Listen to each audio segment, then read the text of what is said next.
Muy buenos días, Honduras probando audio, Honduras probando audio.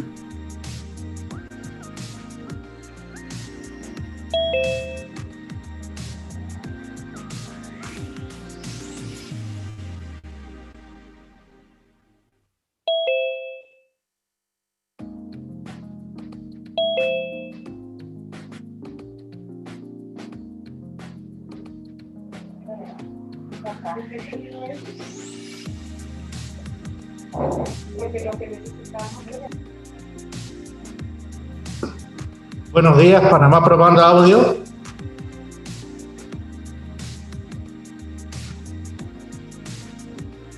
Panamá se escucha muy bien, gracias.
Saludos, buenos días desde Venezuela, que estamos verificando audio desde el despacho del ministro doctor Carlos Alvarado.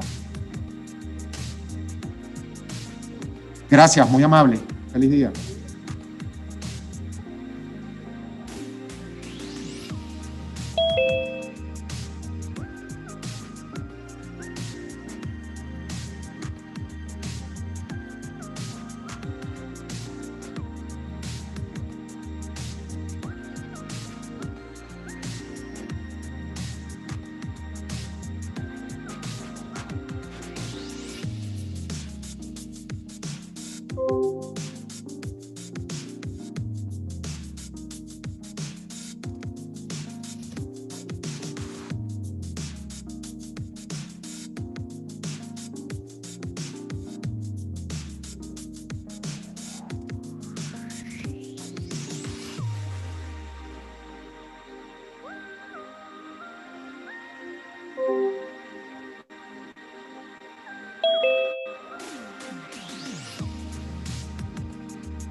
Hola, buenos días desde Colombia, ¿nos escuchan? Buenos días.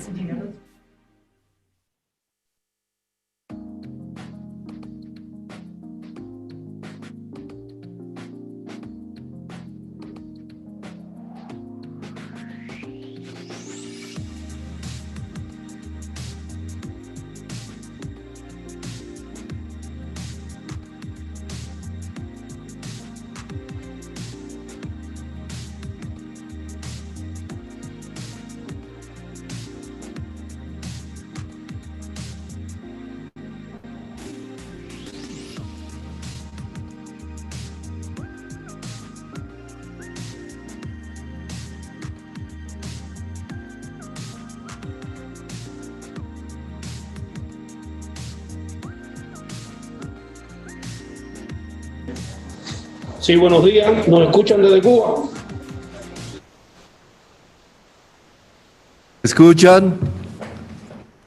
¿Escuchan? Perfecto, gracias.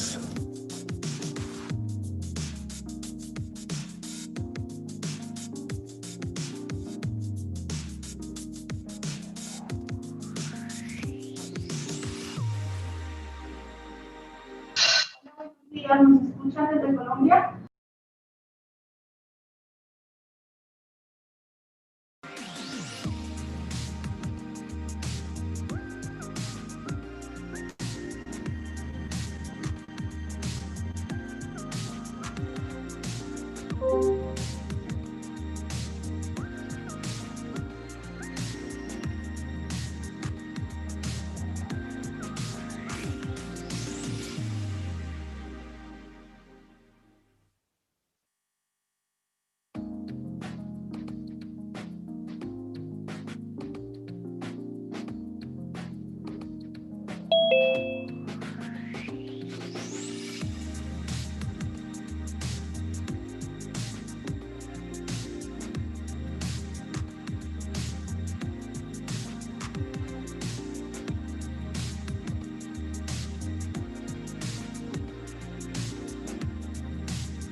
Hola, hola, hola.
Hola, muy buenos días. Ciudad de México, ¿nos escuchan?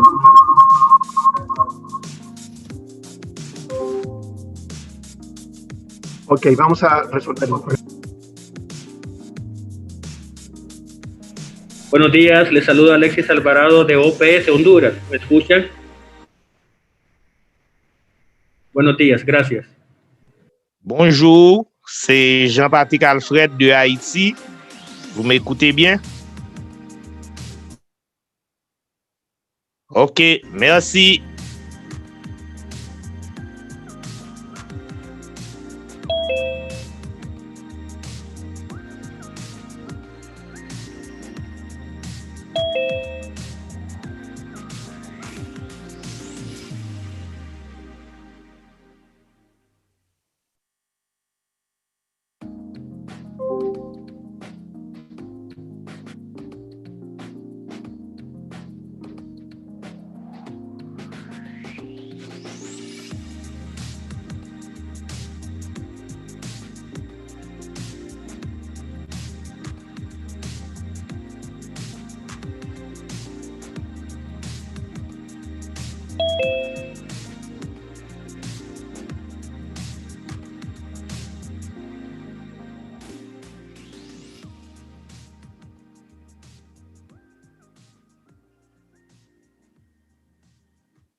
Muy buenos días, bem-vindos ao 58º Good morning and welcome to the 58th meeting of the Directing Council of the Pan American Health Organization. We'd like to verify quorum right now with all delegates who are connected virtually. So if you would please wait for a few more moments and then the meeting will begin once quorum has been verified. Thank you.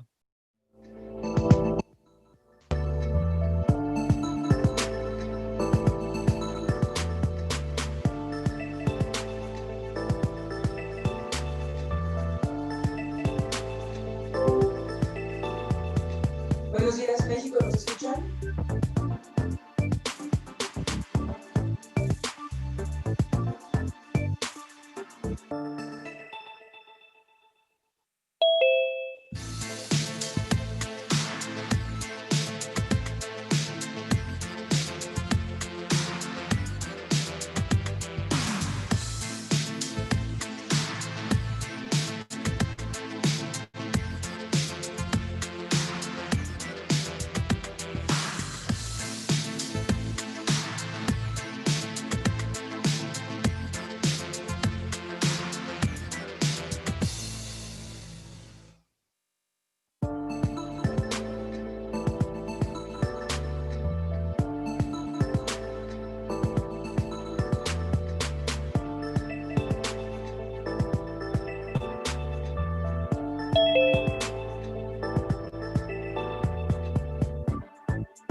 Muy buenos días. Good morning, and thank you for being with us. You are connected to the 58th Directing Council of the Pan American Health Organization, 72nd Regional Committee of the World Health Organization for the Americas. We are now going to begin the session. I offer the floor to the Minister of Health of Costa Rica, Dr. Daniel Salas, for the opening ceremony. Mr. Salas, you have the floor. Thank you very much, Monica.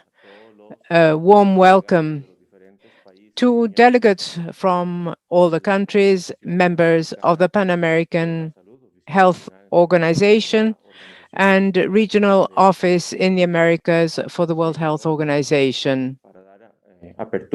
In order to initiate this session, I would like to invite the Secretary, the Deputy Director of the Pan American Health Organization, Ms. Mary Lou Valdez, so that she can inform the Directing Council about the quorum. Please go ahead. Thank you. Good morning, everyone. Rule 5 of the Rules of Procedure reads, "The presence of a majority of members and associate members shall constitute a quorum for the opening of the session of the Council." As there are 32 member states clearly identified and connected to the virtual platform, it is my pleasure to inform you that there indeed is a quorum. Thank you, Mr. President.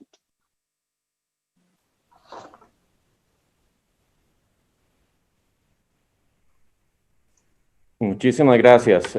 Thank you very much, Ms. Mary Lou Valdez, for reporting on the matter of quorum. As we do have quorum, I would like to inform you that since my country, Costa Rica, was holding the presidency of the 57th Directing Council in 2019, it is up to me to chair this session until the point in which a new president for this council is elected.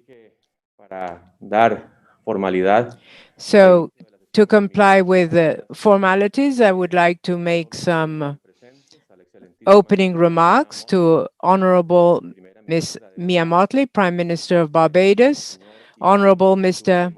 Iván Duque Marquez, President of Colombia, Honorable Dr. Carissa Etienne, Director of the Pan American Sanitary Bureau, Honorable Mr. Alex Azar II, Secretary of the U.S. Department of Health and Social Services, Honorable Mr. Luis Almagro Lemes, Secretary General of the Organization of American States, Honorable Mr. Luis Alberto Moreno, President of the Inter-American Development Bank, Honorable Mr. Tedros Adhanom Ghebreyesus, Director General of the World Health Organization, all distinguished ministers of health of the Americas region, distinguished colleagues, members of delegations, and friends all. It is a pleasure to greet you today in my capacity as outgoing president of the 57th Directing Council of the Pan American Health Organization. First time ever to take place virtually, thanks to the information and communication technologies, which bring us closer together in this disruptive context of social distancing that has challenged all the systems that allow us to function as a society. Because of such an extreme phenomenon as posed by the COVID-19 pandemic, the value of public health that it is up to us to uphold and defend has taken a place seldom before seen in the eyes of the world as a key good. Decision-making to protect health and life directly has also become a task requiring the best possible balance with other sectors of society to not affect affect health as a whole in its overarching concept based on its determinants that go way beyond absence of disease. That is where we find the most complex knot that has required, given this prolonged phenomenon, a capacity for sharp joint analysis, agreement, and negotiation. I think we can agree that in the midst of this pandemic, no single decision has been easy. Human behavior, on which we depend to advance in decreasing contagion, avoiding overwhelming health services, and reactivation of many human activities that have been put on hold due to the epidemiological risk, is an extremely complex phenomenon. Its factors can be stratified according to the different social, age, ethnic groups, and others, and where the mental weariness, given the extension of this health phenomenon, has led to great attention. Social communication supported by other social science disciplines to better understand the response of the population become extremely necessary. Before us, we have the tremendous responsibility of leading health systems that have been affected by the impact of the COVID-19 pandemic, regardless of how well prepared the systems were prior to the onslaught of the disease. Unfortunately, our internal obligations have led us, in the figurative sense, to compete ones against others in the race to procure personal protection equipment, laboratory supplies, technologies, diagnosis technologies, and so many other supplies to care for this disease that sometimes we feel we are alone as countries in this struggle. But when we feel most alone, that is when we have to rely on unity and the principles that are so characteristics of the Americas, where frequently we witness how solidarity and Pan-Americanism permeates all spheres in seeking common good. Bearing this in mind, Costa Rica proposed to the World Health Organization to promote the creation of a repository, allowing us to share whatever health technologies that may be developed on a global basis to take care of the disease caused by SARS-CoV-2. I have no doubt that our health systems has the capacity to pull through this situation, but for that we need the tools that will allow us to continue in the struggle. I therefore invite you, yet again, to be part of these unprecedented efforts, not only to develop the health technologies that we need, but also I urge you to share that knowledge through the joint reservoir. An epidemiological event such as this one in a world united as never before because of globalization reminds us that we are as vulnerable as our neighbors are vulnerable. So it is only through solidarity and unity that we will be able to pull forward. Images throughout the world have been distressing, heartbreaking, and bringing out in us the deepest feelings of empathy and compassion. My condolences to whoever has lost a member of the family, a friend, a co-worker.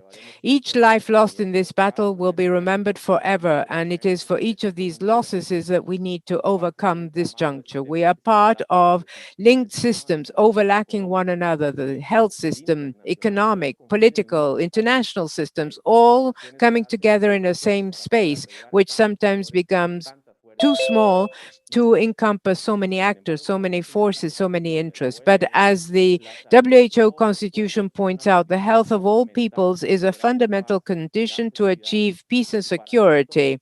And for this, we depend on the broadest cooperation amongst all and each one of us. I don't want to take up time to talk about when we identified the first case in Costa Rica, nor what measures have been implemented in my country, nor our figures as of today. Those tallies will be for institutional memories, government reports, and history books. I am sure that each and every one of us has made the best possible decisions based on available information and resources at the time, and that all would have liked to have the information available to us today, 10 or even 5 months ago. One of the tools, as with other infectious agents, that offer great hope to return to the closest possible pre-pandemic normalcy is vaccination, whereby one can achieve herd immunity, or at least at first, immunity of the most vulnerable groups. There are countless unknowns still about this, both from the immunological point of view as well as availability and logistics, among others. In such a closed world, we should not run to acquire all vaccines possible. If this prevents others to have access to the tool, will decrease the burden on our health systems, allowing our economies to reopen and return health to our countries. Everyday life is now very different, and to go back to a dynamic similar to what we saw just barely a year ago will depend on our capacity to be guided by common good. Critical months are ahead of us. We need to find national and global union in order to find that strength to strike the balance so difficult to achieve so that we don't reach scenarios that are extremely unfavorable for the integral health of our people. In 2020, we have been learning about SARS-CoV-2, our common enemy. There are still some characteristics about its behavior and evolution that will be determining for the future. But what we do know already is that our peoples, demonstrating resilience, empathy, and union, are capable of winning this harsh health struggle. My best wishes to each and every one of you, your families, the management of your portfolios, of your countries, and each one of your country people. Good morning. Le concedo el uso de la palabra. Let me now offer the floor to the Prime Minister of Barbados, Honorable Miss Mia Mottley. Good morning, Mr. President. On this, my first occasion to speak to this august body, I see the representatives of this America's grouping and feel the gravity of the collective pain and suffering that has befallen too many of our people at the hands of this dreadful COVID-19 pandemic. Our world has experienced no war, nor pandemic, nor natural disaster, which has caused such mayhem to man, woman, or child, while wreaking havoc on the global economy since, of course, the Spanish flu a century ago. But I feel also the solidarity for which the Americas is famous. The solidarity which has seen this sub-region, like my own in the Caribbean community, look deep within ourselves to search for the best public health measures to overcome COVID-19. The solidarity which is exemplified by the waves of doctors and nurses that our brothers and sisters in Cuba willingly sent to almost every corner of the Americas. And when Spain and Italy called for help, our brothers and sisters in Cuba answered the call. The solidarity which has seen us be resourceful in defining protocols which allow us to return to economic activity while living safely with COVID-19. So it is no surprise to me that the first multinational public health organization in the world arose from this, our region. PAHO has served our states well for over 100 years. And I know that no matter what challenges come our way, you will remain the grand dame of public health for at least 100 more. But COVID-19 is truly the mother of all pandemics for us. And PAHO has shown recognition of its complexities and understands the fact that this virus has brought big countries around the world to their knees. I therefore state today that you must continue to tailor your guidance to all of us, the big, the not so big, and the small countries like my own, Barbados. For this novel coronavirus has set us back to the medical textbooks, even causing some to be rewritten, I'm told, given how the virus manifests or disguises itself or mimics so many diseases and conditions, and we will yet not know the true extent for some time. COVID-19, my dear friends, has struck at the very core of our existence as a unique people. It has an ugly side. It has torn our families apart, made it dangerous to relax in the ways we love to, and it has undermined the many ways we've made our livelihoods. And the isolation that has saved our lives has threatened our mental wellness and nearly destroyed our economies.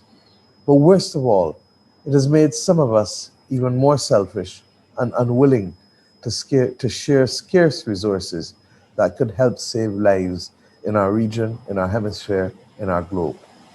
Disappointingly enough, Some have made it a fight for survival, similar to what we would see on the big screen in post-apocalyptic movies. As I address you today, I challenge the Americans to put our best foot forward together. We must show the world that despite our language, our size, and our cultural differences, despite our socioeconomic inequities, or because of them, we can put all of that aside and overcome this microscopic catalyst of the change to the old world order that Mother Earth, our Mother Earth, so badly needed. Believe you me, while I acknowledge all of the negatives, I also see the positives, and I want us to capitalize on them. Nothing else has been able to stop the world in its tracks and cause a silence that allowed us to notice the beauty of the song of the birds or the crickets while inhaling the sweetness of our fresh air. COVID-19 and its concomitant lockdowns across the globe have cleaned up the environment during the period of time when we had the lockdown. Regrettably, with the restarts, we're almost back to where we were before the pandemic struck us. This kind of pause occasioned by COVID-19 was and is needed for us to take stock of our climate agendas and to press on with the more ambitious, nationally determined contributions. We say so on the front line of this crisis. We say so on the front line of the hurricane season. But the hurricane season is just the heart attacks of the climate crisis. No one talks sufficiently about the chronic NCDs of the climate crisis, the droughts, the floods, the sargassum weed that is bringing havoc to our coastal economies. Barbados, for its part, has committed to being fossil fuel free by 2030 at best and climate neutral at worst. Despite the economic hardship that I'm fighting to hold back in Barbados, we welcome the effect of COVID-19 in bringing a growing realization to the world. The global financial system must be restructured and indeed revolutionized and democratized. Only in this way can vulnerable subregions like our own Caribbean community escape the prison of the false per capita based middle income categorization, which is blocking us from receiving much needed financial aid while penalizing our efforts at creating sustainable national economies.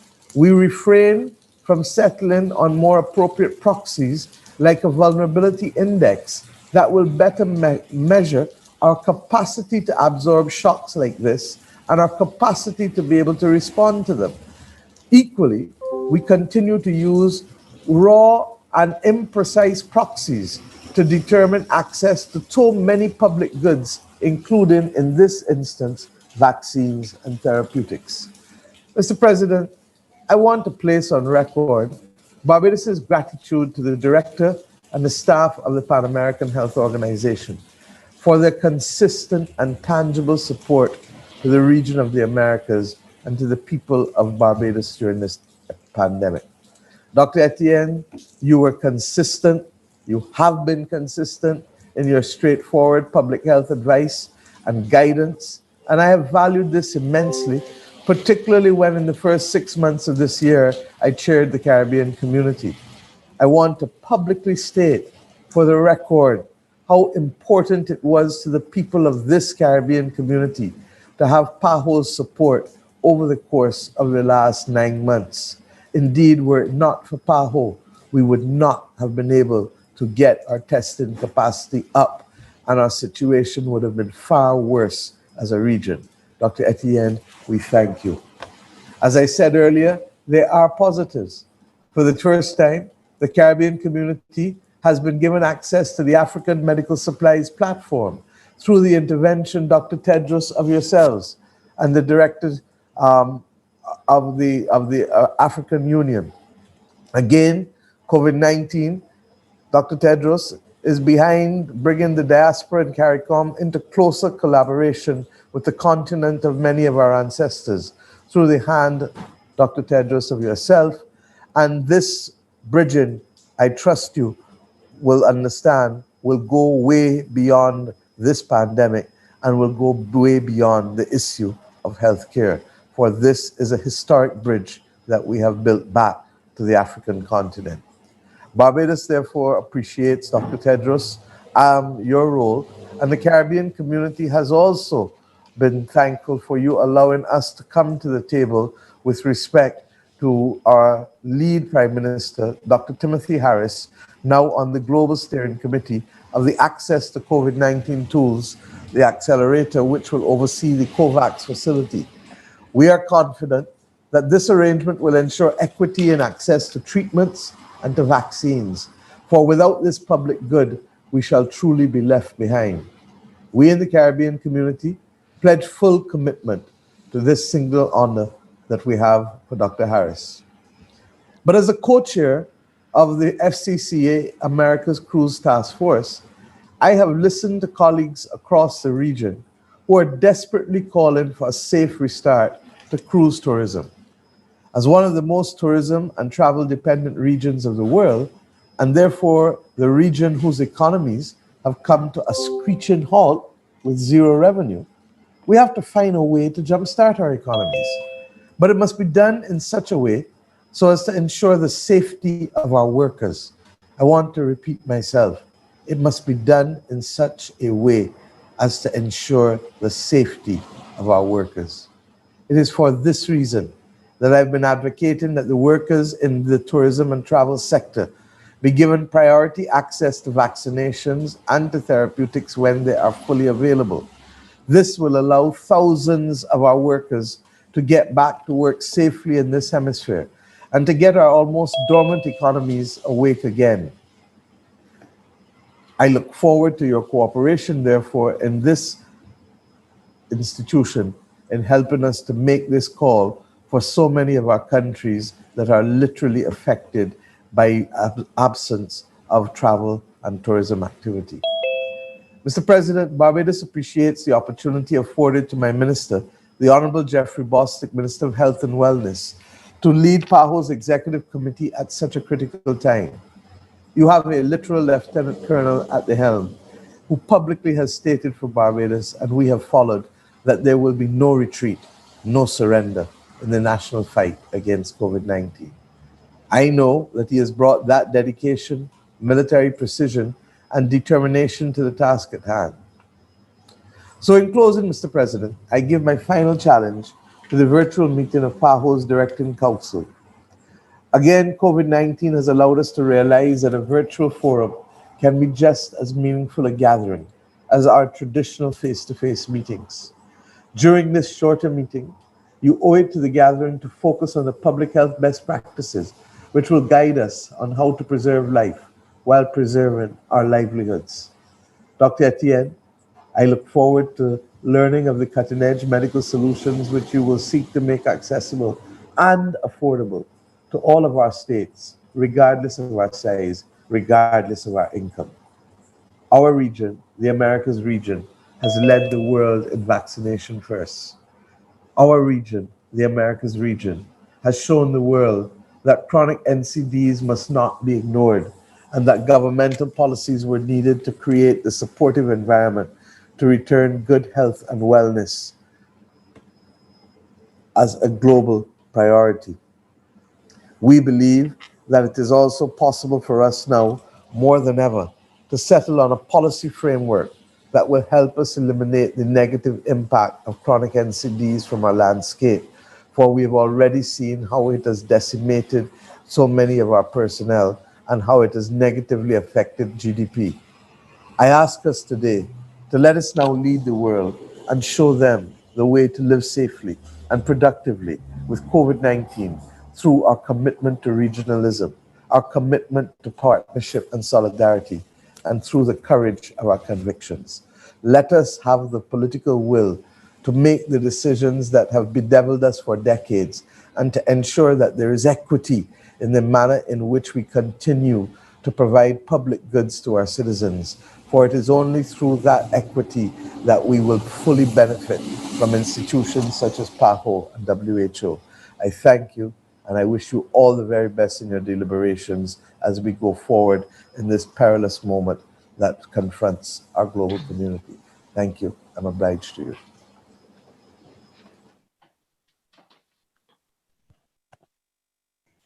Muchísimas gracias por las palabras. Thank you very much, Prime Minister of Barbados, for your words. Distinguished members, let me now give the floor to the President of Colombia, the Honorable Iván Duque Márquez. Mr. President, you have the floor.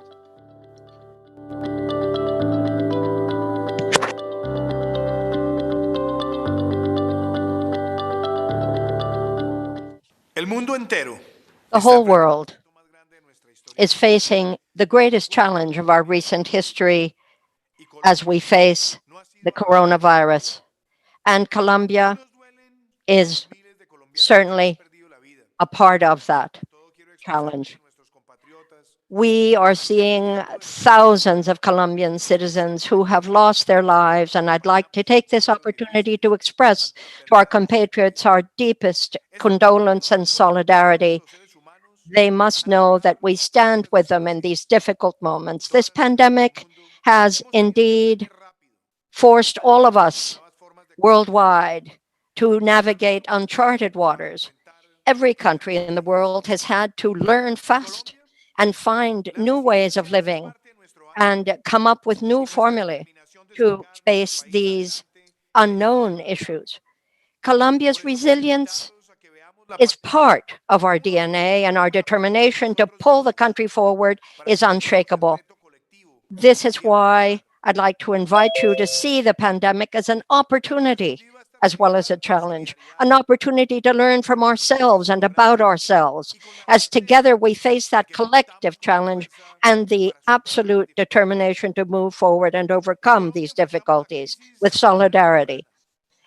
We have faced this early on by phases and based on science and listening to the experts and science professionals that have stood with us. And here I'd like to thank, obviously, in that effort, the participation of WHO and PAHO throughout the process, which of course continues. Dr. Tedros, my deepest thanks. Dr. Carissa, my deepest thanks. Dr. Jarbas Braboza, my deepest thanks. And of course, to our dear friend, Dr. Gina Tambini, who represents WHO PAHO in our own country, my deepest thanks. All of you are our allies in facing these perilous times. We walk hand in hand with science. We are focused on the data, on the knowledge that experts have come up with, and the trust that they are best placed to assist us in moving forward and overcome this difficulty. And to that end, we have distinguished three basic axes for our action. First, to protect health here in Colombia, among our citizens, wherever they may be and whomever they may be, guaranteeing their access to health, particularly for the most vulnerable. Second, to protect the social fabric so that the great progress we have made over the last decades is not lost, so that we continue to fight poverty and ensure that our over-aiming objective is to reach equity and equality in our society. And third, to develop the tools necessary to reactivate our productive capacity despite COVID-19 in order to continue along the path of our dreams and seize such opportunities as come before us. Now, as to that first axis, to protect health, well, we have a great deal to say, and we're very proud that we were the first country in Latin America certified to detect coronavirus. This proves conclusively our capacity to react quickly in the face of a challenge and to depend on our immunologists. And certainly it speaks to their quality. At the beginning of the crisis, we only had one lab, which could only test 1,000 assays a day. Today, we have more than 100,000 laboratories, both public and private. And therefore, we have a capacity daily to test more than 36,000 swabs. Equally, we are absolutely ambitious in terms of expanding our hospital capacity. We started with a mere 5,400 beds, but now we're up to 10,400 in our emergency units. Soon we'll be beyond 11,000. That is a milestone in our hospital history in our country, and we know that we will be duplicating that in the next 5 months. This gift for health in our country is and shall remain fundamental to everything we do. We are focused on having the necessary professionals, technicals, and specialists, with specifically more than 47,000 people who have been trained in intensive care through our health sector and our academic sector.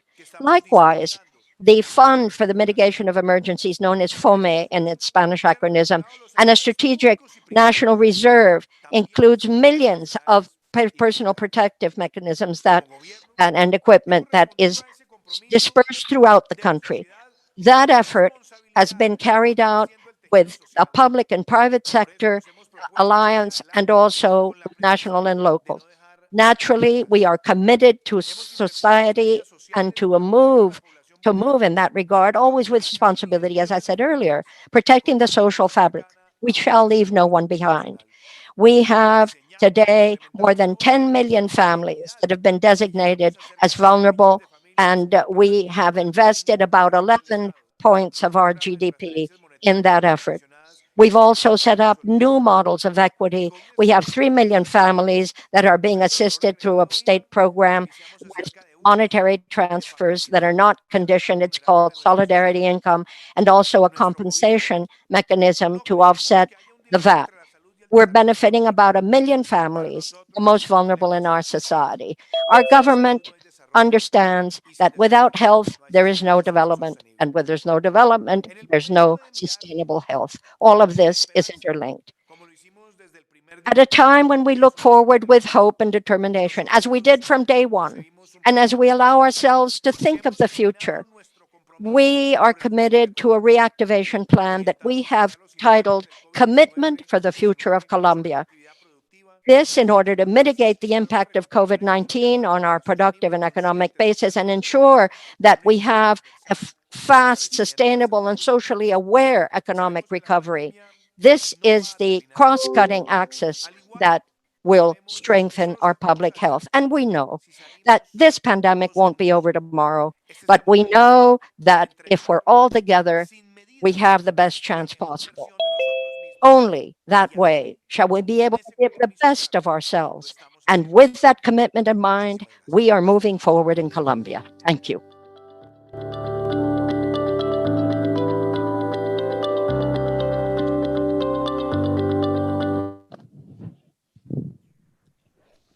Agradecemos al presidente. We thank the President of Colombia, His Excellency Iván Duque Marquez, for those words. And we now give the floor to our Director of the Pan American Sanitary Bureau, Her Excellency Dr. Carissa Etienne, for her welcoming address. Doctor, you have the floor. Thank you. Outgoing President of the 57th Directing Council of the Pan American Health Organization, Honorable Daniel Salas, Minister of Health of Costa Rica, Prime Minister of Barbados, Honorable Mia Mottley, President of Colombia, Honorable Iván Duque Marquez, Secretary of Health and Human Services of the United States of America, Honorable Alex Azar II, Secretary General of the Organization of American States, Honorable Luis Amargo Lemes, President of the Inter-American Development Bank, Honorable Luis Alberto Moreno, Director General of the World Health Organization, Honorable Tedros, Honorable Ministers and Secretaries of Health of Member States of the Pan American Health Organization, distinguished Member State delegates, eminent members of the Diplomatic Corps, representatives of the non-governmental organizations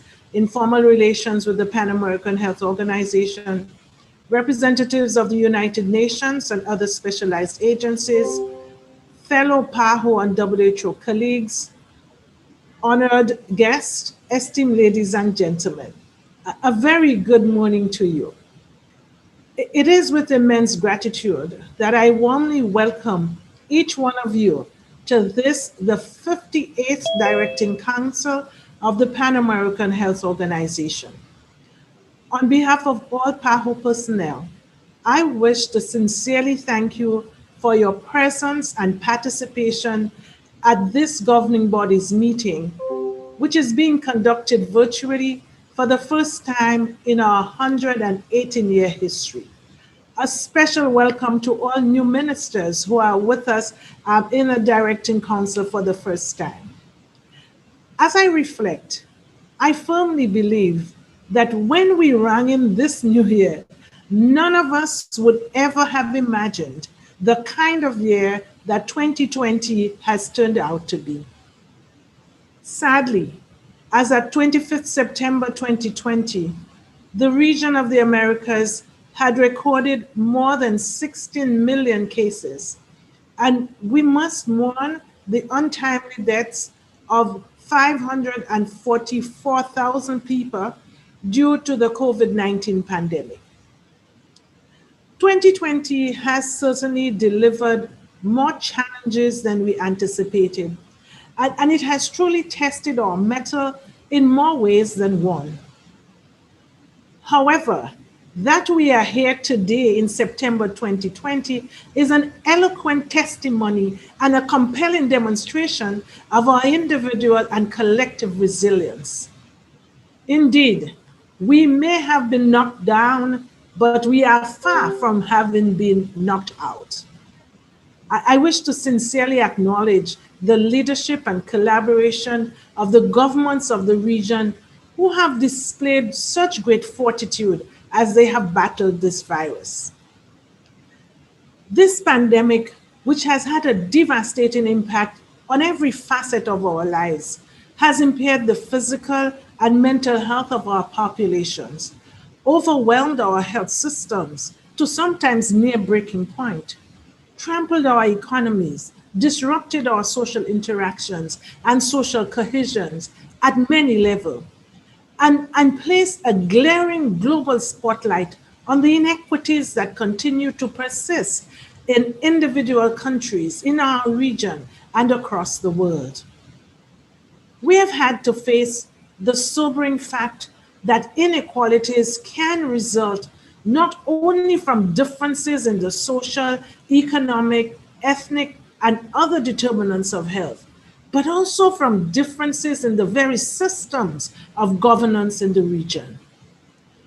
We have witnessed that persons in relatively low-paying jobs, including those in the informal economy, who could not work remotely, and those whose living conditions did not facilitate adequate physical distancing, were at greater risk for infection. Epidemiological data has confirmed that persons over the age of 60 and persons living with underlying health conditions, including non-communicable diseases, were more likely to have serious disease and to die from COVID-19. Further, we have painfully observed that persons residing in conditions of vulnerability, such as indigenous peoples, Afro-descendants, residents of nursing homes, and those with limited access to health services were also more likely to have poor outcomes once infected. Additionally, we are all acutely aware of the impact that this pandemic has had on our national economies, as well as its projected future risks to the national, regional, and global economies. The United Nations Economic Council for Latin America and the Caribbean, ECLAC for its acronym in English, has documented a significant decline in the demand for tourism services during the first 4 months of 2020, as evidenced by a reduction in international tourist arrivals by 35% in South America, 39% in the Caribbean, and 35% in Central America, as compared to data from the same period in the previous year. They have also recorded a diminution in remittances by 7% up to May 2020, as compared with the same period in 2019. ECLAC has projected that the number of people living in poverty in the Americas will grow by 45.4 million in 2020, and that within this group, the number of people living in extreme poverty could be expected to increase by 28.5 million. Furthermore, ECLAC has forecasted a regional average decline of 9.1% in gross domestic product in 2020. All of this as a result of the pandemic. Your Excellencies, distinguished ladies and gentlemen, despite these tremendously negative economic trends and projections, together with those heated debates and arguments that there must be a balance between health and the economy, we must state unequivocally that there can be no competition between health and the economy, because health and the economy are inextricably intertwined. Without healthy people to drive production, to enjoy the fruits of their labors, and to boost the economy, there will only be societal, economic, and developmental stagnation. Indeed, a healthy nation is a wealthy nation, and every life matters. Similarly, the COVID-19 pandemic and its impact on the health of populations, health systems, and social protection mechanisms, high priority public health programs such as immunization, and its stark amplification of inequities and inequalities in health will demand adaptations, innovation, and reorientation of our technical cooperation, as it cannot be business as usual, either for the Secretariat or for our member states of PAHO. COVID-19 has deepened our awareness of the need for accelerated multi-sectoral actions that utilize a whole of government, a whole of society, a health in all policies approaches. Strengthen advocacy for corporate social responsibility and the development of win-win solutions that enable the private sector to provide health supporting options and products are actions that must be taken post-COVID-19. We must collectively develop integrative, alternative, and innovative strategies, not only to facilitate the region's recovery, but also to protect and sustain those hard-won public health gains that we have achieved over the past decades. Never forgetting that health is a public good, essential for all of us, for all sectors, and for sustainable national development. We must substantially increase our investments in social protection mechanisms that will lift vulnerable people from the throes of poverty and protect them during health emergencies. And we must increase investments in our health systems to ensure that they are inclusive, expansive, adaptive, and responsive. We must invest in our health workers, in the health services that we offer, in the quality of care that we provide, in our health information systems, in science, and in our communities. We must be better prepared for the future. I firmly believe that with Pan-Americanism and solidarity as our watchwords, together with your insightful guidance and the unstinting collaboration and cooperation of our partners at the national, sub-regional, regional, and global levels, that PAHO will contribute significantly to your rebuilding of more equitable, resilient, and people-centered health systems and social protection mechanisms. It is against this complex tapestry of events that we are convening here today. We have a full and interesting agenda to consider over these 2 days, and I do hope that this forum will provide an avenue for sharing valuable lessons learned and best practices, for generating innovative thinking, and for developing creative solutions for some of our most pressing problems. The outcomes of your deliberations will contribute to strengthening our collaboration and technical cooperation with you, our member states, and in improving the health and well-being of the peoples of the Americas.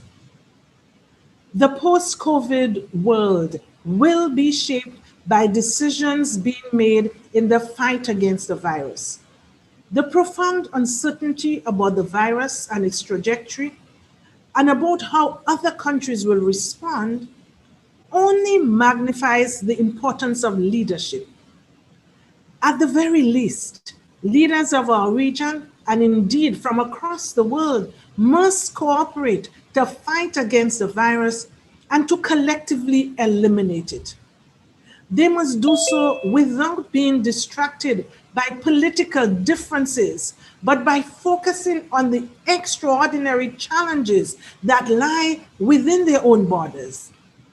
They must make the case to their citizens that security at home requires cooperation abroad. The monumental loss of human lives resulting from this pandemic should be a sufficiently powerful reminder of the imperative for meaningful and equitable change at the level of society and individuals. Before concluding, I would like to take this opportunity to express my genuine gratitude to those member states who, in July 2020, made payments of assessed contributions that were owing. These payments have certainly alleviated some of the severe financial constraints and risks that the organization had been facing in 2020. And for this, I am extremely grateful. In conclusion, Excellencies, distinguished representatives, and friends of PAHO, although we may be apart out of necessity, we must remain linked together in solidarity, energized by the spirit of Pan-Americanism, and united in our resolve to better the health, the well-being, and the lives of the peoples of the region of the Americas, leaving no one behind. Once again, a very warm welcome to you all, and I thank you for your kind attention. Over.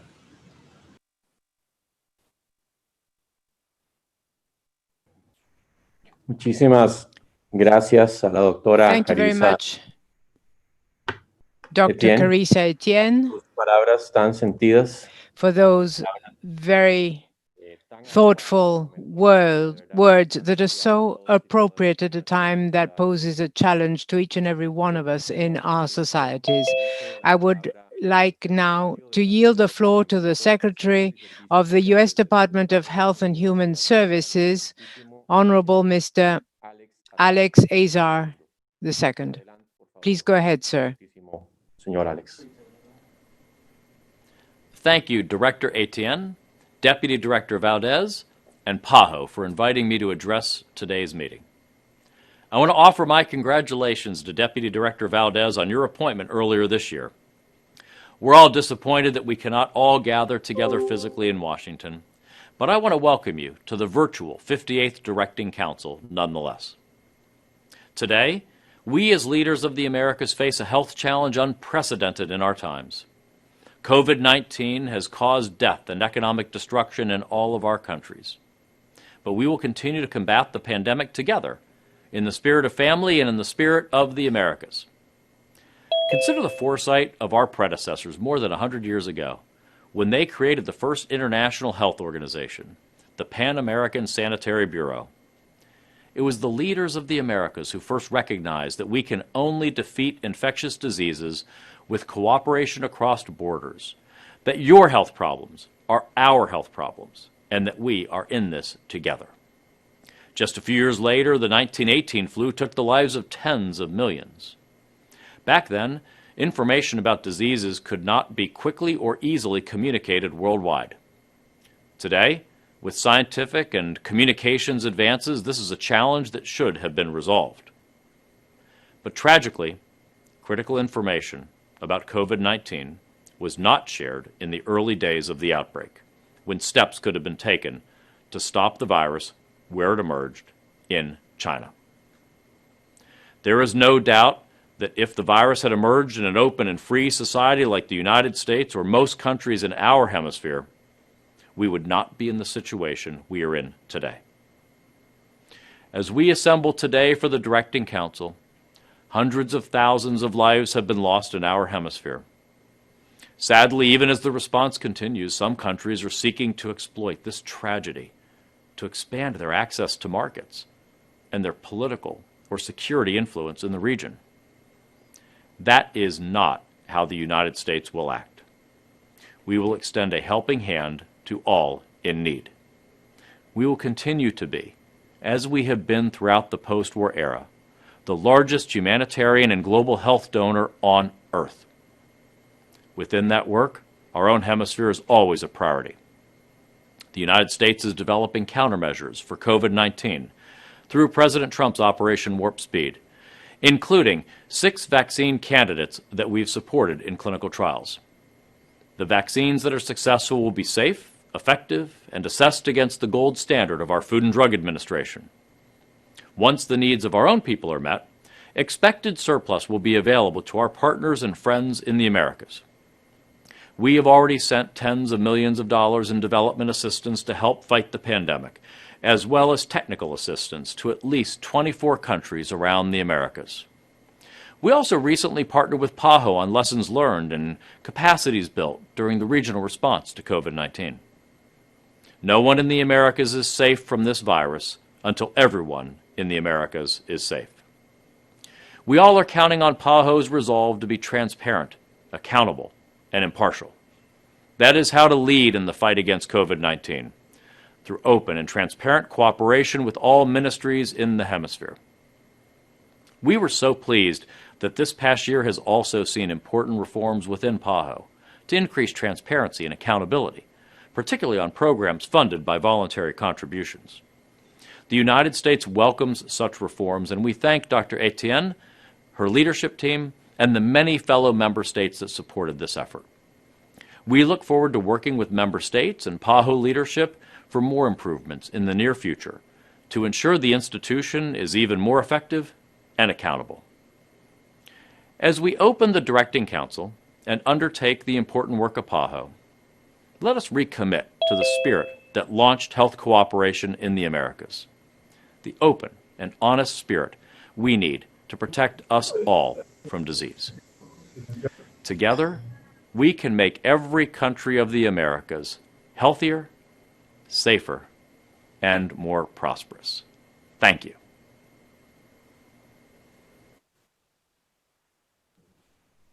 Muchas gracias al señor Alex Azar I II. thank Mr. Azar II for his words, and now I would like to yield the floor to the Secretary General of the Organization of American States, Honorable Mr. Luis Almagro Lemes. You have the floor, sir.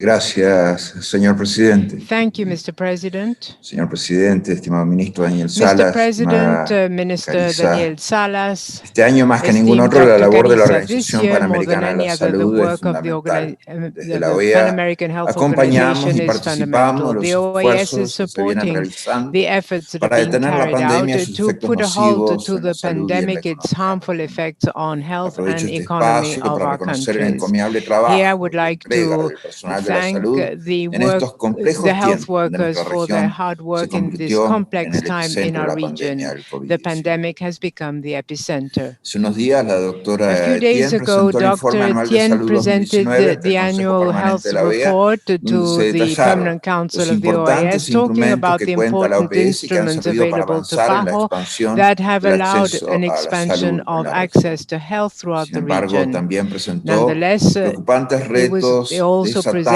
la the pandemia que afectan este worrisome avance y las significativas challenges acciones que habrán posed de by the realizarse pandemic and the en todos actions los that need to sectores be carried out by socioeconómicos all para suprimir el flagelo socio-economic del sectors to COVID-19. overcome the scourge As of Director Etienne has previously COVID-19. stated, we cannot delay the fight against COVID-19, but we must not let COVID-19 delay us in complementing our unfinished agenda of eliminating and controlling infectious diseases in our region.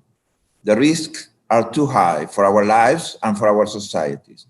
COVID-19 has not only introduced a grave new threat to the health of our societies, it also shone a necessary spotlight on the high burden that non-communicable diseases, which have plagued our region for decades, place on our health resources. According to the PAHO data, among people with comorbidities such as diabetes, hypertension, and obesity in the Americas, there are 43 million high-risk persons who would require hospitalization due to their underlying health conditions. Additionally, COVID-19 may also generate new long-term disabilities that will add to the NCD burden. This pandemic has illustrated well the crucial relation between communicable diseases and NCDs. The impact of comorbidities on the spread of the virus should act as a catalyst for governments to place greater priority on primary health care, preventative health care, and well-being around NCDs.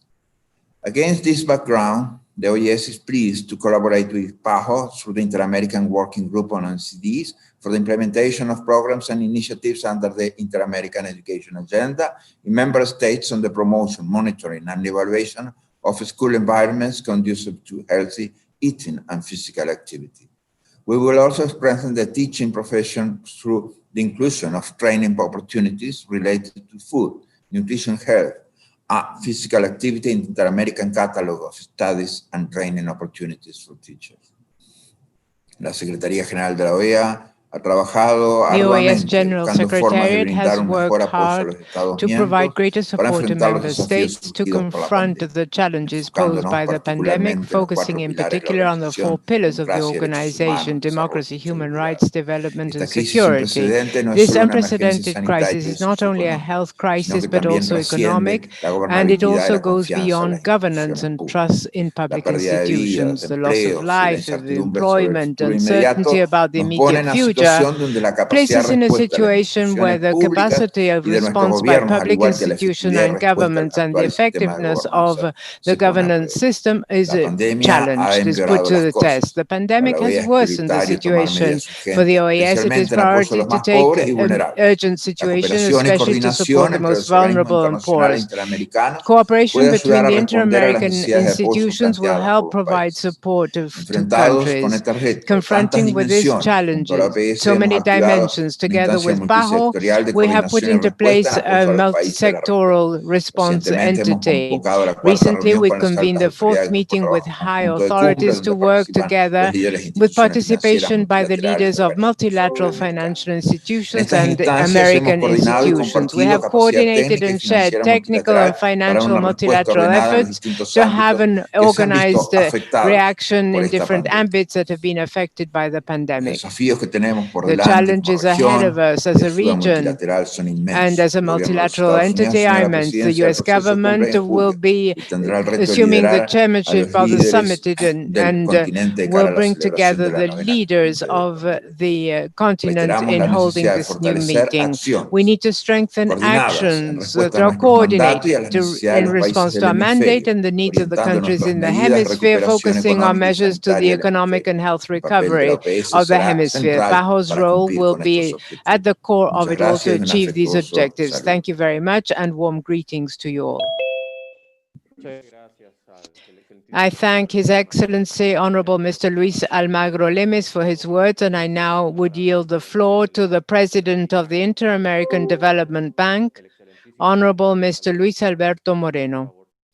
Please go ahead, Muy sir. buenos días, estimado ministro, Thank you, Daniel Salas, dear a Minister todas las Daniel autoridades que nos Salas, acompañan. and Muy all the buenos días. authorities with Me us da today. Good muchísimo gusto morning. poderlos It is a acompañar great pleasure en esta to reunión accompany you virtual del at this Consejo Directivo virtual de la meeting of Organización the Panamericana Pan de la American Salud. Health Organization's Quisiera Directing iniciar Council. Let me agradeciéndole begin de by manera muy especial very a la specially doctora Carissa thanking Etienne, la Dr. directora Carissa de la Etienne, Organización the Panamericana de director la of the Salud, Pan American por Health la invitación a Organization, participar for en the esta reunión invitation to y por participate supuesto at también this meeting, and felicitarla of por el course to liderazgo que ha congratulate ejercido al her for frente de the la misma, leadership en she has particular en esta displayed, actual y in tan difícil particular coyuntura. in this Deseo particular and very igualmente saludar difficult juncture. I'd a also todas las like to autoridades de greet los all países the miembros authorities of member aquí presentes, countries present with us de los today. cuales quiero que reciban todo nuestro respeto And y agradecimiento to all I por la express our labor que respect vienen and thank for the enfrentando task en that esta they have emergencia been sanitaria. tackling in Vivimos this sin health duda un emergency. momento muy We desafiante en la historia, are living a very quizás uno de challenging los más period in history, amenazantes desde perhaps la one Gran of the most Depresión threatening de los since the años Great 30 y que está Depression of the golpeando con 30s, fuerza a toda nuestra that is región. harshly América Latina y el afflicting the Caribe region. Latin America America and the Caribbean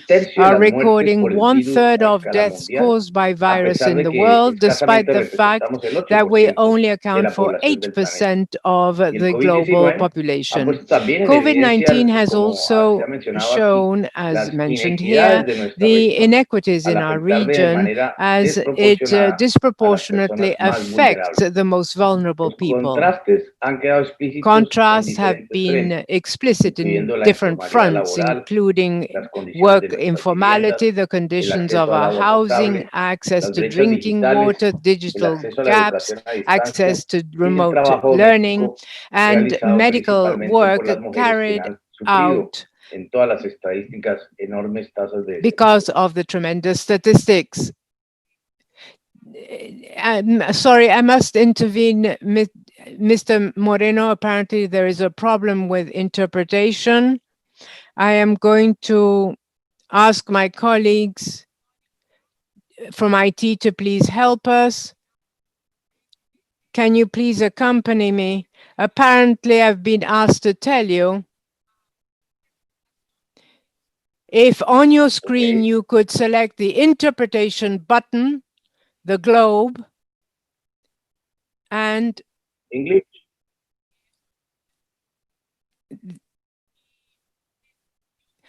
And click on mute original audio. So go to the globe on the bottom of your screen. Okay, I have muted original audio. And then, are you in the floor channel now? The floor, no sé cuál es. I don't see. I think I was on floor. Let's test them. Please go ahead. Can you hear me better now? Asks Mr. Moreno. And can you hear the interpretation well now? Very well. Thank you very much then. Do you want me to go back to the beginning or what shall we do? Yes, why not? Because it's important to hear your full message with clarity. So I do apologize and apologize to all the delegates, but I would be very grateful if you'd begin again. Okay, thank you very much. So once again, let me greet you all. Hopefully now you can hear me clearly. And in particular, I would like to greet Dr. Carissa Etienne, congratulate her for all the work she is performing, as well as the Pan American Health Organization. And in particular, thank you for inviting us to be part of this virtual meeting, for the very first time, a virtual meeting for PAHO. We are living a great challenging time in our history. There is no doubt about that. As I said before, it is one of the most threatening since the Great Depression of the 30s, and it's afflicting all our region. Latin America and the Caribbean, as we know, have practically 1/3 of total global deaths caused by the virus, and we only account for 8% of the total population. What we have seen here are the enormous inequities in our region. They have been brought to light. It is disproportionately afflicting the vulnerable people. The contrasts are very clear on different fronts because of work informality, housing conditions, access to drinking water, digital gap, access to education, when it is remote, and domestic work carried out mostly by women. And as I said before, we're seeing unemployment among women that is growing disproportionately. The pandemic has also shown the fragility of our health systems because it does not guarantee access and quality of services for all, either because of care associated with COVID-19 or other essential services. Our health systems have been put to the test as never before, and now we recognize clearly the limitations that need to be overcome. So there is an important risk in these processes, both by increasing levels of poverty, as mentioned by Director Etienne, and the inequities such as we see in health outcomes. Incomplete agendas in the region, such as maternal and child and infant mortality and communicable diseases, such as dengue and malaria, that are already seeing shortfalls because resources are being redirected to control and respond to COVID. Likewise with chronic diseases and other more recent challenges such as health for populations such as migrants. A recent report by PAHO and ECLAG showed how over 45% of high blood pressure and diabetes treatment in the region have at least been partially interrupted because of the pandemic. We therefore are at a juncture in history, and history teaches us that crisis can also become great catalysts for change. Overcoming today's difficulties will require that the countries in our region and the organizations supporting them show leadership, commitment, hard work, creativity, and innovation. We have already seen that this is occurring. The COVAX facility, that's an excellent example of how countries and multilateral organizations are able to work together to find innovative solutions to benefit the largest possible number of persons and reduce inequities. I feel absolutely proud of the work that is being carried out between the IDB and PAHO jointly. In recent years, we have become closer through projects such as the Regional Initiative for Elimination of Malaria in Mesoamerica and Dominican Republic, that has brought together these two institutions focusing on the same goal and created collaboration that is not only strategic but also operational and is reaching down to the local levels, which we all know is so important. The digital transformation agenda is another example. PAHO has been a key partner as we move towards digital transformation in the region. The outcome of the joint work have been observed this year, precisely during the pandemic, thanks to the number of countries that invested in digital solutions, such as having records and follow-up of cases, and most recently, contact tracing. The COVAX facility is a complex and challenging initiative that shows a complementary role of our two institutions and how, through this partnership, we can reach transformation and change. The convening power of the Pan American Health Organization was crucial for the region to find the most comprehensive response through this initiative. And at the IDB, we are working close with those countries seeking our support to finance their participation in this facility, but also to ensure that the initiative takes into account the different needs of different countries in the region. At the IDB, an unprecedented effort is ongoing to support the region given the crisis in other areas. We've made increased availability of resources and simplified the approval methodology. We want to have 1 billion in loans, and thus far, through the expedited processes, we have made it possible to find medical supplies and equipment for over 14 countries. We are ready to support countries in coordination with PAHO to invest in communications, in logistics, in digital platforms, and training of medical staff that will be necessary for a successful deployment of vaccines. We have also supported countries in social protection to support the productive sector and fiscal sector. It will not be possible to control the epidemic and move forward with a sustainable prospect without the political and social integration as well as economics in the health sector.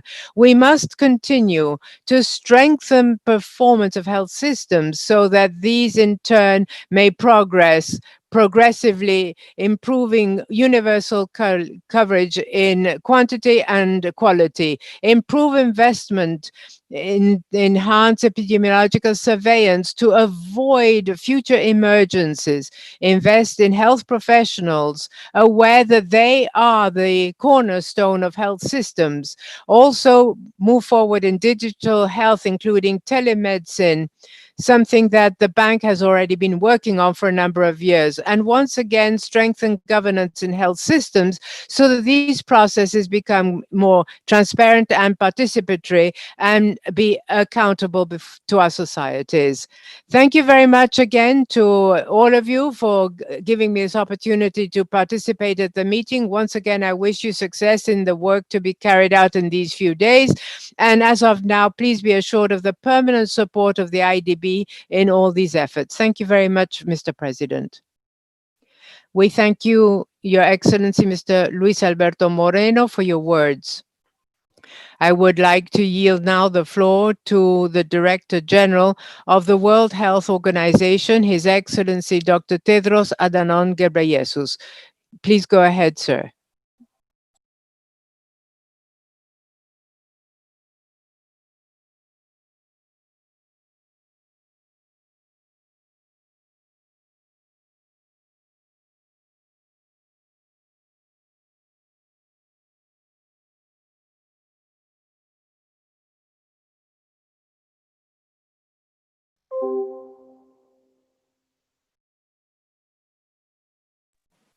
Dr. Tedros, I think perhaps we have some technical issues. Perhaps Monica or somebody else could inform us as to what is happening.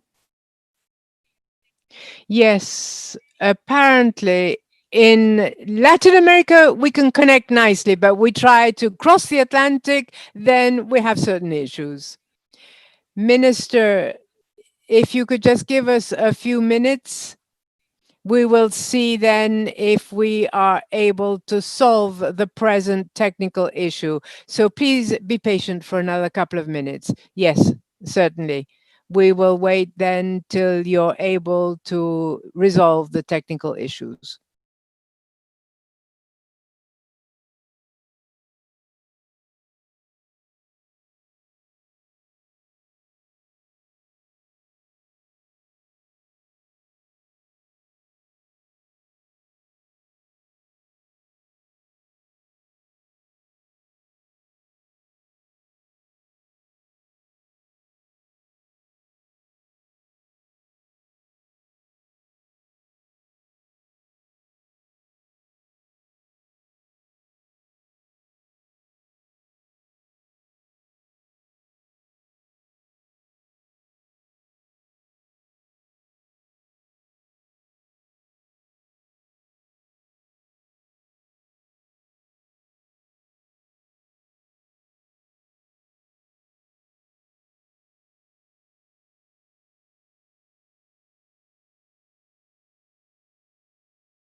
Dr. Salas, we understand the problem is now resolved. We can hear you clearly, sir.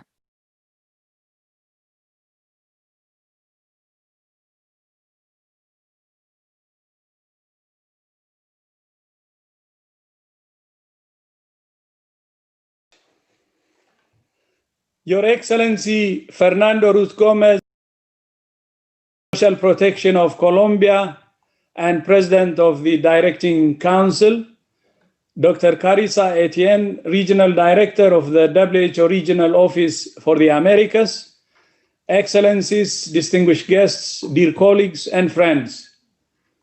Good morning to you all. I'm delighted to be able to join you virtually from Geneva, although I must admit I would much rather be with you in person. COVID-19 has deprived us of the opportunity that just one of the things it has taken from us. I'm deeply conscious of the terrible toll that the pandemic has taken on your region. I offer my deep condolences to each member state for the loss of life you have suffered. I offer my deep thanks and admiration to your health workers who have put themselves in harm's way to serve and save others. And I offer my deep commitment that WHO will continue to work with you and support you to end the pandemic and to build back better. Thank you, my sister Carissa, and all our PAHO colleagues for your leadership and dedication during this period, not only to respond to the pandemic, but also to support countries to maintain essential health services. WHO is proud that throughout the pandemic, we have been able to support countries in many ways through our country offices, the regional office, and here at headquarters. We have brought together experts from around the world, including many from the Americas, to analyze the evolving evidence and distill it into guidance. Together, WHO and PAHO have shipped $113 million worth of personal protective equipment, diagnostics, and other essential supplies to countries and territories in the region. Together with PAHO Virtual Campus, the openwho.org learning platform has developed and delivered online multilingual training with 2 million registrations from the Americas, the most of any region. And through the Access to COVID-19 Tools Accelerator and the COVAX Global Vaccines Facility, we're working to ensure that if and when we have a safe and effective vaccine, it will be accessible equitably by all countries in your region. I thank the 14 PAHO member states who have signed commitment agreements to the COVAX facility and the other 9 member states who have confirmed their intent to participate. This is a strong expression of solidarity with the 10 member states who are eligible for support through the COVAX facility advanced market commitments.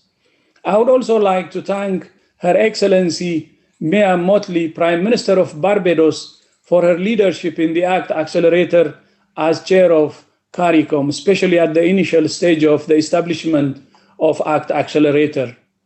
Incredible and strong leadership.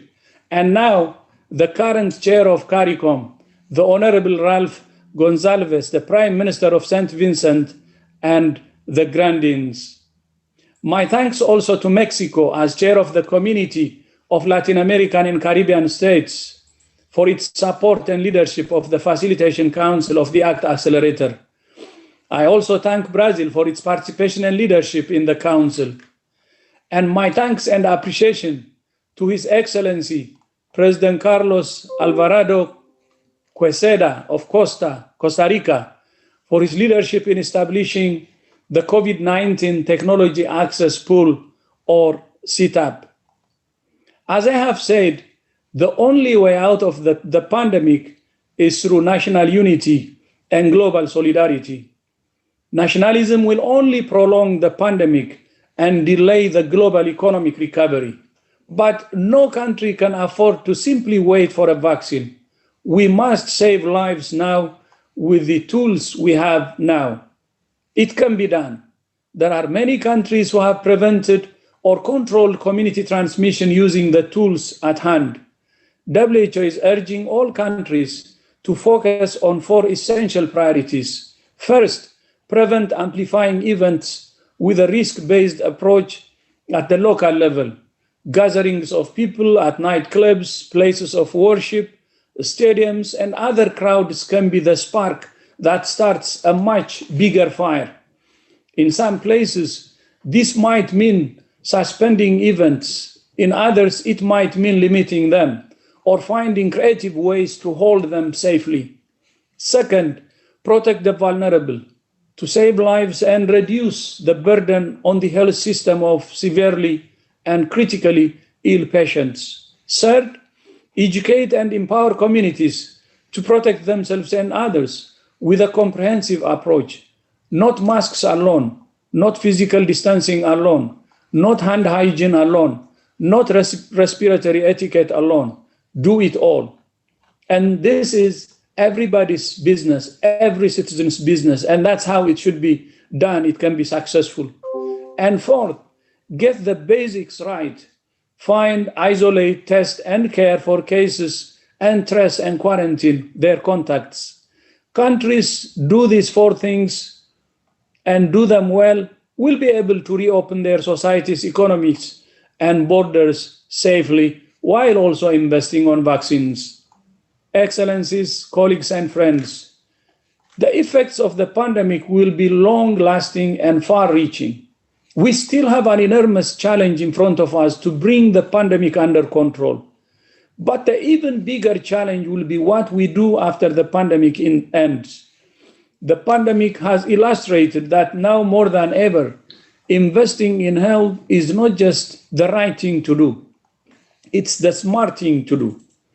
I welcome the regional director's annual report with the successes and challenges she has highlighted and the strategic priorities she has outlined, especially to promote progress towards universal health coverage based on primary health care.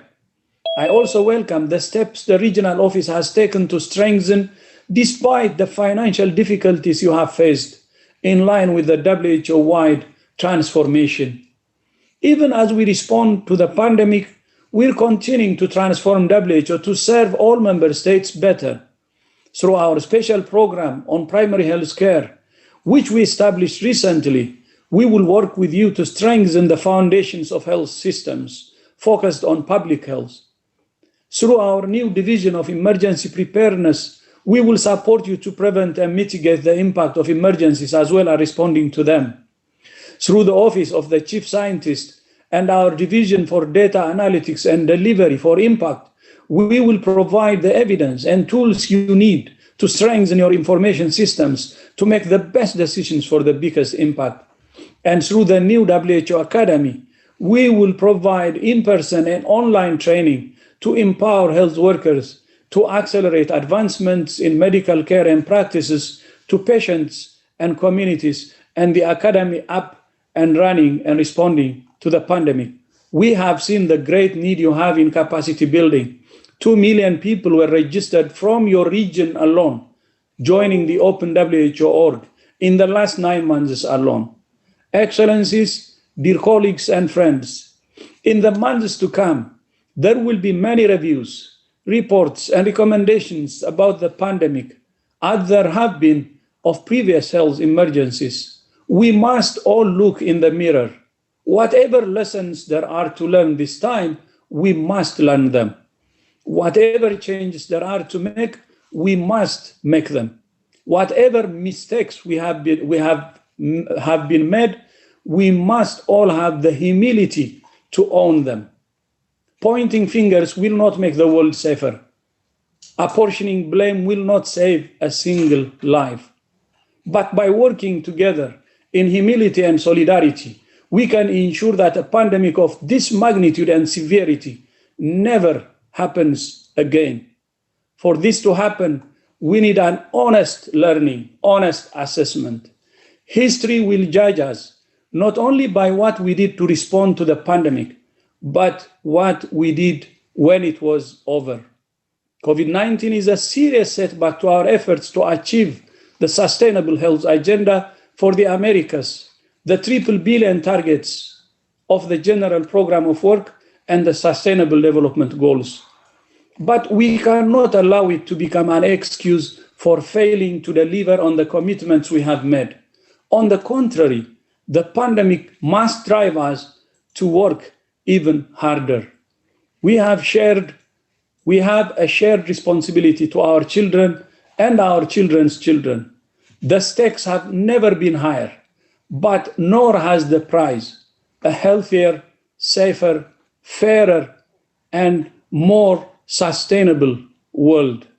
I thank you. Muchas gracias. Obrigado. Merci beaucoup. Muchísimas gracias al doctor, excelentísimo Thank you doctor very much indeed, Your Excellency, Ghebreyesus, Dr. por sus Tedros, palabras. Dr. Jesus, for your words Ginebra. from Muchas gracias. Geneva. Thank you very much indeed.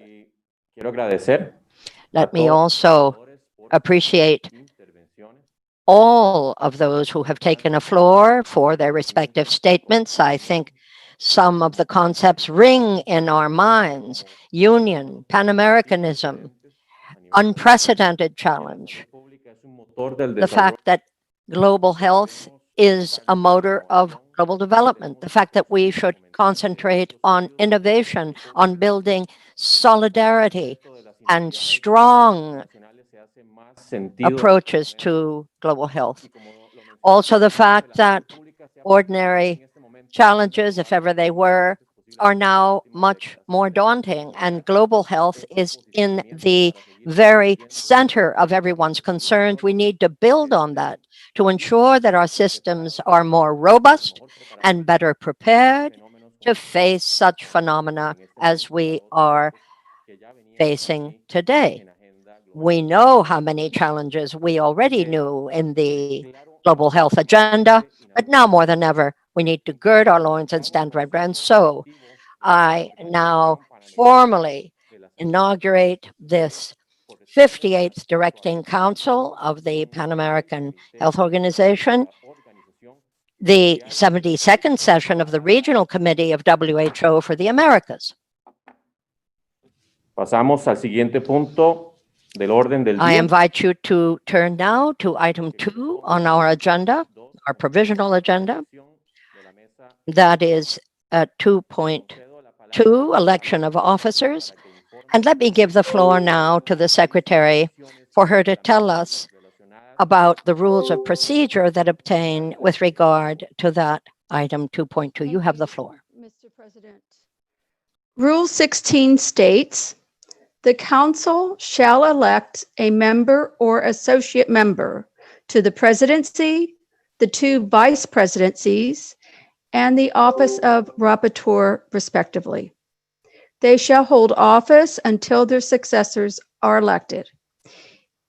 Each elected member or associate member shall designate a person on its delegation to serve in that office for the duration of the session. Thank you, Mr. President. Muchas gracias. Thank you, Madam Secretary, for summing up for us the essence of the rules of procedure as they relate to the election of officers, the chair and the other positions you've mentioned. I inform the Directing Council that on the basis of the agreement that was reached last week by heads of delegation, we now have Colombia as the country put forward for the chairmanship. Colombia for chair. Without objection, I'd like to give you a minute to consider that. Colombia as the chair. Without objection, I now declare Colombia elected by acclamation to the chairmanship of this 58th Directing Council. I invite Colombia to take over, but not without first thanking you all for the confidence and the trust you have vested in Costa Rica over this last year, 19 and 20, and to thank PAHO and most especially Dr. Carissa Etienne for the unstinting support that Costa Rica has received at all time, particularly in this era of such daunting challenge. Thank you very much. Thank you very much, Minister Salas.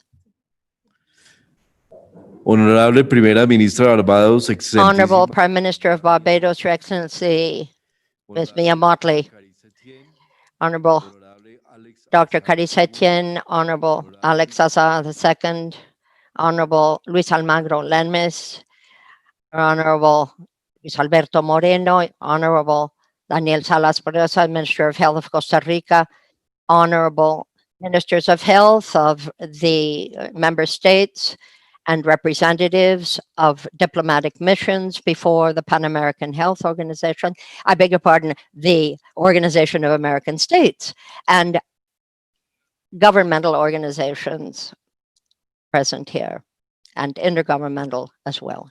Thank you very much indeed for this signal honor that you've bestowed on Colombia to direct this directing council.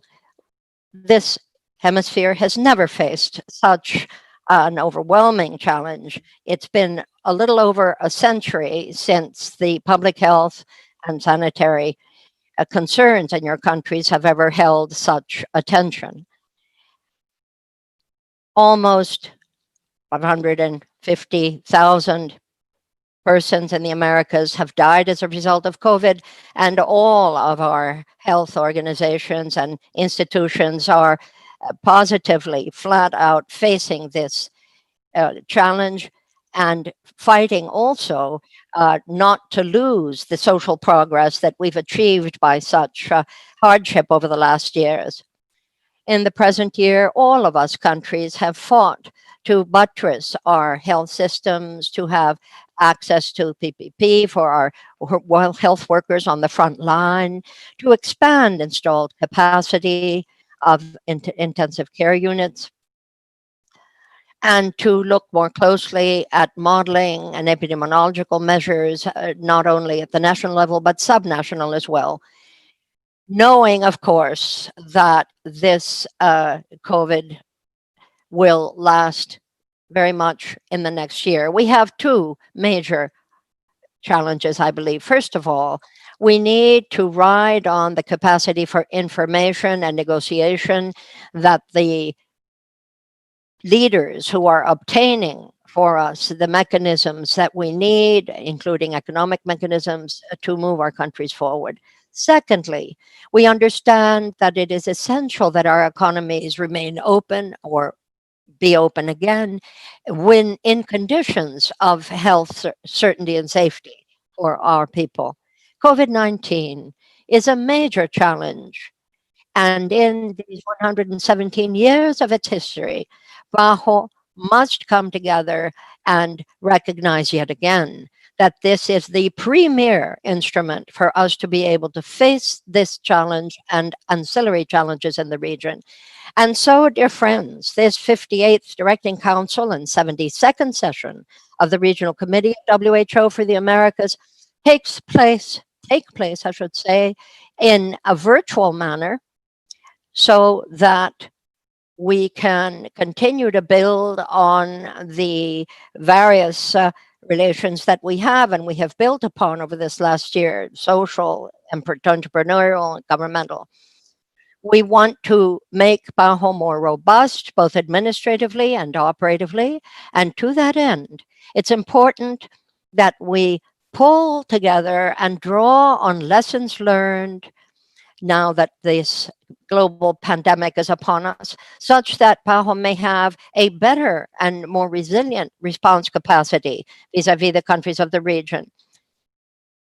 PAHO in these Americas must be buttressed, and I invite all of you, dear colleagues, to focus on the decisions that will strengthen PAHO as a forum for dialogue and a means to improve the health of our citizens.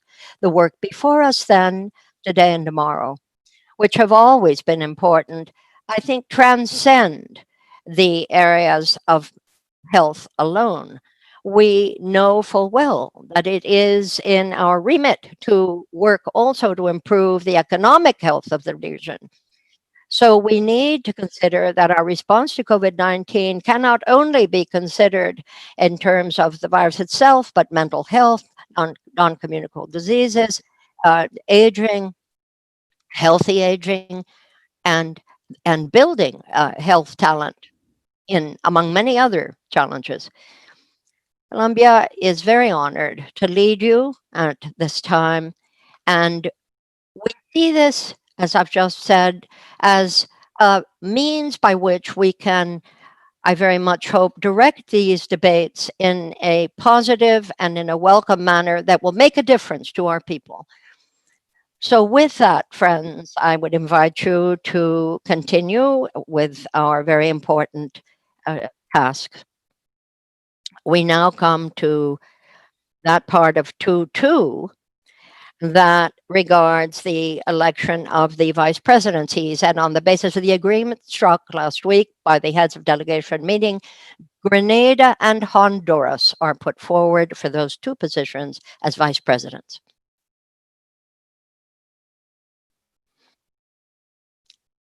Without objection vis-a-vis Grenada and Honduras, I declare that they are hereby elected by acclamation to serve as vice presidents.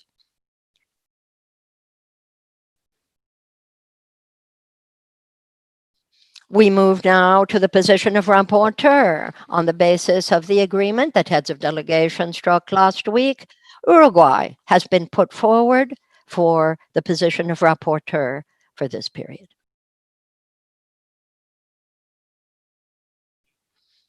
There appear to be no objections. I therefore elect Uruguay elected by acclamation to the position of rapporteur.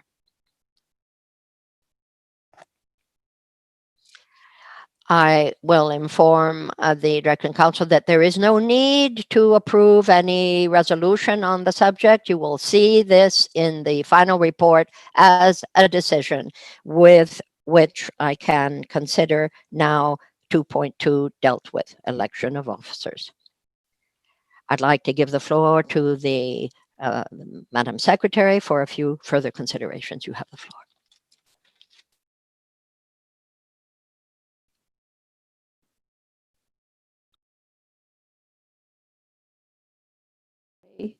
Because I have several. In accordance with Rule 58 of the Rules of Procedure, the working languages shall be those of the members of the Council. Interpretation is being provided in English, French, Portuguese, and Spanish. You may choose the language at the bottom of your screen.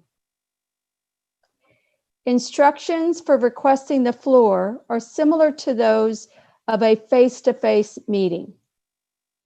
To request the floor, you'll find in the toolbox at the bottom of your screen,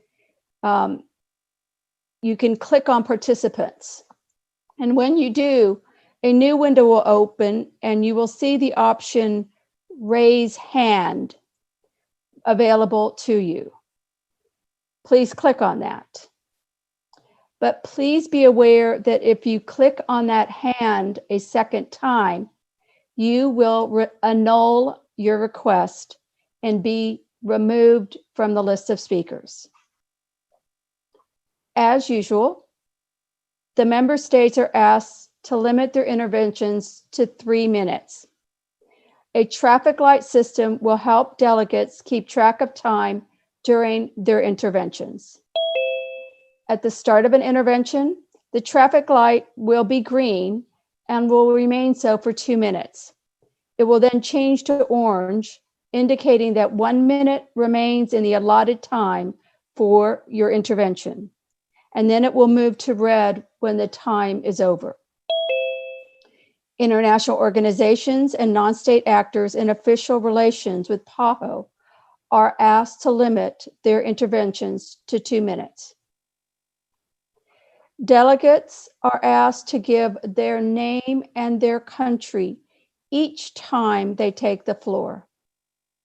Members and associate members will be recognized before observer states and institutions to the extent possible, given our technological platform. We would like to remind the delegates to please send their interventions to the email gbo@paho.org, as this will help with the preparation of the final report of this session. Please ensure that each intervention includes the name of your country and the item written in full, along with its corresponding agenda item. Given the virtuality of our session, we are kindly asking that member states recommending changes or alternative text to proposed resolutions, to any proposed resolutions, please submit your changes to the email gbo@paho.org by 2 p.m. today. This will allow the Secretariat to circulate proposed changes to all member states and will give member states sufficient time to review the draft resolutions in accordance with the rules of procedures of the Council. The Committee on Credentials will meet during the morning recess. The Working Party to study the application of Article 6B of the PAHO Constitution will meet virtually at 12:30 today. If member states wish to submit comments to the final and progress reports, please use the email address interventions@paho.org. Thank you, Mr. President. Over to you. Muchas gracias, señora secretaria. Thank you very much, Madam Secretary. We can now go to agenda item 2.3, establishment of a working party to study the application of Article 6B of the Pan American Health Organization Constitution. I would ask the Secretary to report to the Council regarding those provisions having to do with this agenda item. Thank you, Mr. President. Article 6B of the PAHO Constitution provides that, and I quote, if a government fails to meet its financial obligations to the organization by the date of the opening of the Directing Council or the Pan American Sanitary Conference, by being in arrears in an amount exceeding the sum of 2 annual payments of contributions for 2 full years, the voting privileges of that government shall be suspended. Nevertheless, if the conference or the Directing Council is satisfied that the failure of the government to pay is due to conditions beyond its control, it may permit the government to vote. Traditionally, it has been the practice of the Directing Council to appoint a working party made up of delegates of 3 members to study the application of this article. Thank you, Mr. President. Como se Thank you. acordó en la reunión de As was agreed in the meeting of heads of delegation, we would like to propose El Salvador, Trinidad and Tobago, and also propose Aruba to make up this working party.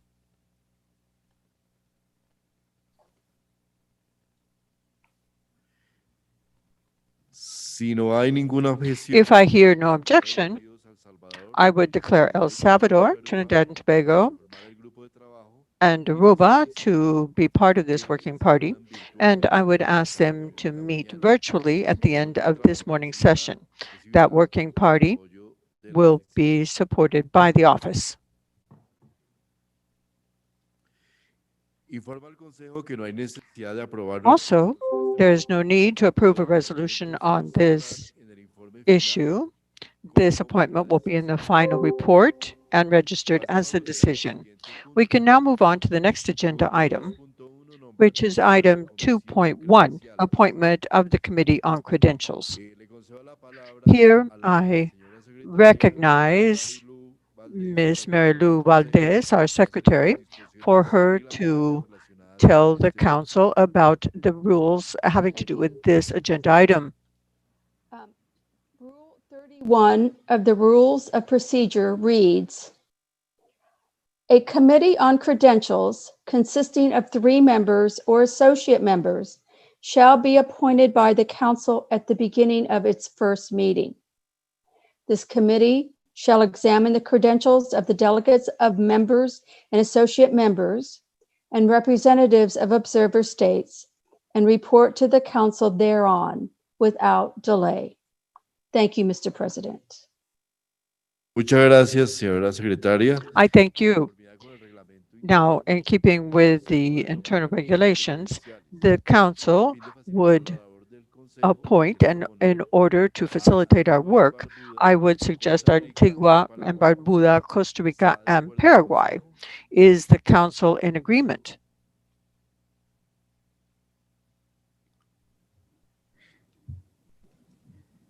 En vista que no se ha escuchado ninguna Since objeción, I have heard no objections, I declare Antigua and Barbuda, Costa Rica, and Paraguay have been elected, and I invite one delegate of each of these countries. And yes, I see the United States is asking for the floor. Please go ahead. Good morning. My name is Kristen Pisani from the United States Department of State. The United States does not recognize the representatives of the illegitimate Maduro regime and strongly objects to their accreditation to participate in these meetings. As the humanitarian and public health situation in Venezuela continues to deteriorate, we must promote holding the illegitimate Maduro regime accountable for actions that have undermined democracy and caused growing suffering for the Venezuelan people. We firmly believe that the legitimate representatives of the people of Venezuela are interim President Juan Guaido and members of his administration. We stand with interim President Guaido and the Venezuelan people as they seek to achieve a peaceful, prosperous, and democratic future. Thank you. muchas gracias a la representante de los Thank Estados you. I thank the representative of the United States, and we take note of her statement. We confirm Antigua and Barbuda, Costa Rica, and Paraguay as elected. And we invite one delegate of each of these countries to meet virtually to examine the credentials received and report to the Council without delay. Also, I would like to clarify that right now we are setting up a committee that will assess the credentials. Also, the Committee of Credentials will meet during recess and will report to the Council at the beginning of the afternoon meeting. The office will provide support in the deliberations of the Commission. We're going to go into recess. We're going to have a recess until 11:15. We come back at 11:15. Thank you very much.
Para prevenir brotes de COVID-19, evita las 3C. 1. Lugares cerrados con poca ventilación. 2. Espacios concurridos o abarrotados de personas. Y 3. Contacto cercano como conversaciones cara a cara. El riesgo de infección o de brotes puede incrementarse cuando las 3C ocurren al mismo tiempo.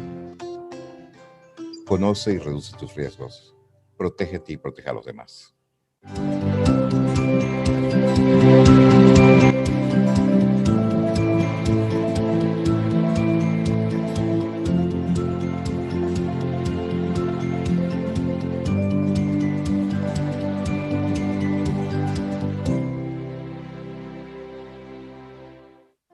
El estrés es un estado mental que muchos de nosotros estamos experimentando a causa de la pandemia del nuevo coronavirus. En estos momentos es importante que todos compartamos cómo estamos enfrentando esta situación. Estos son nuestros consejos. Es posible que haya personas que puedan sentir miedo a enfermarse o a morir, miedo a perder su medio de vida, a separarse de sus seres queridos o a sentirse excluidos socialmente. Otros pueden sentir impotencia por no poder proteger a sus familiares. También hay quienes quieren evitar acercarse a los establecimientos de salud por miedo a contraer la infección. En estas circunstancias es normal sentirse estresado, preocupado, triste, confundido, enojado o asustado ante la crisis, pero no hay que dejarse abrumar por ella. Hay cosas que tú puedes hacer para aliviar el estrés, tranquilizar a los que te rodean y tomar acciones prácticas para cuidarte y cuidar a tu familia. ¿Qué podemos hacer? Hablar. Cuando sientas mucho estrés y preocupación, hablar con personas de confianza puede ayudar. Contacta a tus amigos y familiares. Mantener un estilo de vida saludable. Si debes quedarte en casa, sigue una dieta adecuada. Haz ejercicio físico, mantén patrones de sueño regulares y sigue en contacto con tus seres queridos en casa y por correo electrónico, teléfono o videollamada. Evita fumar, beber alcohol o consumir drogas. Estas no te ayudarán a reducir el estrés. Si te sientes abrumado, habla con un trabajador de salud o consejero. Busca y ten a mano la información sobre dónde puedes acudir y pedir ayuda en tu comunidad si es necesario. Informarse por fuentes confiables. Tener información actualizada sobre la situación te ayudará a medir el riesgo y a tomar precauciones razonables, pero evita prestar atención a rumores infundados e informaciones de fuentes no comprobadas. Las páginas web de la OPS, de la OMS y de las autoridades de salud de tu país te ofrecen información fiable. Limitar el tiempo de exposición a las noticias. Para reducir la preocupación y la inquietud, limita el tiempo que tú y tu familia pasan viendo o escuchando noticias que consideres perturbadoras. Aplicar lo aprendido. Por último, intenta poner en práctica las habilidades que has usado en el pasado y que te ayudaron a manejar situaciones difíciles. Para más información, consulta la página web de la Organización Panamericana de la Salud, www.paho.org/coronavirus.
Okay.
¿Ya?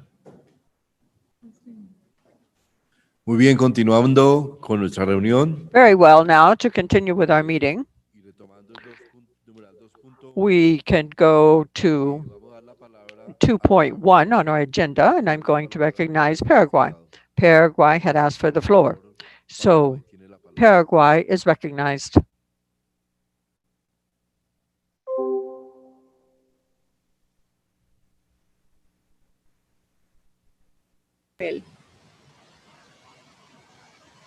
Delegado de Paraguay. The delegate of Paraguay has the floor. Señor ministro, estimados delegados. Distinguished delegates, Mr. Minister, first of all, we would like to ask your collaboration. We're all using this virtual platform for the first time. So we're expecting virtual time to be the same as real time, but that's not the case. Things take a bit longer. So I would ask for everyone's understanding. Then second, I would like to ask that delegates need to be clearly identified. You have to be on the list of panelists or attendees in such a way that we can know exactly who is asking for the floor. So, for example, right now, we have two hands that have been raised, one from Paraguay, Ms. Moreno Pacino, and there the minister, the chair, just recognized that person. And also we have a request from Ms. Helen Royer. So I would ask you, would you please indicate the name of your country So please put your country name in front of your name. That will make things much easier for us. After all, we do have some 400 people that are connected, and that will facilitate conducting the debate. It will make it easier for the chair and for the secretary. So would you please rename yourself in that way? So, Mr. President, after making that clarification,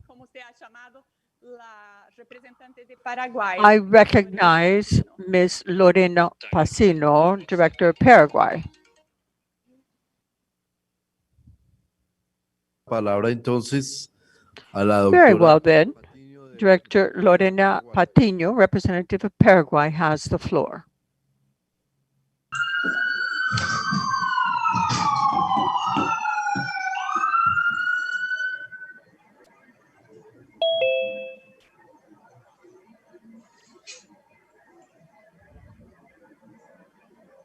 Paraguay has the floor.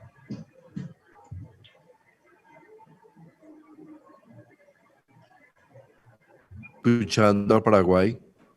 Paraguay.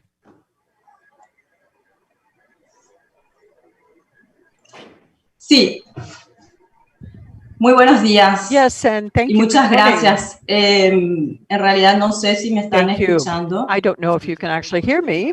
Yes, we can hear you quite clearly. Please Ok, go mil ahead. disculpas, creo que es un I tema de apologize. conexión. I think that perhaps there's a problem with the Tengo el connection. honor de hacer But esta it is intervención an en nombre honor de to be Bolivia, speaking to you on Brasil, behalf of Bolivia, Canadá, Brazil, Chile, Canada, Colombia, Chile, Colombia, Costa Rica, Costa Rica, Ecuador, Ecuador, El Salvador, El Guatemala, Salvador, Haití, Guatemala, Perú and y Haiti, mi país, Peru, Paraguay. and my country, Paraguay. Los gobiernos de nuestros The países governments quieren of our dejar countries constancia would like que la to acreditación y state for the participación de record los that the accreditation representantes del participation régimen of ilegítimo de representatives of the Nicolás Maduro, illegitimate regime así of como en Nicolás otras Maduro, reuniones, as well as eventos in y other talleres del meetings, 58 events Consejo or workshops Directivo of de la the OPS y la 72 58th sesión del Directing Comité Council Regional and de the la OMS para 72nd las session of the Américas Regional Committee no of implica ni WHO for the deberá ser Americas does interpretada not como un imply, nor should it reconocimiento be viewed tácito de la as legitimidad tacit del régimen recognition of the de Nicolás legitimacy Maduro o of sus the representantes. Maduro regime.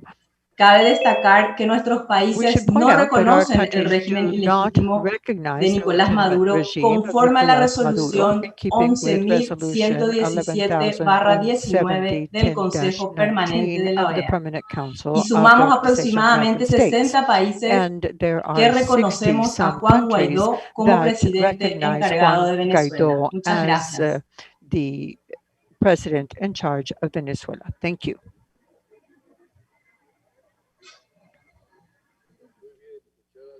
Thank you. I thank you, Paraguay. The United States has asked for the floor.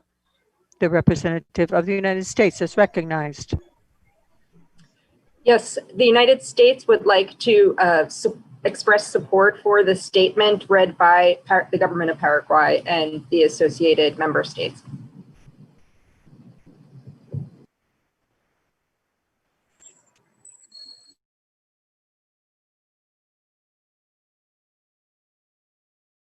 Thank you, United States. We heard your statement. Does any other country care to speak to this point?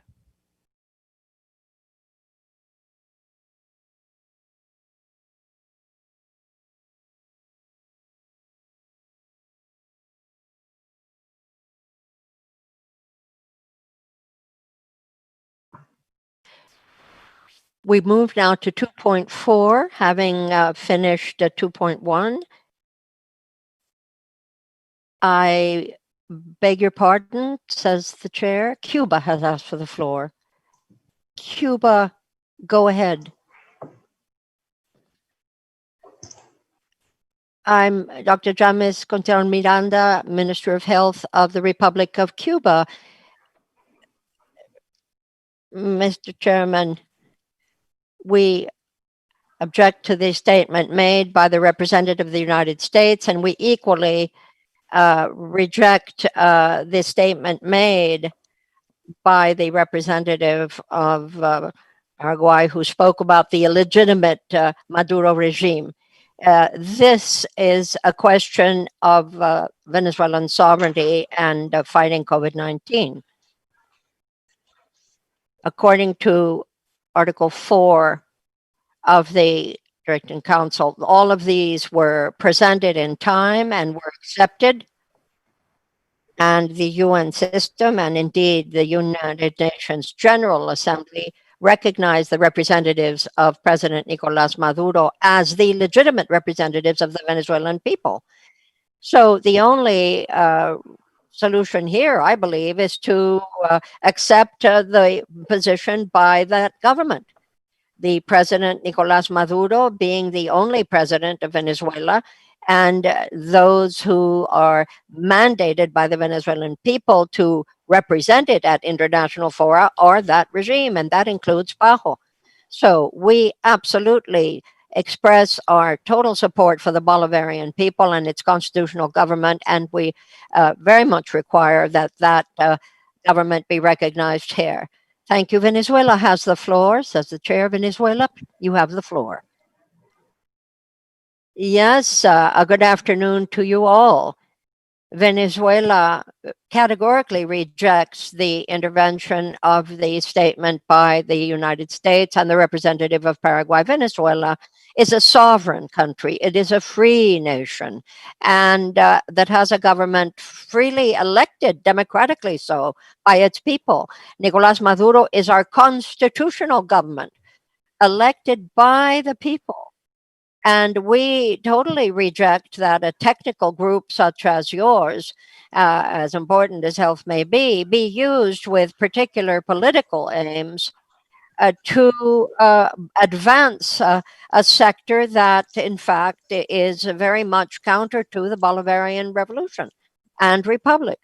And so we ask that a formal statement be made to stop this invective against the Venezuelan people. And might I beg that we continue with the holding of this 58th Directing Council, which is very important, has a lot to offer us all and the world. And therefore, I hope that this ill-timed intervention on the part of the group of people in the US can be brought to a stop. Thanks very much. Thank you, Venezuela. We take good note of all of these statements. The Credentials Committee will be meeting and will deliberate on that point and will, of course, present us with its report, and we shall learn what they have deemed precedent at that time. Without any further intervention on that point, we move now to 2.4, establishment of the General Committee. I give the floor to the secretary for her to tell us the procedures that are involved in that point. Thank you.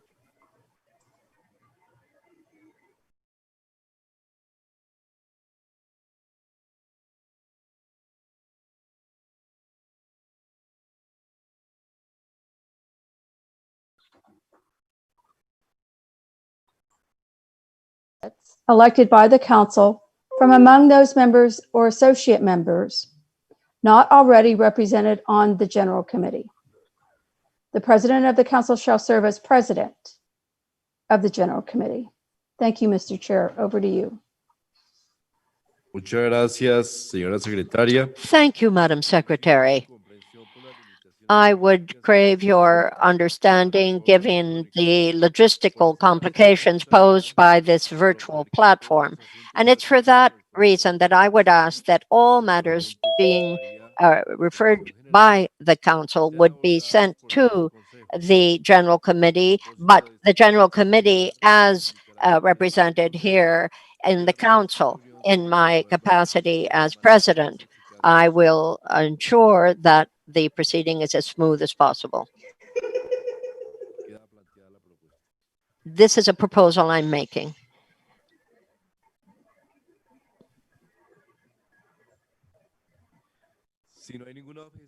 In the absence of any objections, I will tell the council that there is no need to adopt any resolution on the matter. It will be reflected in the final report. I ask that we move on to the next item.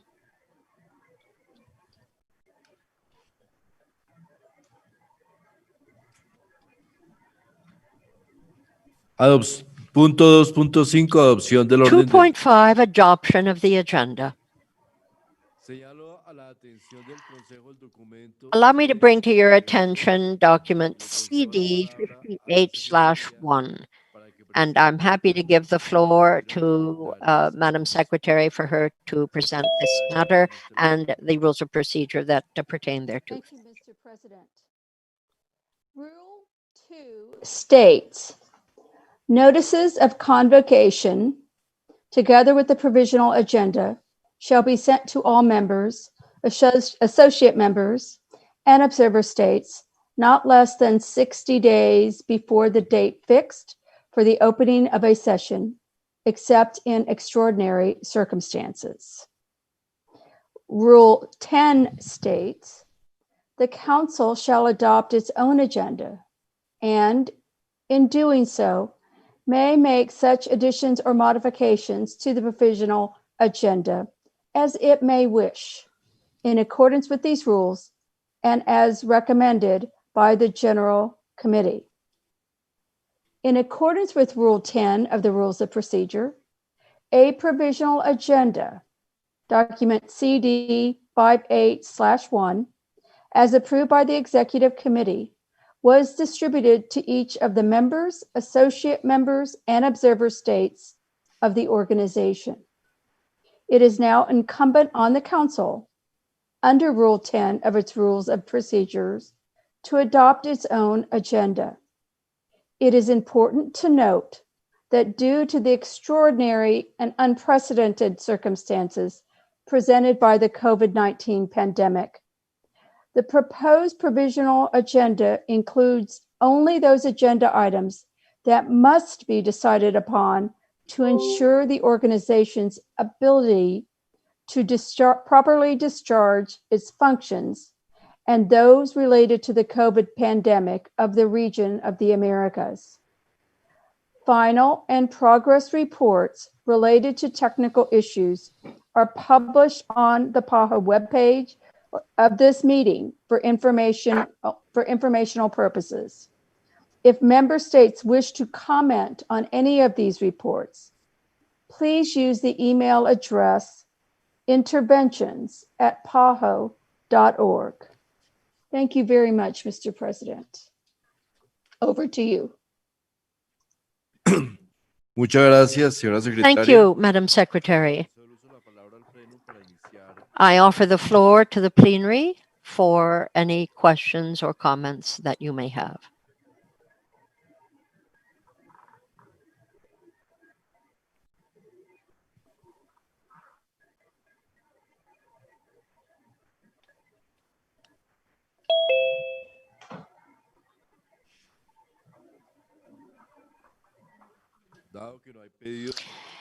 No one seems to be asking for the floor. I therefore declare this agenda adopted.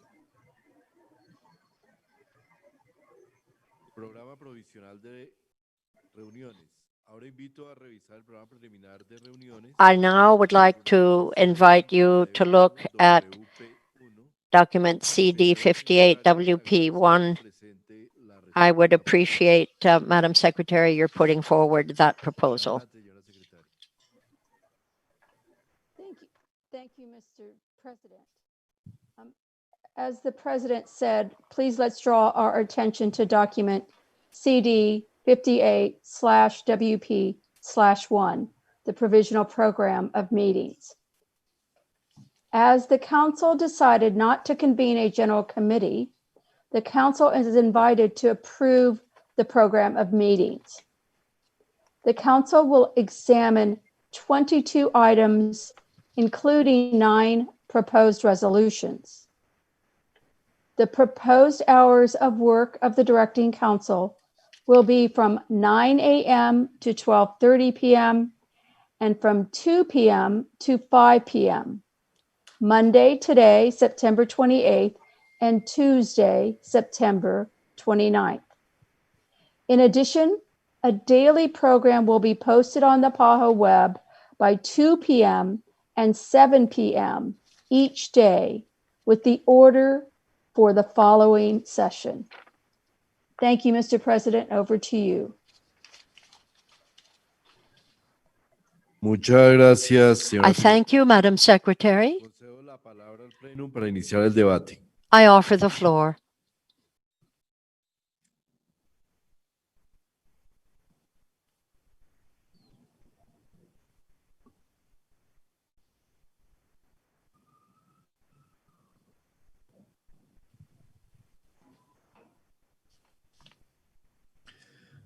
No hay pedido de palabra. There is no request for the floor. I therefore declare approved the preliminary program of meetings. Señalo la atención del Consejo que la Let me adopción point del out to the Council that the adoption of the agenda and the program of meetings shall be reflected in the final report as a decision. I invite you now to take up the next item. This is 3.1 Annual Report of the President of the Executive Committee. del Consejo el documento. Let me call to your attention document CD 58/2, and I'm happy to give the floor to His Excellency Jeffrey G. Bostic, Minister of Health and Well-being of Barbados, for the presentation of the annual report of the Executive Committee. Mr. Bostic, you have the floor, Mr. Thank you very much, Mr. President. As President of the Executive Committee, it is my pleasure to introduce the report on the activities carried out by the committee between October 2019 and September 2020. During the period in question, the members of the committee were Barbados, Belize, Canada, Costa Rica, Ecuador, Haiti, Mexico, Peru, and the United States of America. During the reporting period, the committee held its 165th and 166th sessions. It also held a special session on May 29th to discuss the organization's financial situation. The Subcommittee on Program, Budget, and Administration did not meet this year. Its 14th session was canceled due to the extraordinary and unprecedented circumstances presented by the COVID-19 pandemic.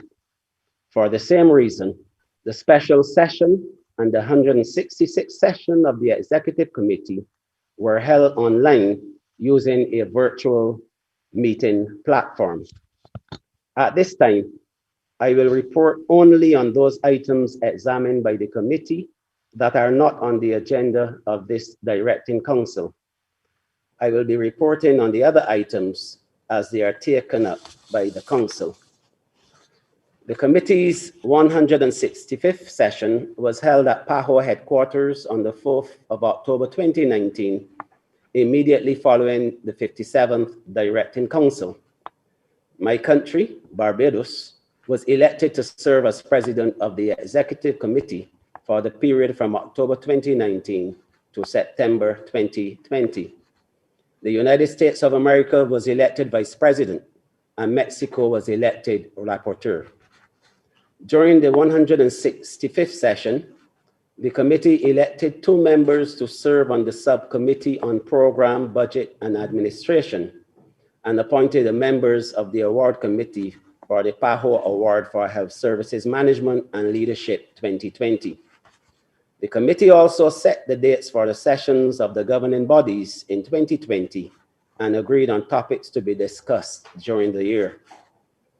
During the special session on May 29th, the committee examined a report on the financial crisis caused by delays in the receipt of assessed contributions and considered several proposed measures for dealing with the situation.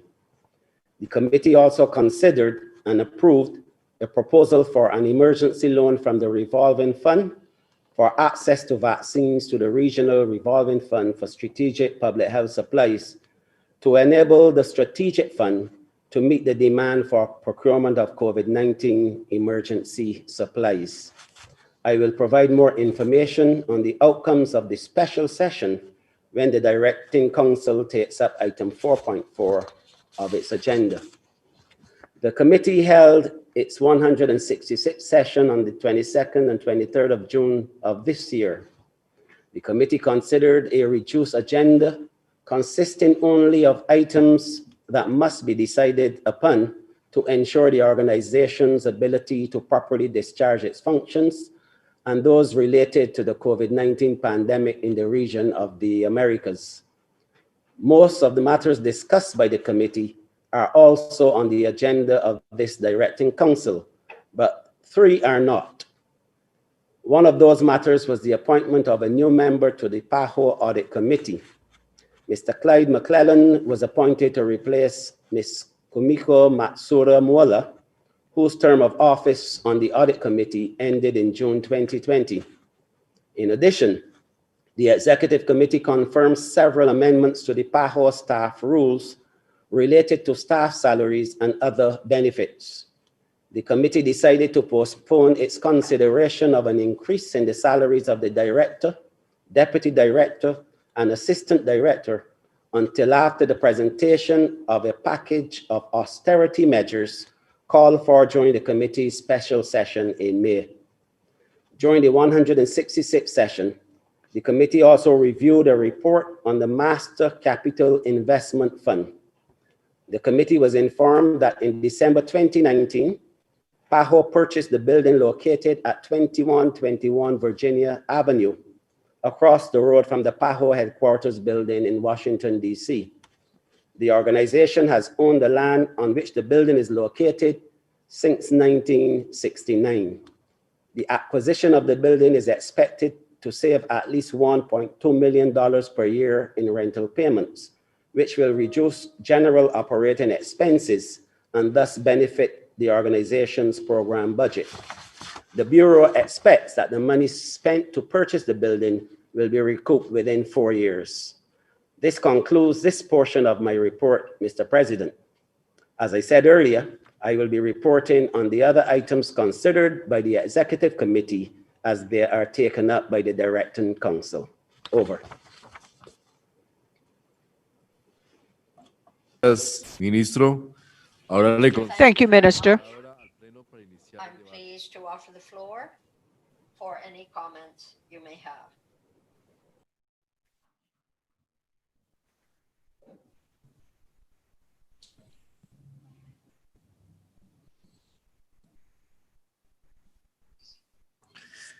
No viendo pedidos, le planteaba a la señora directora. There being no request for the floor, I would ask the director, does she have any comments to make? Thank you, Mr. President, and congratulations for your assumption of the office of President of the 58th Directing Council. My only comment is to thank the members of the Executive Committee for having served the organization, and particularly the outgoing members, to express our gratitude. And this year you had an extra special session, which was well attended. So our gratitude. Over. Thank you.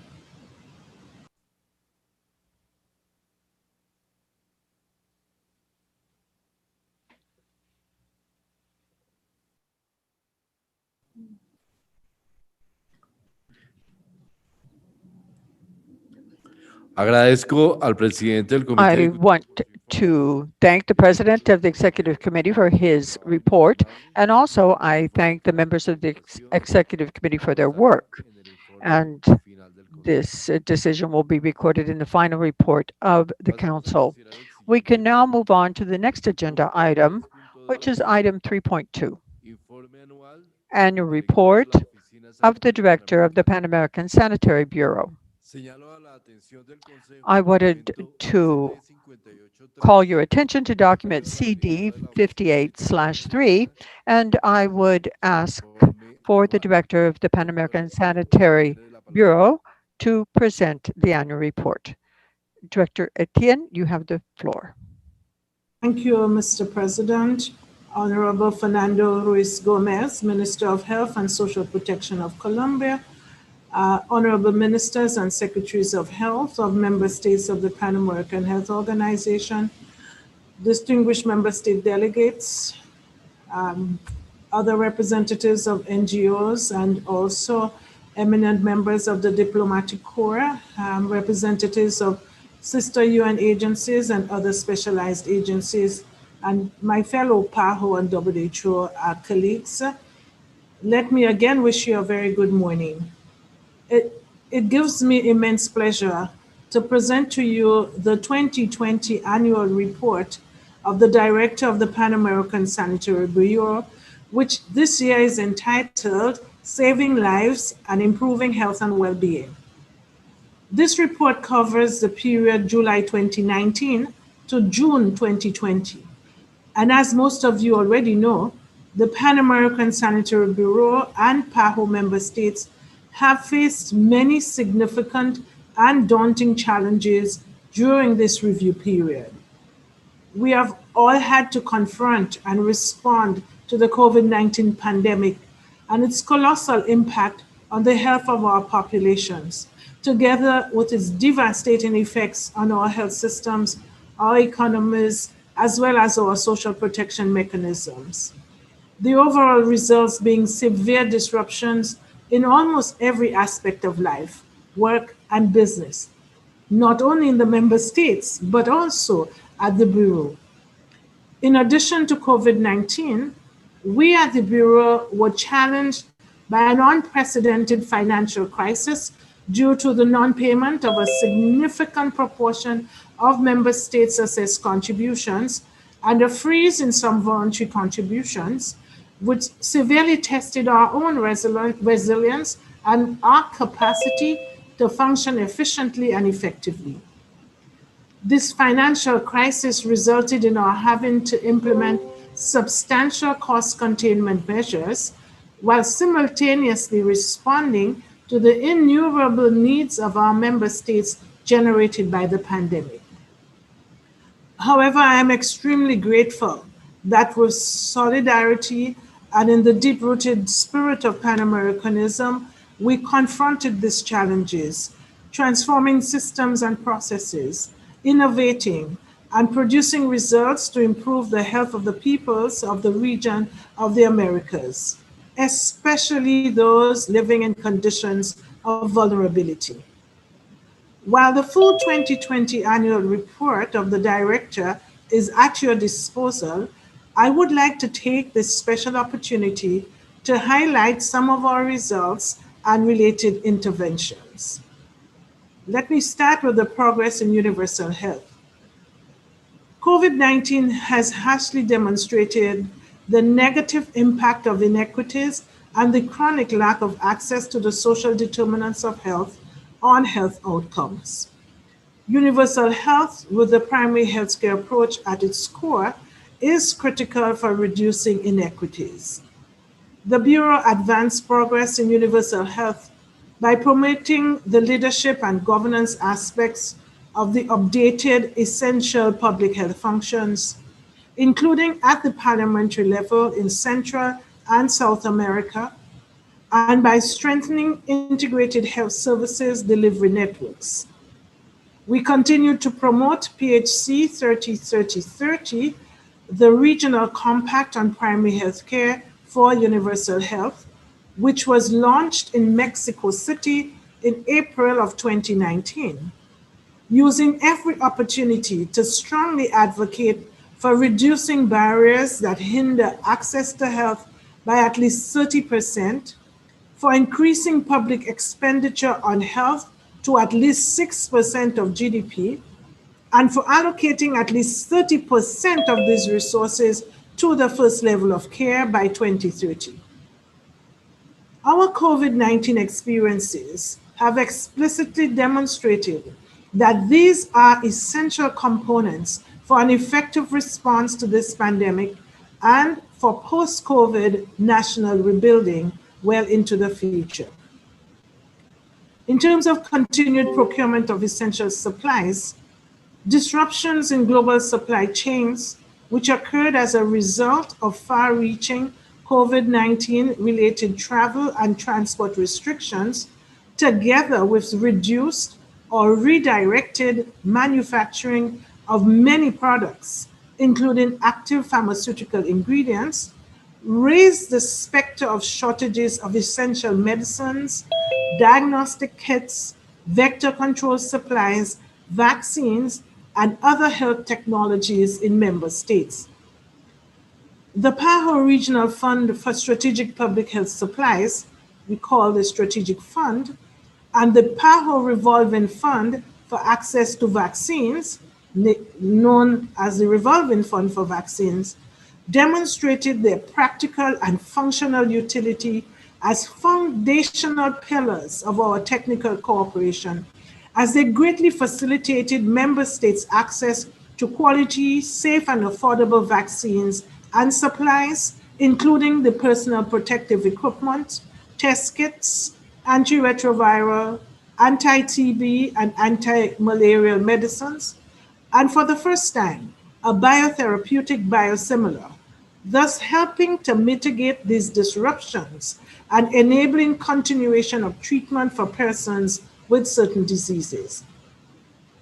Very early in the pandemic, and separate from the strategic fund, we made some early donations to countries such that by the 28th of February 2020, some 29,512 COVID-19 PCR tests were dispatched to 24 countries, as early as February 2020.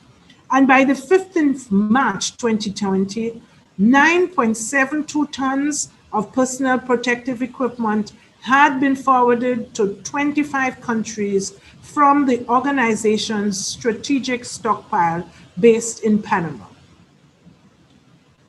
Let's see about the progress in elimination of communicable diseases.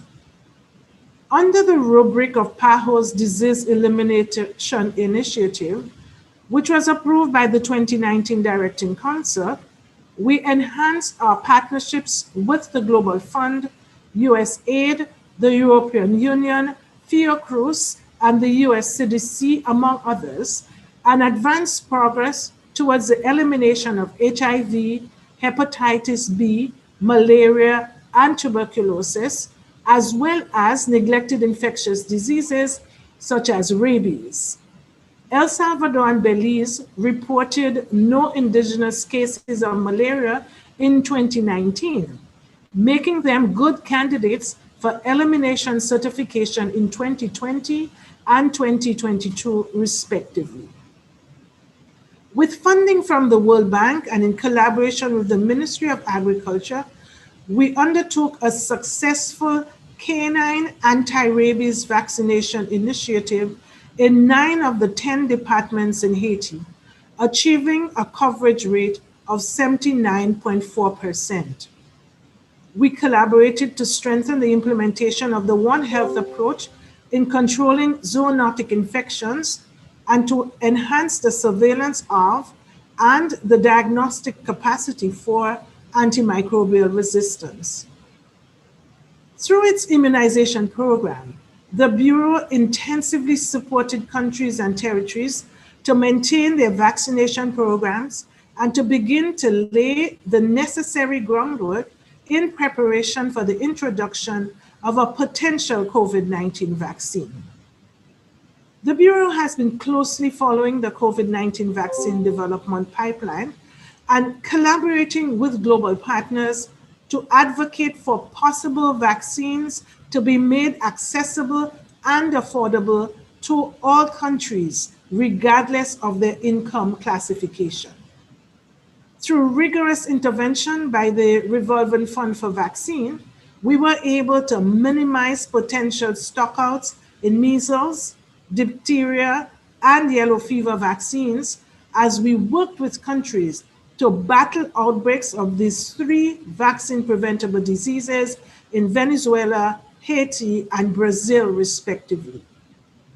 Additionally, the Revolving Fund for Vaccine was able to successfully secure and deliver 24 million doses of seasonal influenza vaccines to member states in the Southern Hemisphere in order to protect their populations and limit the potential negative impacts of dual epidemics of COVID-19 and influenza during this fall and winter.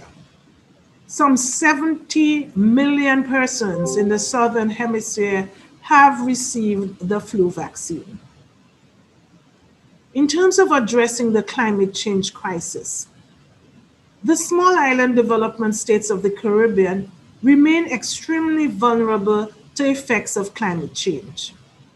The European Union funded CARIFORUM project on strengthening climate resilient health systems in the Caribbean will effectively support the implementation of the Caribbean Action Plan on Health and Climate Change 2019-2023, which will address the health impacts of the climate crisis and contribute to a reduction in mortality and morbidity from the expected health consequences of climate change in the Caribbean.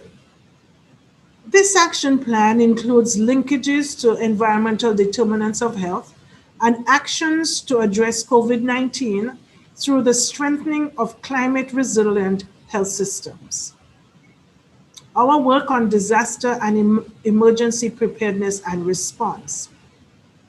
The COVID-19 response benefited from our past cooperation, including that provided by the following technical programs: the expansion of the Smart Healthcare Facilities Initiative, preparedness for influenza and other respiratory viruses, strengthening core capacities to implement the International Health Regulations 2005, and response to other emergencies, disasters, and crises, addressing critical public health needs in Venezuela and neighboring countries, and the cholera elimination in Haiti.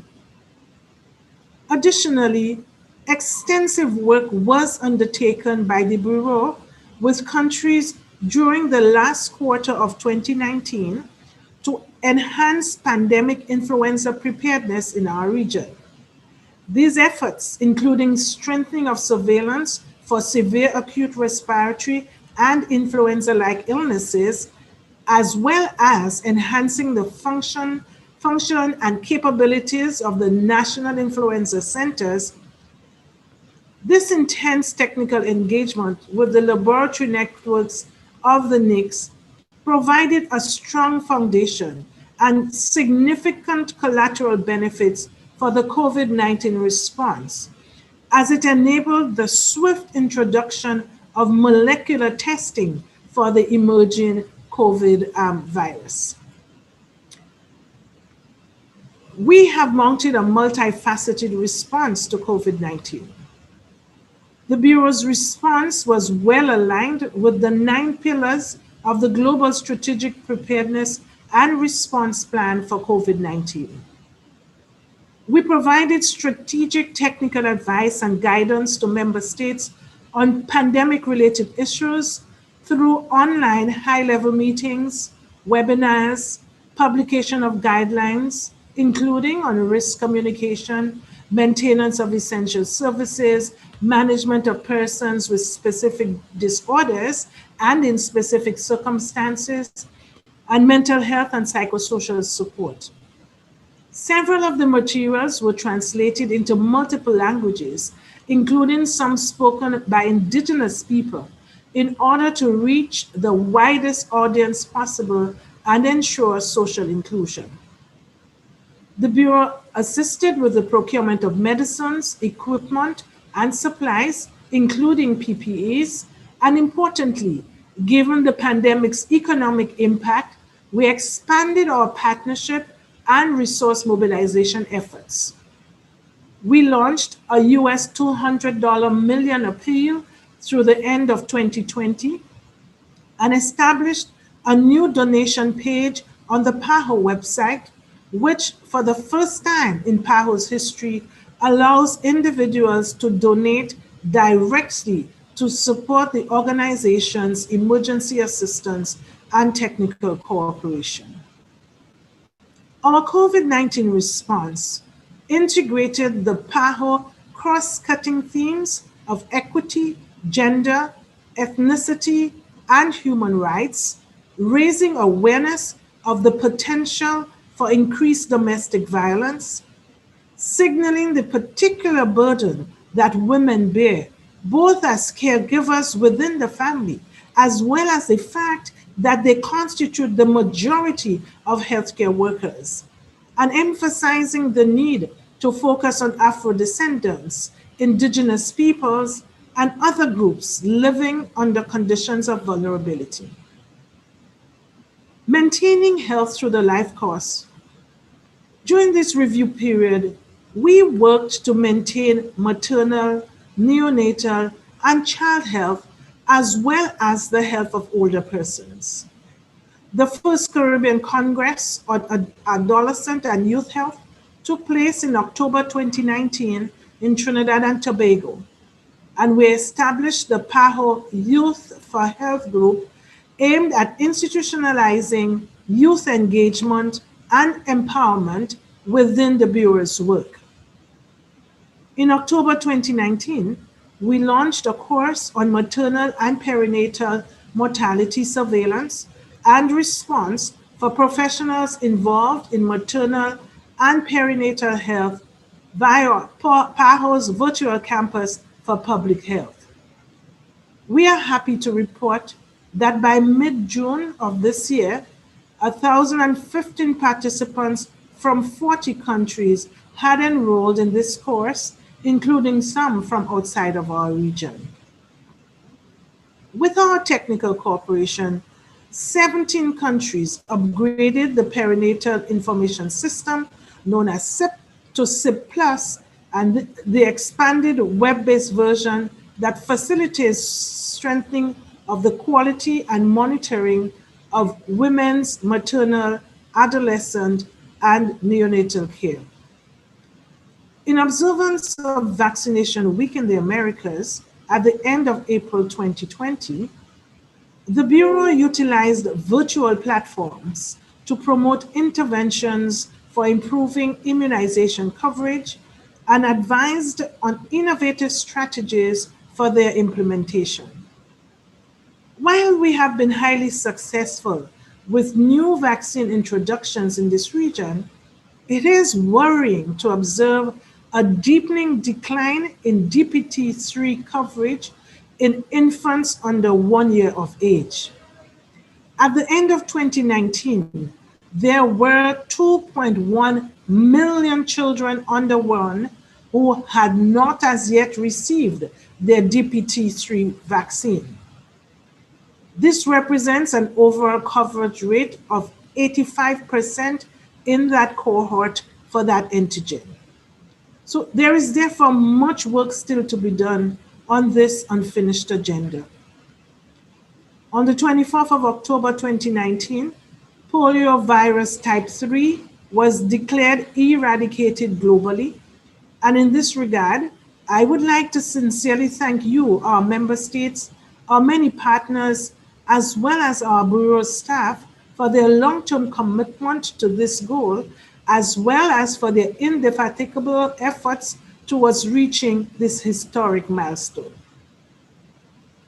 Let's look at our efforts in accelerating NCD prevention and control. Studies undertaken during the COVID-19 pandemic quickly demonstrated the severe impact of the COVID-19 pandemic on persons living with underlying conditions such as NCDs. We conducted a rapid assessment of the impact of the pandemic on NCD services, which revealed service disruptions in 83% of the 29 member states that responded. Reasons for these findings included partial reassignment of NCD staff to COVID-19 activities, partial closure of clinics, cancellation of elective care, and client non-attendance for fear of contracting COVID-19. We recognize that this issue must be addressed through enhancing the resilience of health systems and refocusing attention on universal health with greater involvement of persons living with NCDs.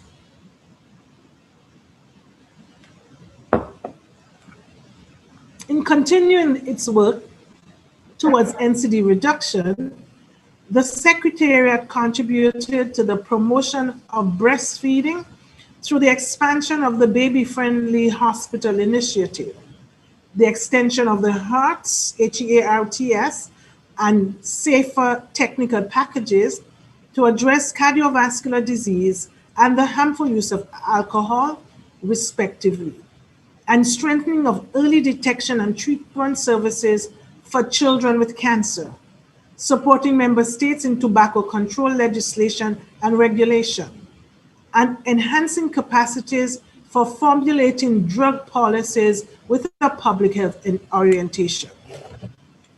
And we did not leave mental health and neurological conditions behind. Mental health in emergencies has emerged as an important public health problem following the back-to-back monster hurricanes experienced in the region during these last few years. However, the COVID-19 pandemic has also incontestably demonstrated its psychosocial and mental health impacts on our populations. With funding support from the Caribbean Development Bank, we have been collaborating with the government of the British Virgin Islands to implement and strengthen mental health and psychosocial support services in disaster management. And as of the 30th of June 2020, some 150 professionals and community members have been trained in psychological first aid and other related subjects. In August 2019, a few weeks prior to the onset of Hurricane Dorian, the Secretariat supported the government of the Bahamas in developing standard operation procedures for mental health and psychosocial support. This advanced work enabled these services to be rapidly rolled out in those areas most affected by Hurricane Dorian, and will also facilitate the integration of the services into the Bahamas COVID-19 response.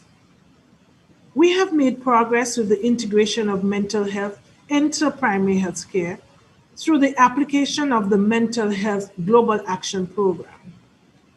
Online self-learning courses in psychological first aid and the prevention of self-harm were launched on PAHO's virtual campus for public health. We also expanded partnerships for mental health to include the Caribbean Alliance of National Psychologists Association and Alzheimer's Disease International. Significant guidance on mental health and psychosocial support was provided as part of the COVID-19 response. The promotion and management of information for health. We are all aware of the infodemic associated with the COVID-19 pandemic. There was and is no shortage of information on COVID-19, including through social media platforms. PAHO has strived to maintain its reputation as a trusted source of up-to-date, accurate information on public health issues, and an important aspect of our information and communication interventions was countering misinformation and disinformation about COVID-19. In this regard, and in collaboration with our partners, we responded rapidly and was one of the first regions in the world to implement a series of actions for supporting countries and territories, which included the development of a highly curated evidence portal composed of trusted information for decision and policy making for authorities, researchers, health professionals, and individuals. Very importantly, we undertook big data analysis to improve our understanding of online search behavior in order to adapt our content to better serve client needs. For example, we have noted that persons may search for terms other than face masks in order to enhance their knowledge on a specific topic. The Bureau's technical cooperation prioritized among related issues the strengthening of information systems for health, including greater disaggregation of data, which was necessary to identify inequities, and the adoption of digital health solutions. Some of these, including telehealth and online meetings, have proved critical during COVID-19. We also prioritize metrics, analytics, and forecasting, with health equity being integrated into our health analysis, and the management of scientific and technical information and exchange of knowledge, for the generation of evidence that informs policy development, and fostering innovation in the health sector. In addition, the Bureau established the COVID-19 guidance and the latest research in the Americas portal, which facilitates access to and use of evidence-based information to strengthen health systems and services and promote research. There were also innovations in administrative and management systems. In response to the COVID-19 emergency, the Bureau implemented special measures to maintain business continuity, to ensure the safety and well-being of its personnel, and comply with local public health mandates, both at PAHO's headquarters and at its country offices. In regard to the profound financial crisis faced by the Secretariat, we adopted several cost-saving measures, including a hiring freeze and a reduction in operational expenses in order to prudently manage that crisis while simultaneously providing supportive resources and counseling services for our Secretariat personnel during this stressful period, which was further exacerbated by the closure of workplaces and schools, teleworking, and other impacts generated by the pandemic. I would like to take this opportunity to sincerely thank all PAHO staff for their extraordinary patience, collaboration, dedication, and commitment during these trying times. We also accelerated the process of digital transformation, which was already underway in the Bureau, to adapt to the shift to nearly universal staff teleworking and the restrictions on international travel resulting from the pandemic. We gave priority to providing secure, cost-effective, cloud-based services, implementing remote access tools, modernizing user devices, expanding paperless initiatives, and enhancing connectivity at headquarters, country offices, and specialized centers. These efforts were very much enabled by the optimized cloud-based PAHO Management Information System, PMIS, which was adopted in 2016. The Secretariat implemented innovations in its procurement operations to help member states access health supplies and collaborated with WHO, UNICEF, and other partners through the UN COVID-19 supply chain system and the Access to COVID-19 Tools Accelerator, the ACT Accelerator. The Bureau also ensured that PAHO's governance would not be put on hold.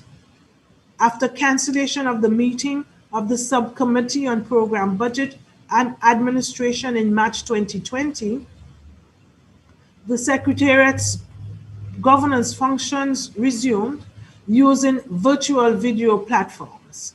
We need no greater proof of the success, at least some success of those efforts, than this virtual 58th Directing Council meeting. We have seen clearly that COVID-19 has put persons with certain underlying health conditions, as well as those residing in conditions of vulnerability, at increased risk of illness and death. postponement and interruptions in healthcare have the potential to reverse public health gains. And there is a growing body of evidence which suggests that excess mortality and morbidity are increasing in the region as a consequence of the impact of COVID-19 on priority health programs. The health, social, and economic impacts of the pandemic will have far-reaching efforts on the progress for the achievement of national, sub-regional, regional, and global health goals. Also on health financing and resource mobilization, and indeed on all efforts and aspirations for health development with equity. The Economic Commission for Latin America and the Caribbean, ECLAC, has forecasted a regional average decline of some 9.1% in gross domestic products in 2020. Although recovery is predicted to commence in 2021, the recession may constitute the worst economic crisis of the past 80 years. However, we cannot be deterred or deflected from our mission. PAHO and ECLAC have agreed to work jointly to develop a new model that defines resilient health systems and universal health as key inputs for social protection and sustained economic growth in the post-COVID-19 era. And we have collaborated to provide high-level guidance for countries on the need for convergence between health and the economy as a crucial aspect of the response to COVID-19 and its aftermath. In conclusion, and cognizant of the fact that the region of the Americas must confront the unprecedented challenge of saving lives and protecting the health and well-being of all people within the context of COVID-19, the resulting fiscal and economic crisis and the fragile health and social protection systems, we fully recognize that massive and sustained interventions will be required, both in the immediate and foreseeable future, to control and contain COVID-19, to tackle the increasing poverty levels, to reduce health and social inequalities, and very importantly, to position health at the center of equitable and sustainable development.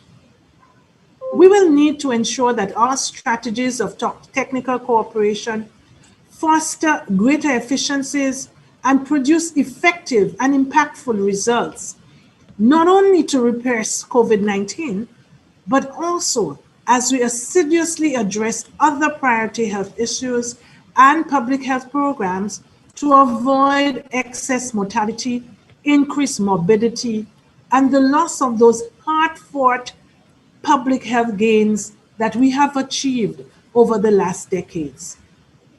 Looking ahead, the Bureau must therefore reinforce the importance of universal health anchored in the primary healthcare approach as a cornerstone for building resilience.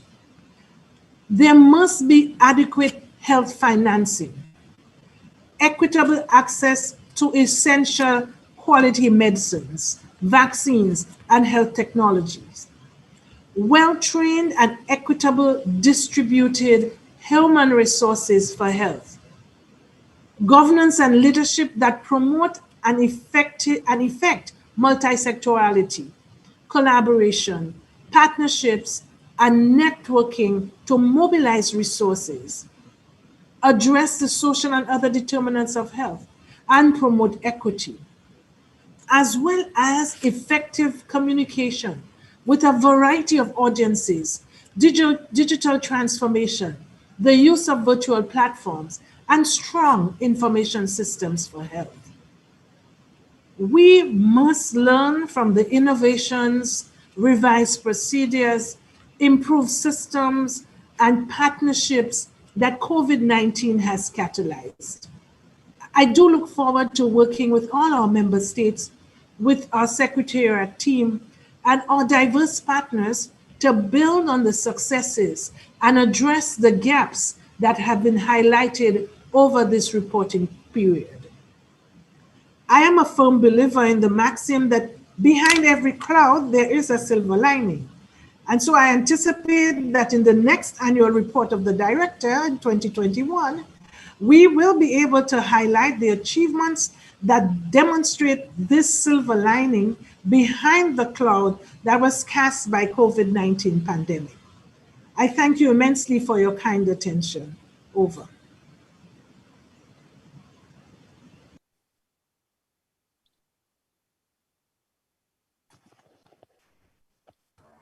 Directora.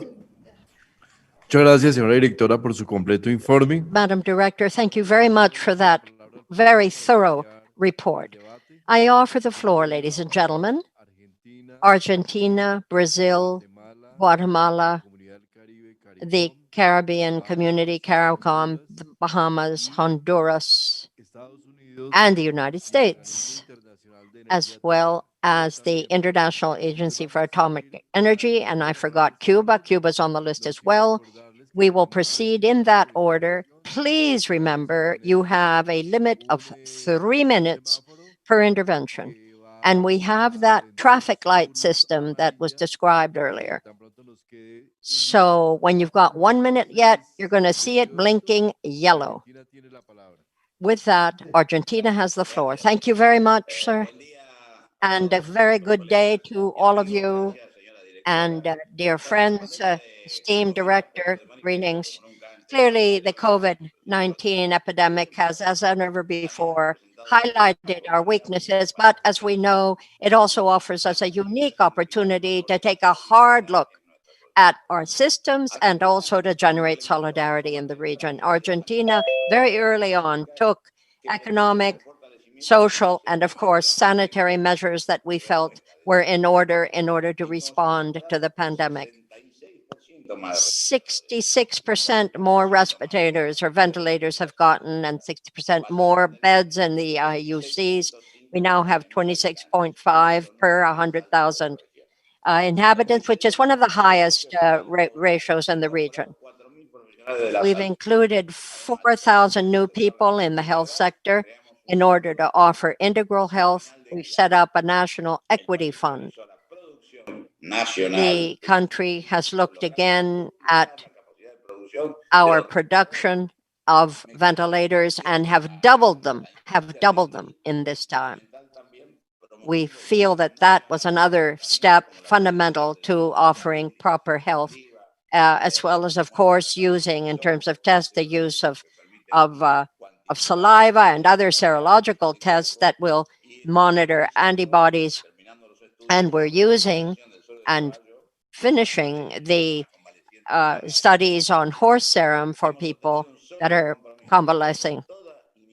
We have looked very hard at all of the regional as well as global initiatives to offer more equitable access to drugs and to the vaccine so that access to the global public can be facilitated and made cost-free where available. We are very grateful for WHO for its support. We're also very grateful for the COVAX mechanism and all of the accelerators. As well, we have also entered into phase 3 of 3 candidate vaccines. Our country has Sinopharm, Pfizer, and Janssen working with us, and we're working very hard on phase 3, trying to spur as much as possible the end results of this vaccine production. Mexians, an Argentine lab, together with Mexican interests, have been tapped by Oxford University to do some work for there, and we're looking at producing 150 to 200 million doses for Latin America. That's what Argentina is very much working on, ensuring that Latin America gets the drugs and the vaccines it needs. We see this as a collective responsibility, not only of Argentina and this region, but of the world at large. Thank you. Já chamou?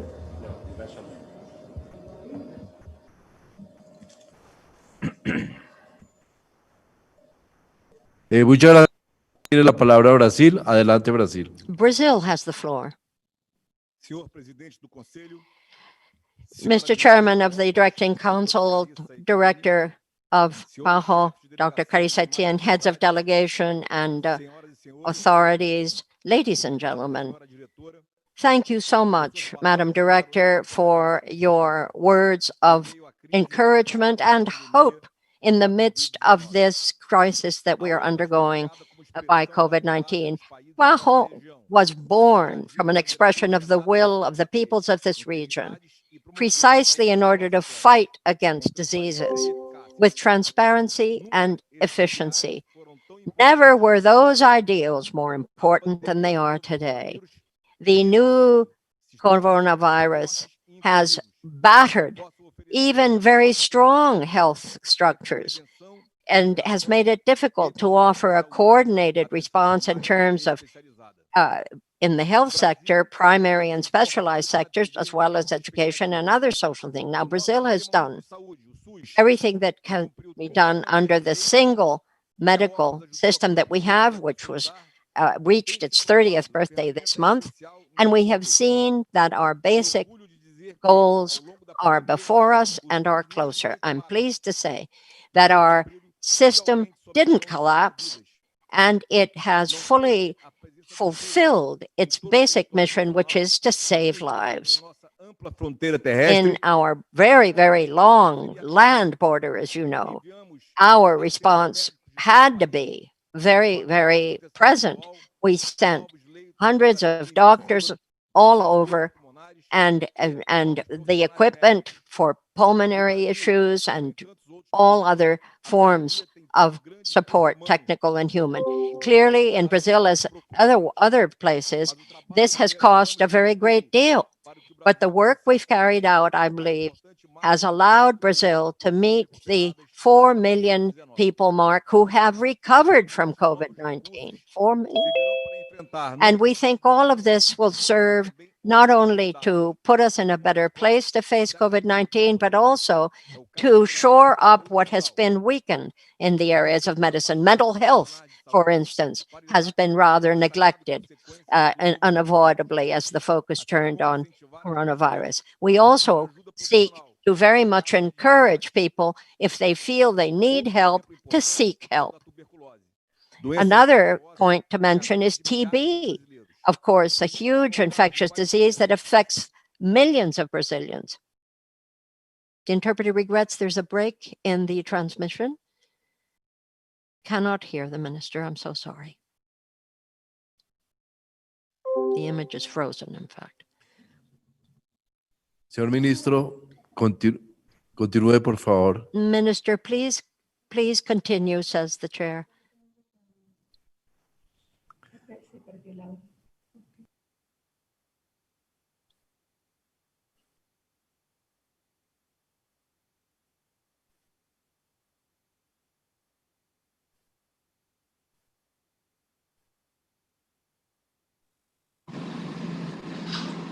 Pero es que ahora entiendo lo que decía.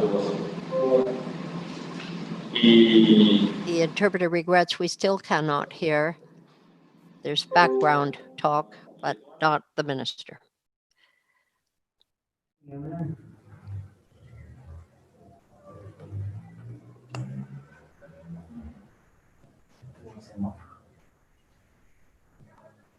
Pero se nos fue el sonido.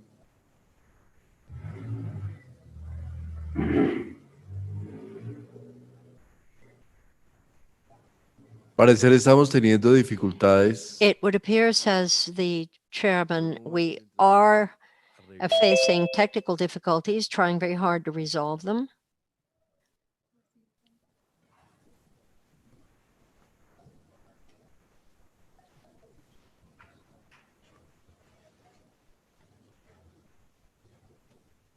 Señor Ministro, entendemos que... Minister, we understand, or rather, Chair, we understand there's a problem of connectivity in Brazil, alas, and I would suggest then that we move on to the next country on your list until such time as we can reconnect with the minister from Brazil. Thank you, Dr. Monica. Let's move on then with Guatemala, and subsequently I'll be pleased to give Brazil the floor yet again. Guatemala, you have the floor. Thank you very much, Mr. Chairman. Guatemala wants to congratulate you on your election as chair of this 58th Governing Council, and Grenada, Honduras, and Uruguay also for having been led to form part of that head table. Sir, Guatemala is very grateful indeed to the director of the Pan American Health Organization, and we're very pleased, Dr. Etienne, with your yearly annual report. We so much value your technical support and everything that under your guidance, PAHO has done to help us move towards a science-based approach to universal health coverage as part of the regional compact that we have signed to move towards universal coverage. Madam Director, the issues that you've tackled, saving lives and improving health and well-being, are a perfect focus for us, as these matters were for your annual report, as they remind us of how important it is to look at quality primary care and a tight network of services, but beyond that, necessary resilience in order to face the global challenges. In the case of a pandemic, we have no choice but to take another look at our health systems and see what we need to do to meet the needs of today. We need continuity of essential services above all, and more than, we need to be very careful to cover the basic needs of those populations that are most vulnerable.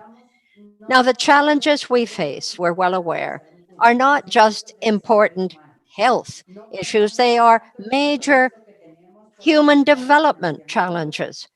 We need to look at public financing of public, and we want to bring it up to 6% of GDP, which is what we've done following PAHO's suggestion. We're pleased to state in that regard that we have managed, we believe, to take strides towards that goal, certainly not there yet, but we're moving toward it. And know that our analysis of fiscal space for health is now very, very tightened and sharply focused so that we have the necessary means by which in the Ministry of Finance we can engage in constructive dialogue. We are presenting the argument that only solid financing can put us on sound footing.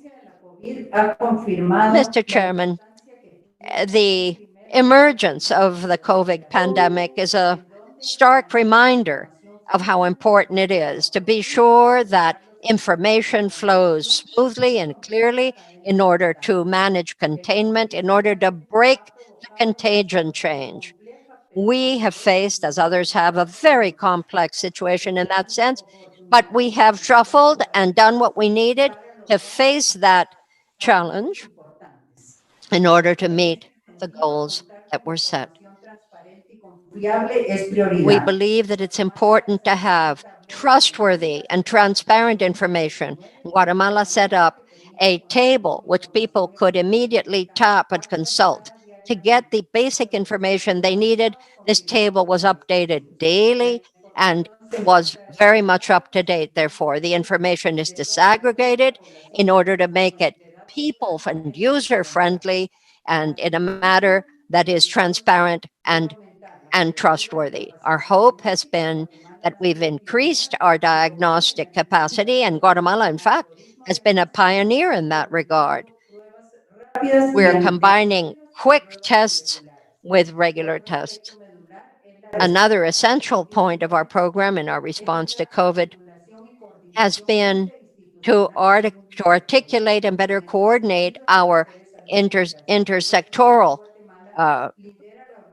units. We have a primary humanitarian response in the country, very much supported by PAHO. We've had 6 subgroups set up to better coordinate the coordination and response among our health workers. We include mental health and we include psychosocial support as well as communicable disease, integral maternal occurrence and others, coverage of risks and others as well. Tracing is, of course, of the utmost, and we have done what we could to tap into the alert and response level system that WHO has set up. That's a key element of coordination in my country. We're in touch with our townships and particularly in and around the city of Guatemala. We understand that it's important to have a strengthening of our health services. And as part of the efforts that we're undertaking under the leadership of our president, we have launched in record time 5 hospitals. I ask, Madam Minister, that you start to wrap up in order to better face the challenges that are COVID related. These are but a few of the achievements that we have reached, and we thank you very much indeed for the support that you've extended that have made this possible. We're grateful for PAHO's presence in Guatemala. Thanks very much. Thank you, Madam Minister, says the chair. I now give the floor yet again to the Minister of Brazil so that the minister may conclude his statement, which was interrupted. Go ahead, sir. I'm awfully sorry, says the minister, for the connectivity issues that we have faced here in Brazil, but this is part of Latin America and we manage well nonetheless. I was sharing when the connection was interrupted what vision we could have for the post-pandemic world. And I'd like to offer what we're doing in the area of tuberculosis, which I was saying, this is an infectious disease that affects thousands of Brazilians. And we know how negatively it was impacted by the lack of early detection. And from October, we are launching a National Day of Awareness for early detection of TB, because we want to bring everybody's attention to the critical importance of preventive measures. Naturally, also, it's important that with or without the pandemic, we have to sustain our health system, and we have one of the largest programs for organ transplant in the world. We pay particular attention to that. Now there, PAHO has been an extremely valuable partner for Brazil in what we're doing to reach universal health is, of course, rooted in the strategic fund and the revolving fund, which very much dovetail with our own national goals. Tuberculosis and immunization are tops on the list. In connection with the pandemic, we were moving particularly to have tests and protective equipment and others, but we want to express our complete solidarity with the region. We have helped 9 different countries in this area for testing for COVID-19. We have also sought voluntary contributions in order to boost the basic capacity of the countries in the region to complement the measures already underway. We are very, very much attuned to our technical cooperation with PAHO, and we're going to look very carefully at the coming debate on governance in the organization, which are of particular importance at this directing council, never more so than now, where the transparency and cooperation programs must be met without compromising fundamental steps that are already being taken successfully. We need to think not only of working against COVID-19, but also of the whole of health in difficult times. Let me say then that Brazil, as ever, is ready to do what we can to assist the region. Thank you. Thank you very much, Minister. Vamos a suspender para we have come to the time when we will break for lunch, ladies and gentlemen, but just to tell you, we have the Bahamas, Honduras, the United States, Cuba, Canada, Paraguay, Colombia, Mexico, and the Spain, Colombia, Mexico, and then the International Atomic Energy Agency and the International Federation of Medical Students Association. These are the states and the bodies that are on our list. I ask you to be back at 2 p.m.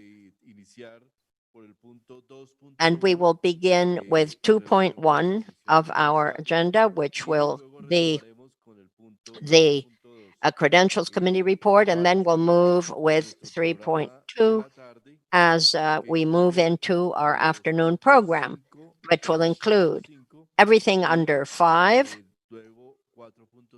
and then 4.3 and 4.4, which is what we have set for us for today. All of 5 and 4.3 and 4.4.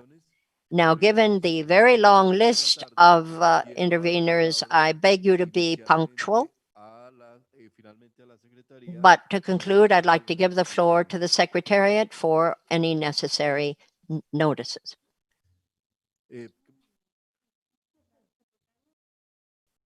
Secretaria tiene la palabra. Madam Secretary?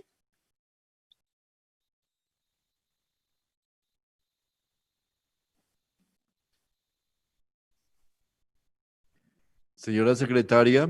Sorry, Mr. President, my apologies.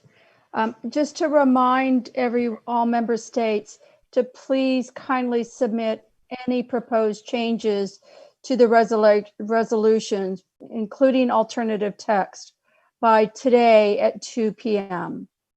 Thank you, Mr. Chair. Muchas gracias, señora Secretaria. Nos vemos entonces a las Thank you, 2 Madam Secretary. We will see each other again virtually, punctually at 2 p.m. And thank you very much for your presence this morning.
altamente transmisible, y la Organización Panamericana de la Salud continúa liderando, respondiendo, trabajando para rastrear, frenar, tratar y detener esta nueva enfermedad, desplegando asistencia, fortaleciendo los servicios de salud, asesorando a los gobiernos, apoyando la investigación en 52 países y territorios de las Américas.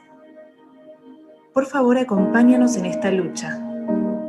Trabajemos juntos, unidos, para detener la propagación de la COVID-19.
Mothers who are able to breastfeed should continue to breastfeed their babies during the pandemic.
Las Américas. Enfrenta hoy una crisis de salud sin precedentes llamada COVID-19. Nuestro continente se ha convertido en el epicentro de esta nueva enfermedad altamente transmisible y la Organización Panamericana de la Salud continúa liderando, respondiendo, trabajando para rastrear, frenar, tratar y detener esta nueva enfermedad, desplegando asistencia, fortaleciendo los servicios de salud, asesorando a los gobiernos, apoyando la investigación en 52 países y territorios de las Américas. Por favor, acompáñanos en esta lucha. Trabajemos juntos, unidos, para detener la propagación de la COVID-19.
Las Américas.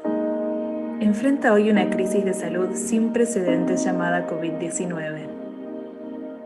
Nuestro continente se ha convertido en el epicentro de esta nueva enfermedad altamente transmisible, y la Organización Panamericana de la Salud continúa liderando, respondiendo, trabajando para rastrear, frenar, tratar y detener esta nueva enfermedad, desplegando asistencia, fortaleciendo los servicios de salud, asesorando a los gobiernos, apoyando la investigación en 52 países y territorios de las Américas. Por favor, acompáñanos en esta lucha. Trabajemos juntos, unidos, para detener la propagación de la COVID-19.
Gracias.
Hoy una crisis de salud sin precedentes llamada COVID-19. Nuestro continente se ha convertido en el epicentro de esta nueva enfermedad altamente transmisible, y la Organización Panamericana de la Salud continúa liderando, respondiendo, trabajando para rastrear, frenar, tratar y detener esta nueva enfermedad, desplegando asistencia, fortaleciendo los servicios de salud, asesorando a los gobiernos, apoyando la investigación en 52 países y territorios de las Américas. Por favor, acompáñanos en esta lucha. Trabajemos juntos, unidos, para detener la propagación de la COVID-19.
Muy buenas tardes a todos. Usted está Good conectado al afternoon, everyone. You are connected to the 58th Directing Council meeting of the Pan American Health Organization. Thank you very much for being with us. Right now, we are finishing the preparation to be able to resume the afternoon session. Just as a reminder, La sesión de la mañana fue suspensa. we had to interrupt the morning session. We were talking about item 3.2, which is the report of the director of the Pan American Sanitary Bureau. We were not able to conclude the discussion on that item. This afternoon, our session will begin by first hearing from the Committee on Credentials, and that is agenda item 2.1. That will be the first item of business for the afternoon. And then after we hear that report on credentials, we will return to agenda item 3.2, finish the discussion of that item, and then we will continue with what was on the agenda. So basically, that would be 5.1, 5.2, 5.6, 5.3. And let's see, of course, that's a bit ambitious, but if we can get that far, we would take a break. And after the break, we would come back and we would deal with 5.4, 5.5, 4.3, and 4.4. So once again, thank you very much for being with us. And we still need a few more minutes before resuming our meeting. Thank you.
Bueno,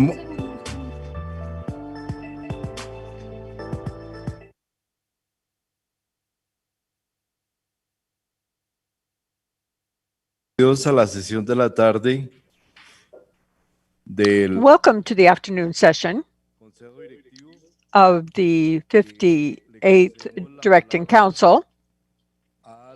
And I recognize the representative under 2.1, item on the agenda, appointment of the Committee on Credentials.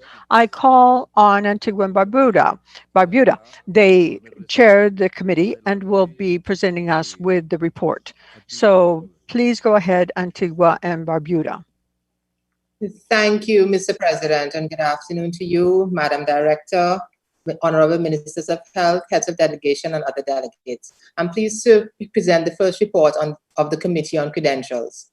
In accordance with Rule 31 of the Rules of Procedure of the Directing Council, the Committee on Credentials, appointed at its first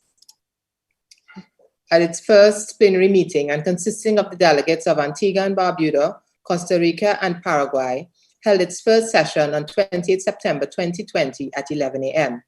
It elected Antigua and Barbuda as president. The committee also examined the credentials delivered to the director of the Pan American Sanitary Bureau in accordance with Rule 4 of the Rules of Procedure of the Council. The credentials of the delegates of the member and participating states, associated members, and observer states listed below were found to be in good order, and the committee therefore proposes that the Council recognize their validity.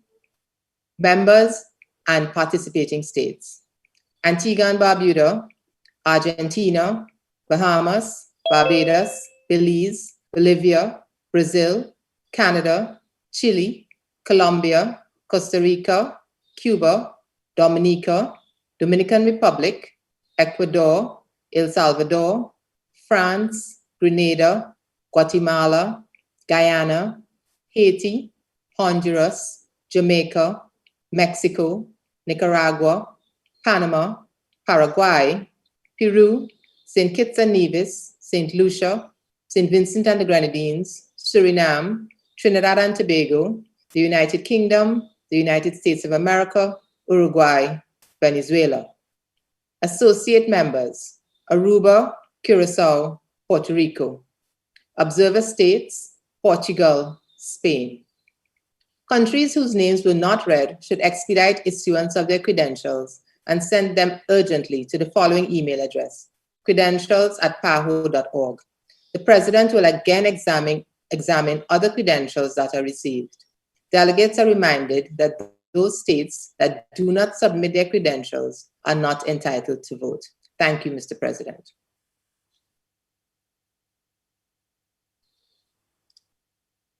Antigua, doctora. Thank you. Thank you, Antigua and Barbuda. We have received a report, and we will now move to agenda item 3.2, and a report of the director of the Pan American Sanitary Bureau. And next on my speakers list is the representative of Honduras. Honduras, please go ahead.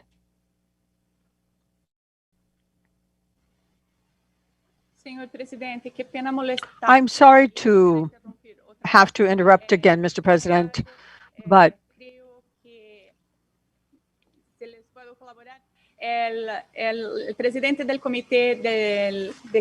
the chair of the Credentials Committee presented the report. And so before we go ahead with the next item of business, this report has to be approved so that the council can express its agreement with the report. I'm sorry for interrupting. Well, I thank you very much. So with that, we put to the consideration of the entire group this report that we have just received from the Committee on Credentials.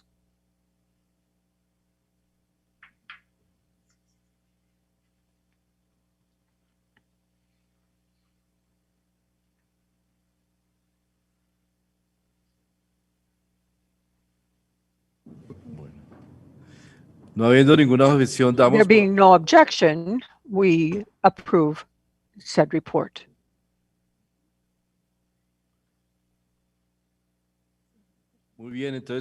Very well then. Now we can continue with item 3.2, annual report of the Director of the Pan American Sanitary Bureau. And next on the speakers list is the representative of Honduras. Honduras, please proceed.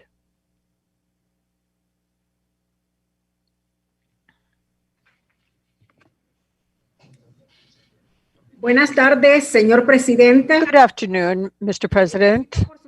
I congratulate you on your appointment as president of this council, and also I wanted to congratulate Dr. Carice Etienne on her annual report. Mr. President, Honduras agrees with the annual report that was presented by the director of the Pan American Sanitary Bureau. This is a clear, precise report, and it shows the innovative capacity, the effectiveness of the Sanitary Bureau. It has been able to quickly adapt to the changes in both global and regional health. The report, Director, is characterized by the impact of the COVID-19 pandemic. That pandemic has made it necessary to hold our meeting virtually. It is obvious that the lessons learned, the old lessons, the lessons we've learned during the pandemic, have called on the Sanitary Bureau that now supports the region more than ever before to help us stop the spread of the pandemic and to improve our health services. Obviously, we were not ready to deal with the tragedy that we are currently experiencing, but we have taken on this tremendous challenge and see it as a great opportunity to reform our health systems and turn them into a more equitable and more accessible health service. Now, it is important with your technical support to move ahead and create a new normality that will benefit our people. The basic functions of the Pan American Health Organization, including partnerships, research, formulation of different policy options that are ethics and evidence-based, as well as analysis of health and health trends. All of this is essential to detect and better measure the inequities and to accelerate the strategy to deal with social determinants and also to provide for resource mobilization. These strategic actions are key for the technical cooperation of the organization, and it has to continue to be centered in the countries and reflect the needs of the current situation and the situation that will come after the pandemic. Now, we have counted more than 50 mentions of Honduras, my country, in this report. And I wanted to begin by recognizing the fact that our countries have made major strides in this context. And all of those gains have been made good use of by our country. For example, drafting a draft of the National Health System Law that is in bill status, and other efforts that I am not going to describe because I am short on time. I do not want to conclude my remarks without first thanking the team at PAHO. You are our main partner in dealing with this pandemic. Thank you for sharing the vision with us, saying that this pandemic will strengthen us even more. We're working side by side in that direction. We congratulate the director on her report, and we encourage the entire meeting to approve the annual report as presented. Thank you. Thank you very much, Honduras. I recognize Cuba. Cuba, please go ahead.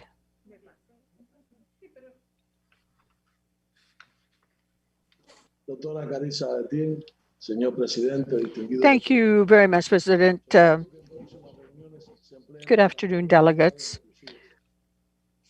In future meetings, accessible platforms should be used. Here in Cuba, we have no access because of the blockade imposed by the United States. Now, in this report, we have heard the accomplishments of the last 12 months.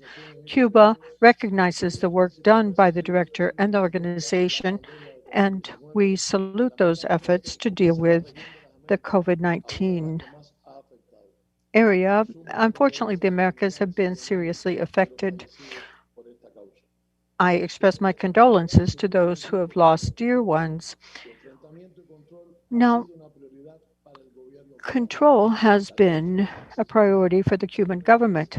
Intersectoral actions, quick decision-making, launching services, individualized care, all of this has made it possible to get results that are favorable and avoid the collapse of services. It is important to have a public healthcare service that is accessible to all, that is free of charge. The work of the healthcare community has been key. We have provided care and used drugs developed by our pharmaceutical industry, leading to the recovery of 87% of those people who were affected. And this is a figure that compares more than favorably with global and regional averages. These results have been possible despite the economic, trade, and financial blockade of the government of the United States that has gotten even more serious in the time of the pandemic. But this has not stood in our way of delivering health care to our people. At the request of several governments, we have provided support in 39 countries, helping them fight the pandemic, 22 of them in the Americas. Those brigades were added to health brigades working in 58 different countries. So Cuba continues its work characterized by solidarity despite the blockade imposed by the government of the United States. There has been a defamation campaign, but in no way does this undermine the work done by our healthcare professionals. Cuba supports the work done by the Pan American Health Organization. Cuba was not informed previously of efforts in Brazil, even though I would ask you to please wrap up your ideas, is carried out on the basis that affect the results. This country denounces and rejects those accusations, and the organization has been used trying to hamper the relationships with some of the member states. Be certain that the strength of truth always will defeat lies.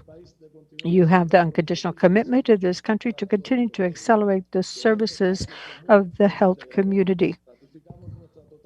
We ratify our complete certainty that cooperation and international solidarity are essential to save humankind from this serious crisis. Thank you. Thank you, Mr. Minister. And with that, I recognize the representative for the United States.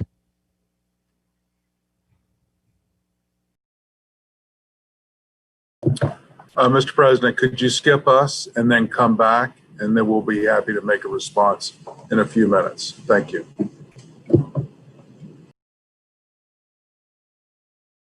Entonces le damos la palabra a... So then, I recognize Canada, please. Go ahead.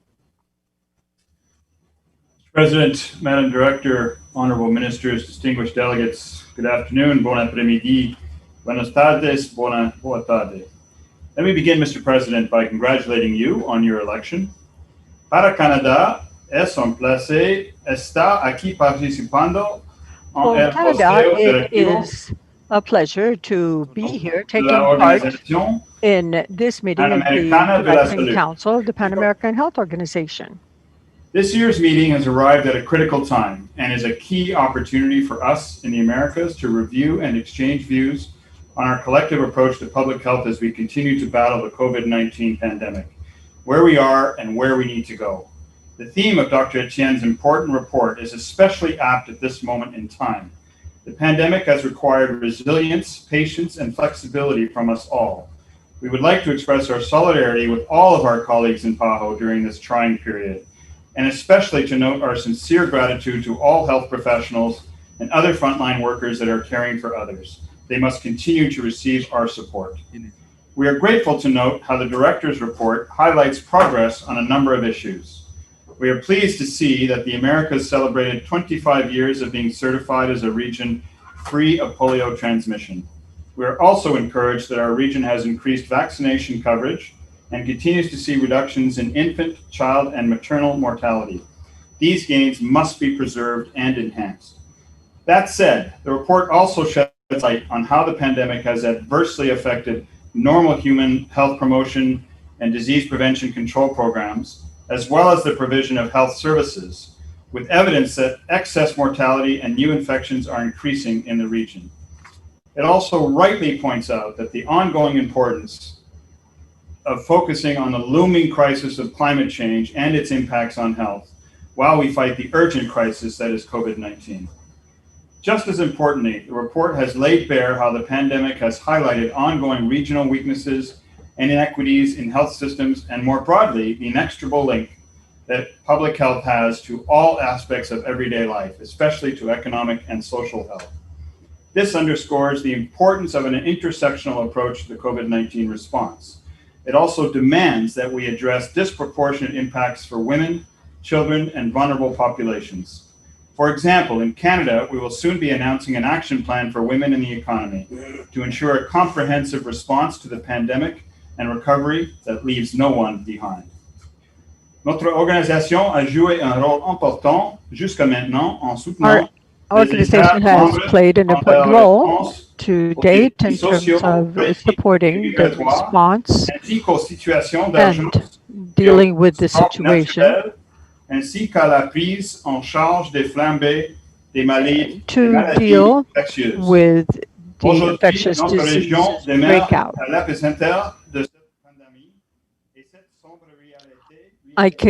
We have to remember that this is a situation that comes after decades, and that PAHO has continued and continues to play an important role in dealing with this. Canada values the organization's leadership in working with key actors to address shortages of critical medical supplies and personal protective equipment, and supporting the most vulnerable countries in their preparedness and response efforts. We are pleased to have assisted PAHO with its response, having provided $9 million in humanitarian assistance and in response to requests for support in the region. It's also abundantly clear that we must continue working with and empowering multilateral institutions, in particular PAHO, as their efforts allow us to achieve much more together than we could alone. A prime example of this is the COVAX facility, a unique multilateral response to a complex global problem. Canada is looking forward to ongoing engagement with this coalition of international organizations and economies, including many from the PAHO region, to support equitable global access, safe, effective, and affordable COVID-19 vaccines. With PAHO's mission more pressing than ever, we note with concern the continuing incomplete collection of assessed contributions. We understand and agree with the importance of good governance and fully expect PAHO to follow that approach in its work. We would ask you to please wrap up. States must pay their dues in full and in a timely manner. By doing so, we can demonstrate our ongoing commitment to public health in the Americas. Finally, Mr. President, if you'll permit me just another few seconds, it is important we reflect on our experiences and consider ways in which our current and future responses can be strengthened. Evidence-based review processes building on lessons already learned can help us understand how best to prevent, prepare, detect, and respond while strengthening health systems along the way, without, I might add, looking to cast blame. To that end, we look forward to participating in the work of the Independent Panel for Pandemic Preparedness and Response, created as a result of the unanimously supported COVID-19 resolution adopted by the World Health Assembly in May of this year. I urge all PAHO members to do the same. My thanks again, Madam Director, for your invaluable report. We look forward to the deliberations of the Directing Council, and as always, you can count on Canada's constructive engagement with PAHO. Thank you, Mr. President. Muchas gracias al delegado de Panamá. Thank you very much, the delegate of Canada. I recognize the delegate of Colombia.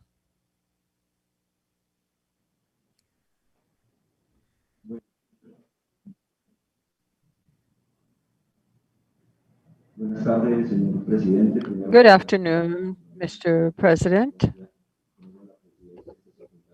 I congratulate you, and it's a pleasure to see Colombia in the chair for this meeting of the Pan American Health Organization. We express our appreciation for the report, and it reflects the capacity of the Pan American Health Organization.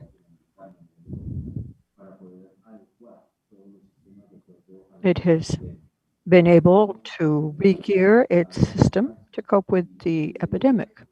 It's important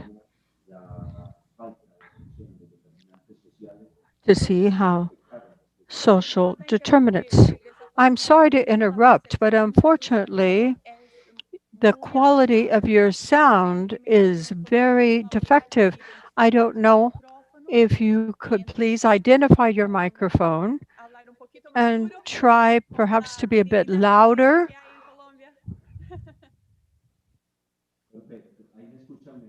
Can you hear me better? Did the sound improve? If you could increase the high tones, please. Is this any better? It's getting better. Okay, I was saying that we appreciate Director Etienne's report. I was highlighting the way that PAHO has been able to adapt in the circumstances of COVID and how the different member countries have been dealing with the crisis. Social determinants have to do with an explanation of why certain segments of our population are more affected.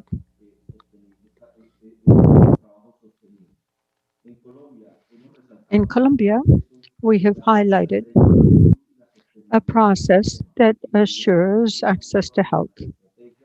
The strategies have been followed closely. We're learning from the pandemic. We have obligatory isolation to those that have been exposed, and we're following the guidelines.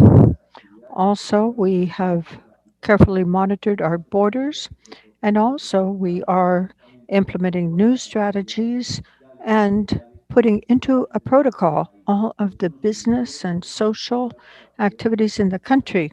This allowed us to strengthen our whole healthcare system and also increase our diagnostic capabilities. We're at a level now where we can do some 40,000 tests every day. All of this has allowed us to align the country with safety protocols. We hope to not have a second outbreak. We hope that the sensitivity of the systems, not only those of the Ministry of Health, but also under the President's office, will allow us to implement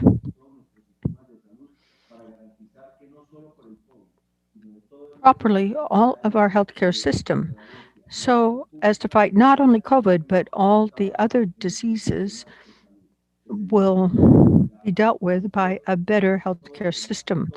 So all other sectors now have been cooperating, and it's a time to call for greater international cooperation to guarantee better collaboration. This requires everyone's support. No one can fight this alone. So we thank the Pan American Health Organization for all of the support that we have received from it, and we will continue to participate in joint efforts so as to further the global healthcare system. Thank you very much. I thank the representative of Colombia. The delegate of Mexico has the floor. Thank you very much. Can you hear me? Yes, Mr. Minister, we can hear you. Perfect. Thank you. Mr. President, officers of this meeting, ministers of health, distinguished representatives of the Directing Council, and dear Dr. Etienne, I greet you with a fraternal greeting from the Secretary of Health in Mexico. Unfortunately, the Secretary was not able to attend this important meeting, but he did entrust me as Undersecretary of Health to take his place. I begin by thanking Director Etienne and also her Secretariat for all the efforts making this virtual meeting possible using the new technological platforms that are part of our new normal. And all of this encourages us to think about the way our everyday lives have had to adapt in recent times, and probably these changes will last for some time into the future. We know not how much longer.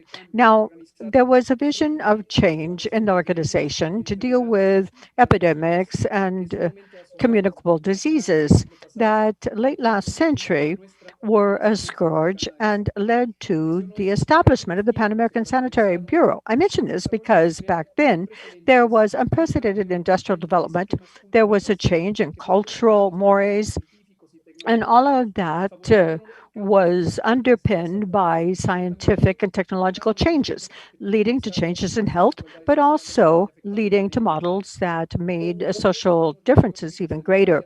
Now that we go through the worst health crisis of the last 100 years, that has caused an economic and social crisis of a major proportion, because of the presence of this unknown virus, all of this means that humankind has to reassess its relationship with its environment. So COVID-19 points to the need to consolidate healthcare systems that are people-centered and that are based on social justice and solidarity.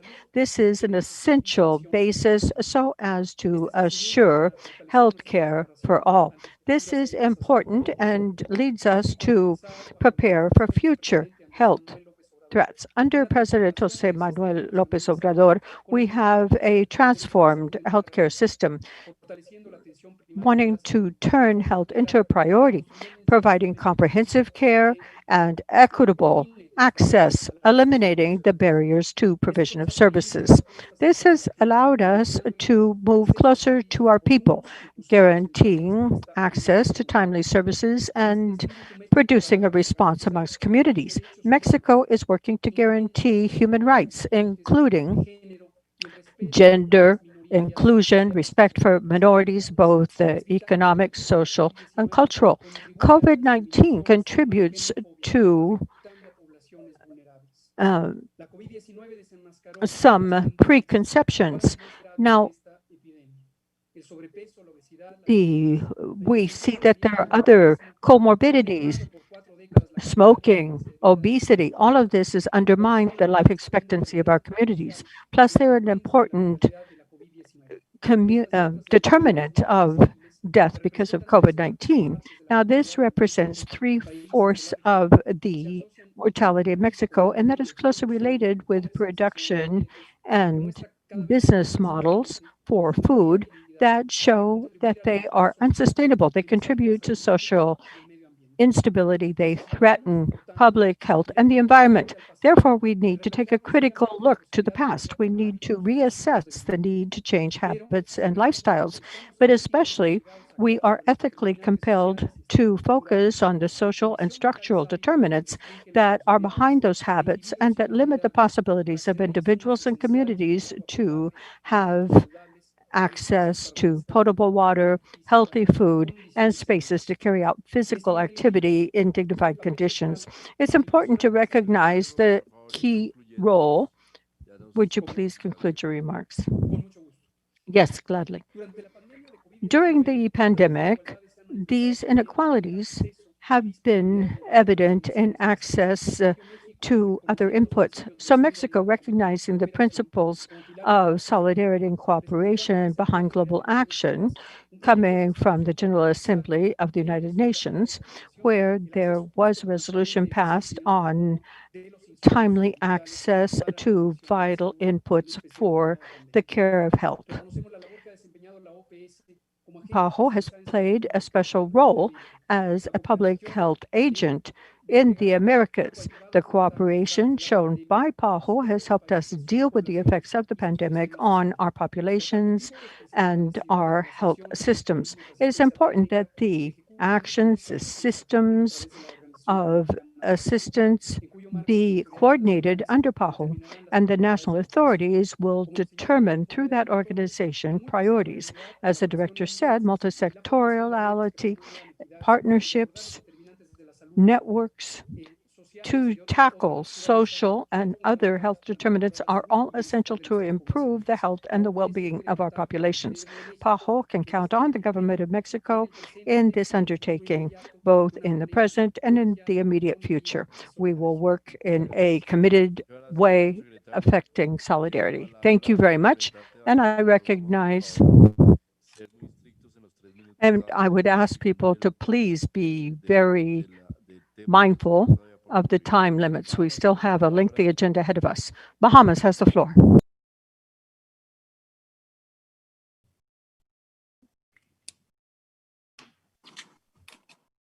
Thank you, Mr. President.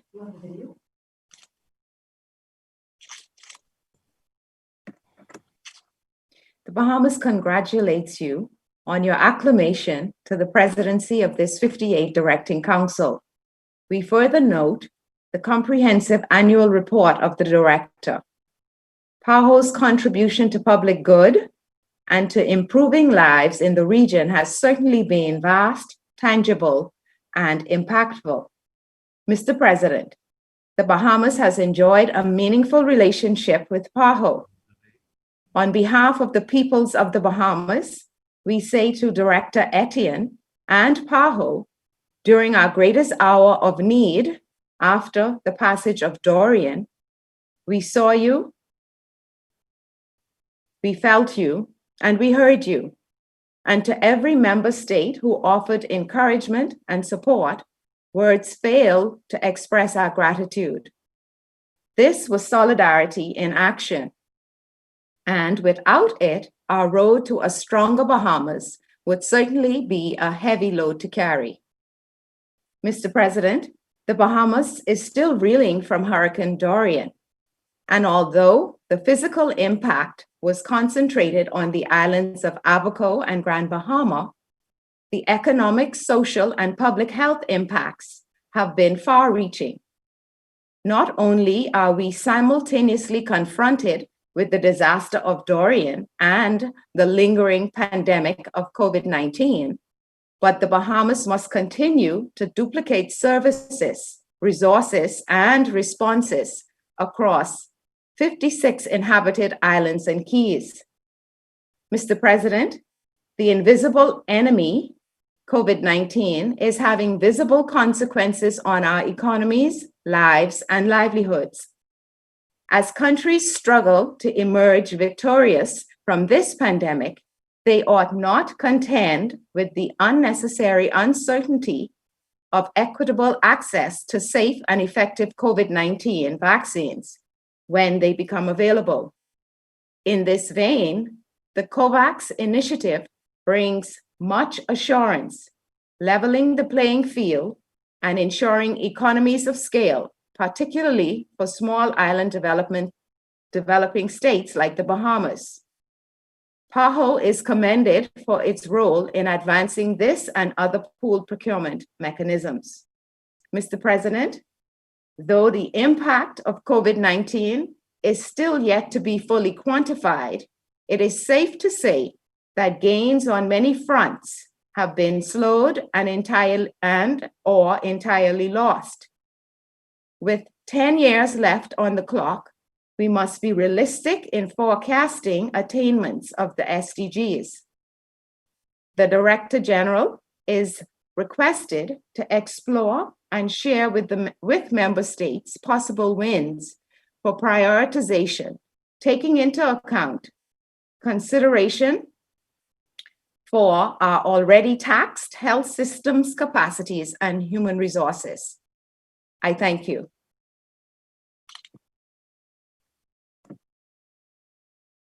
Muchas gracias al representante de Bahamas, a I la thank the delegada. representative of Bahamas and now recognize Haiti.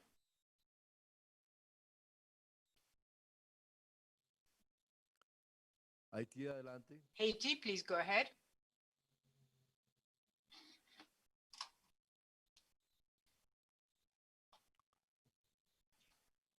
Haití, you have the floor. Oui, oui. Yes, here I am, sir. Merci, Monsieur le Président. Thank you very much, Mr. Haïti vous President. félicite pour votre Haiti élection et congratulates you on reconnaît your les efforts du election docteur Carissa and Etienne acknowledges the pour la efforts by Dr. présentation de ce Carissa rapport Etienne in malgré les presenting to difficultés. us this report Le despite all thème the général de ce difficulties. rapport The annuel general 2020. theme of the annual report, Allô? can I be heard? Por favor, hablar un poco más alto para poder. Ahora sí lo escuchamos. We'd ask you to kindly speak a little bit louder, said the president to the delegate of Haiti. Merci, Monsieur le Président.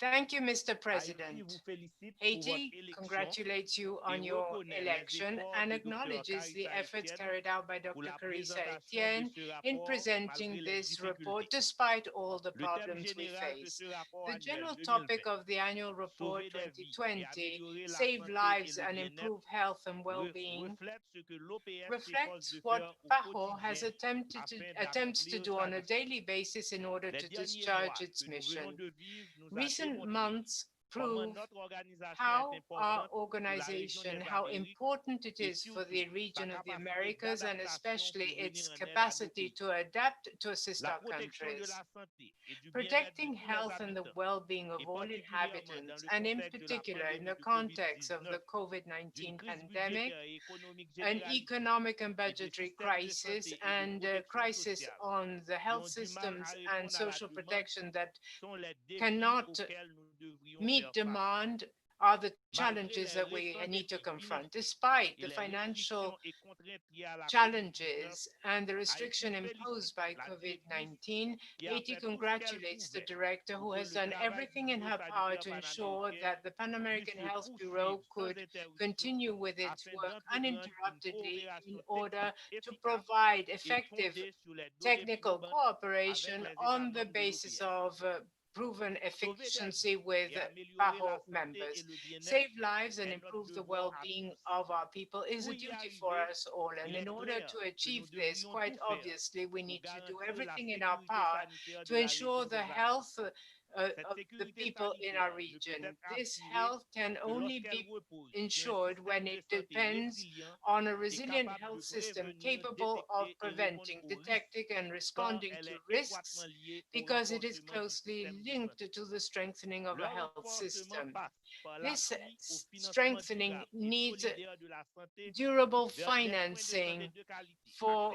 high accessibles et quality abordables pour health tous. services that are Et nous accessible faisons and appel à affordable une to all. We coopération call upon internationale international qui se base sur les cooperation besoins et les based on priorités des the pays needs and receveurs de l'aide priorities of en vue de countries la couverture beneficiaries of sanitaire assistance in universelle. order to provide Le universal développement health des coverage. capacités en santé publique, Development of la public mise en health place de skills, systèmes d'information implementation sanitaire of fiables health, et reliable d'une offre de santé health data disposant des systems, capacités techniques and having the à même de staff faire face à technically des menaces empowered graves in pour order la to santé. address serious L'accès à des threats to produits et health. technologies de santé Access de to qualité, le quality développement de technologies politiques de and prévention, input for l'accès à des health, personnels de santé en nombre access suffisant, to bien sufficient formés human et resources who motivés. are well Je trained vous and remercie motivated. et je All of vous these invite à are prendre note necessary. I du thank rapport. you, and I ask you to please note the report. Muchas gracias, Haití. Thank you very much, Tiene la Haiti. palabra I now offer the floor al delegado de Puerto Rico. to the delegate of Puerto Rico. Thank you.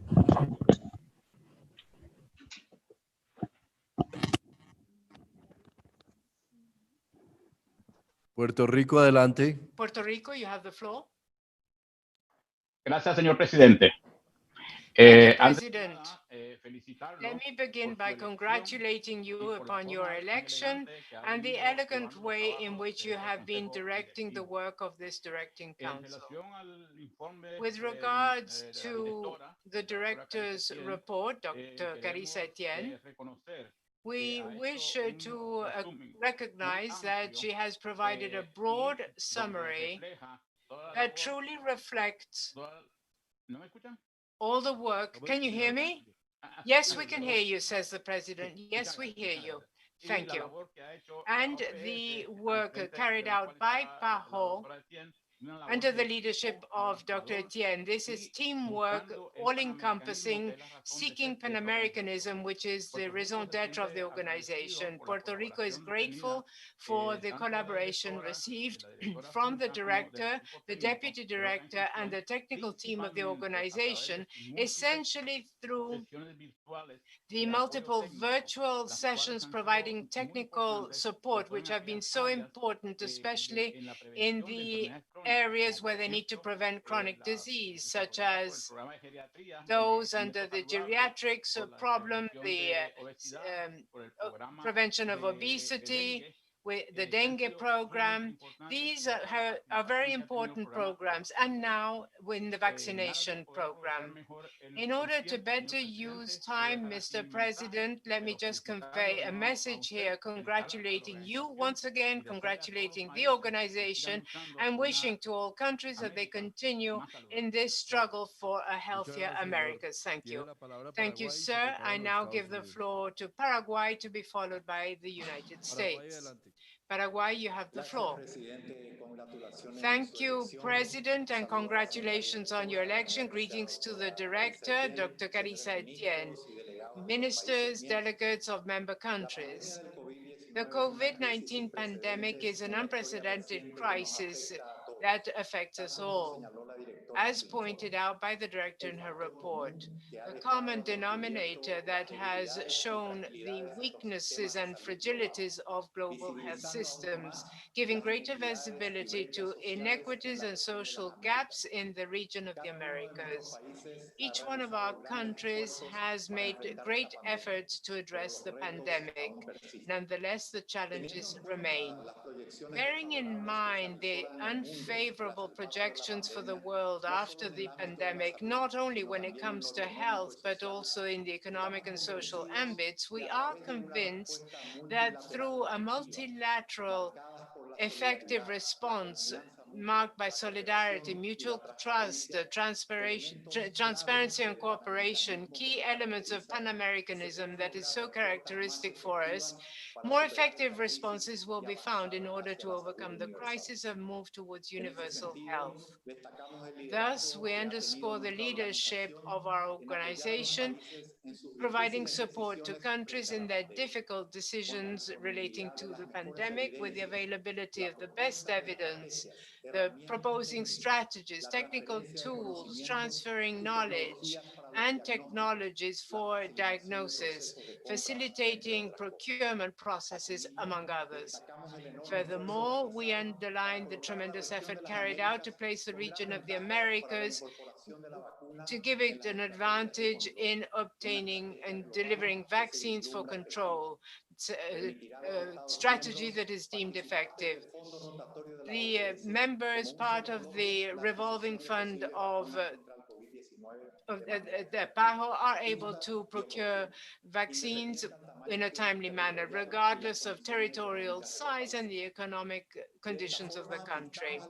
Thus, we urge participants to be actively involved. All member countries should be, regardless of the politics, should join in the efforts to discharge their financial responsibilities. This will be the evidence of commitment seeking health equity for our people.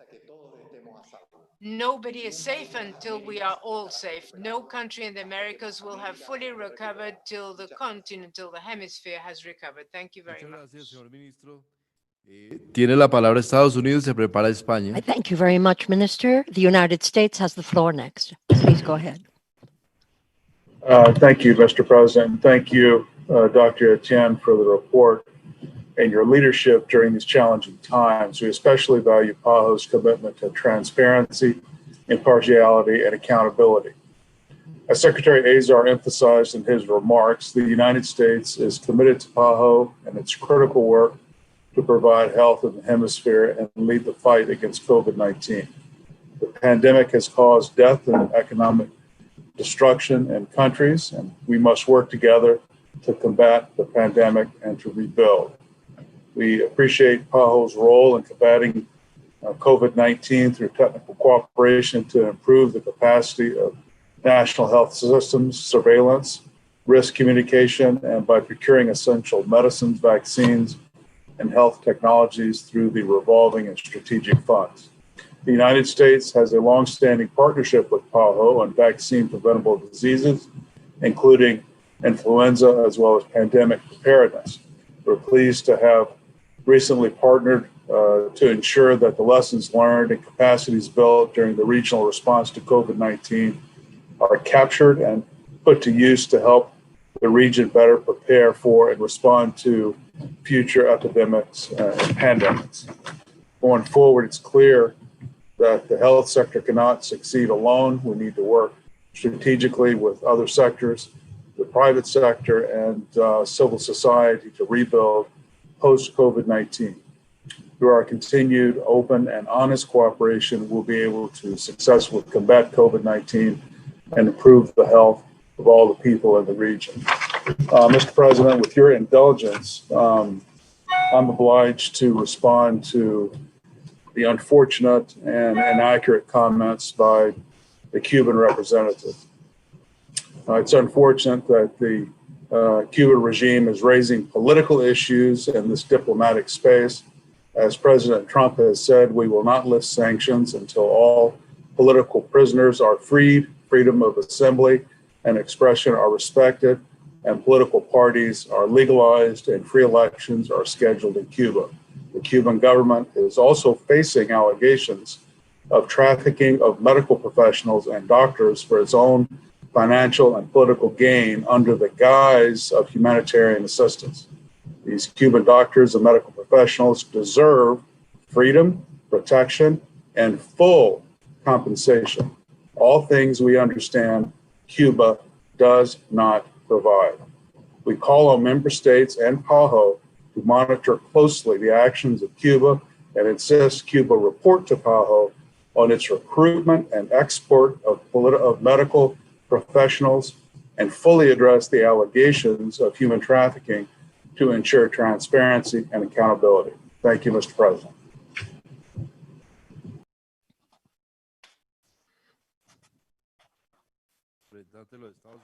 Thank you very much, United States. The delegate of Spain has the floor. Good afternoon, Mr. Chairman. We are the permanent observer mission of Spain, and I'd like to express Spain's condolence with regard to the deaths and the illness and hardship that COVID is wreaking in the Americas. I'd also like to applaud the stellar work that PAHO and its member states are deploying in this very difficult juncture. Let me also particularly focus on the importance of a universal context in which primary care should be absolutely key. We need to look at social conditioning and other conditioning factors, I should say, and other elements that feed into this. It's also good to hear the importance that's being placed on mental health, which has a place on the agenda. We need to look forward. You may be certain that Spain will continue expressing its support through solidarity in spite of the fact that we've gone through pretty tough times ourselves. But PAHO's work and the wonderful work it carries out with the member states fills us with pride. And I agree with Dr. Etienne. It is time that we put forward true cooperation so that no one gets left behind. It is time for multilateralism. It is time for solidarity. And finally, let me just exhort you, encourage you, and support you in your work for resilience. And you may be certain that Spain will stay loyal to the sister hemisphere that includes Latin America and the Caribbean. Thank you. Thank you very much, Spain. The representative of the International Atomic Energy Agency has the floor. Can you hear me? Yes, go ahead.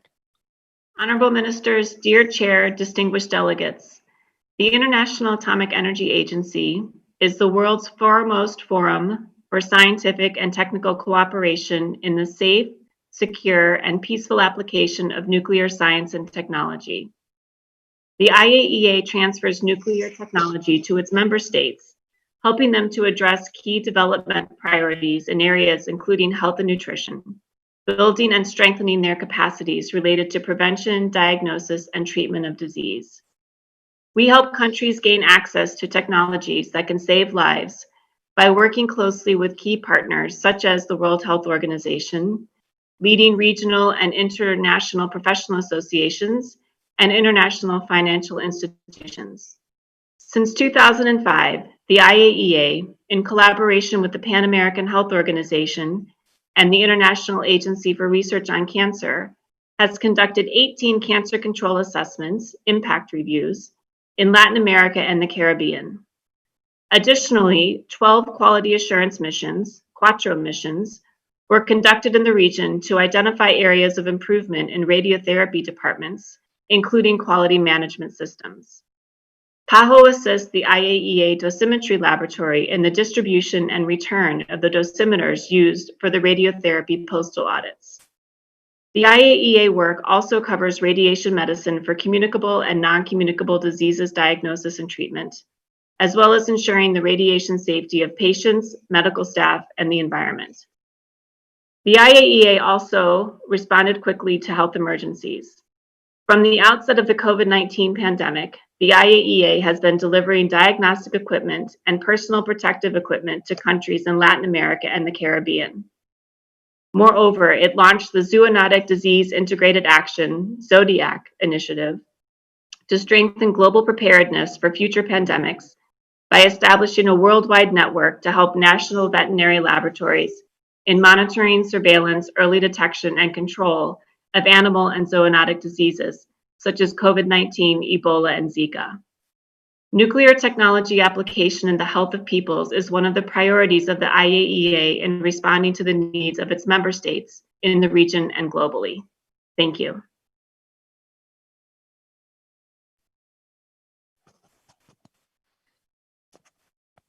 El delegado de CARICOM. Thank you very much. The delegate of CARICOM has the floor. Adelante, CARICOM. CARICOM, please, you have the floor. The Caribbean community.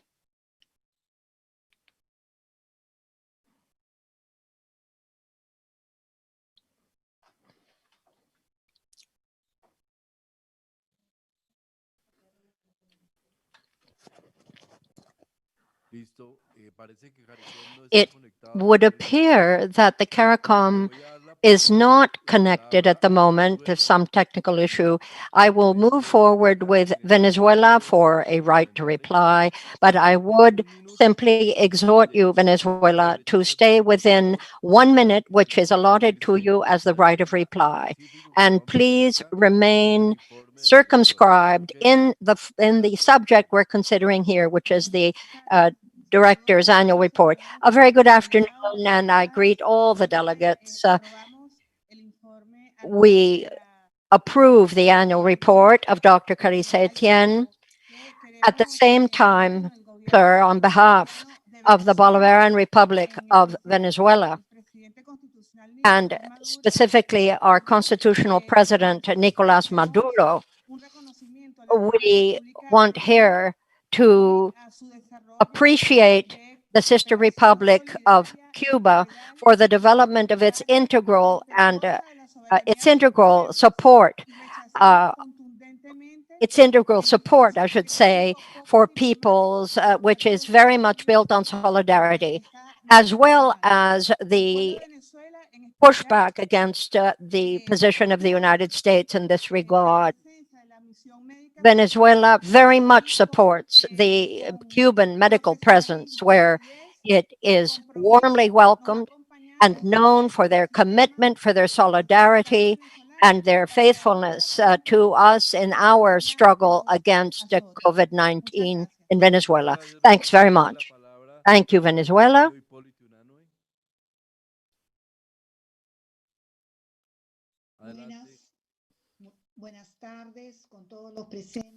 A very good afternoon to all of you on behalf of the Andean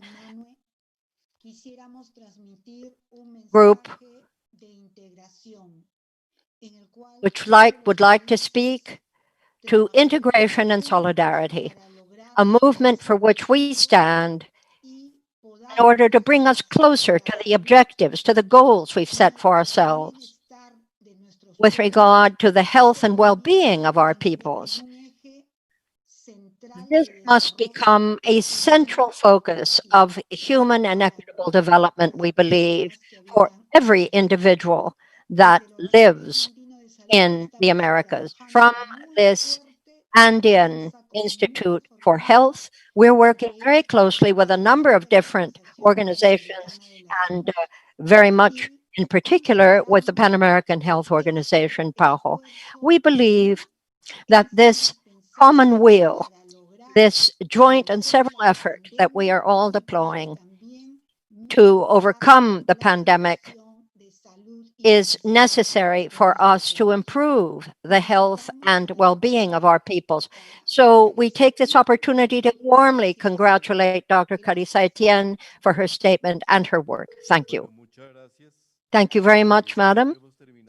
I think with this, ladies and gentlemen, we have come to the end of our list of speakers under this item.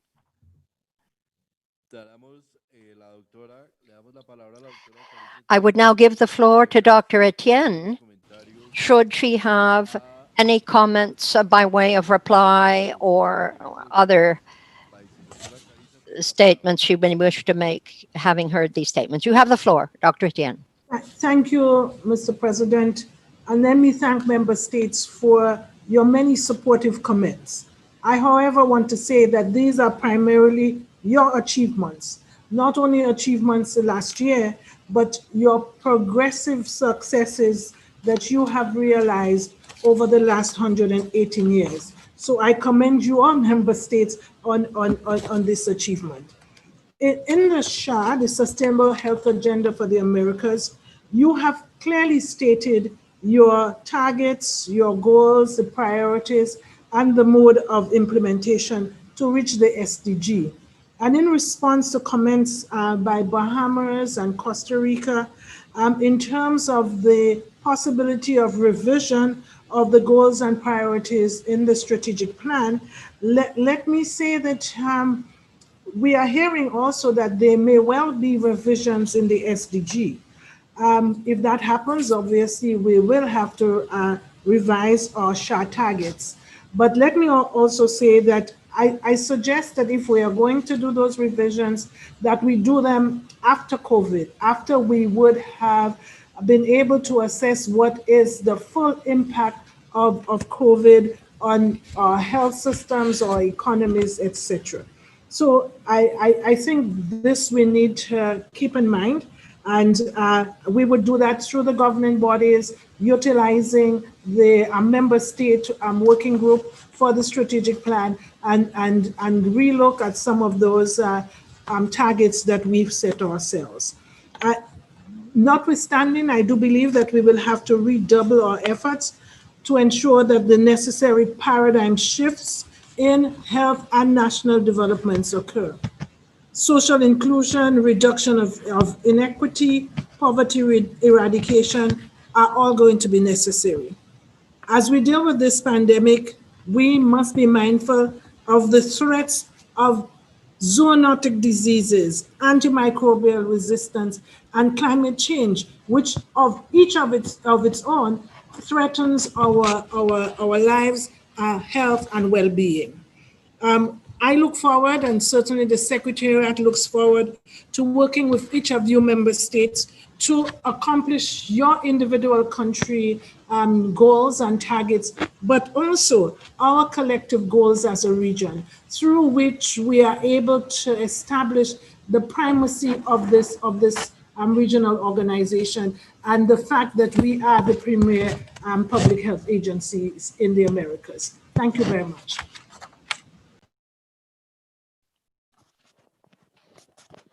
Muchas gracias, señora directora. I thank you, Madam Director. Cuba has asked for the floor. Cuba, may I remind you that you have 1 minute as a right to reply, and please focus on the issue under discussion. Thank you. Thank you. Mr. Chairman. Cuba is not the source of politicization here. It is the United States government which is engaged in its dishonest campaign against medical efforts from Cuba, is trying to make inroads here in this organization. Let me say that if they truly wanted to help, they'd already have lifted the blockade against Cuba. Instead of which, United States' own position vis-a-vis the COVID pandemic has been catastrophic. There are 200,000 deaths in that country. It's incapable of guaranteeing the health and the life of its own citizens. And not content with that, it is trying to inject fake news in this organization.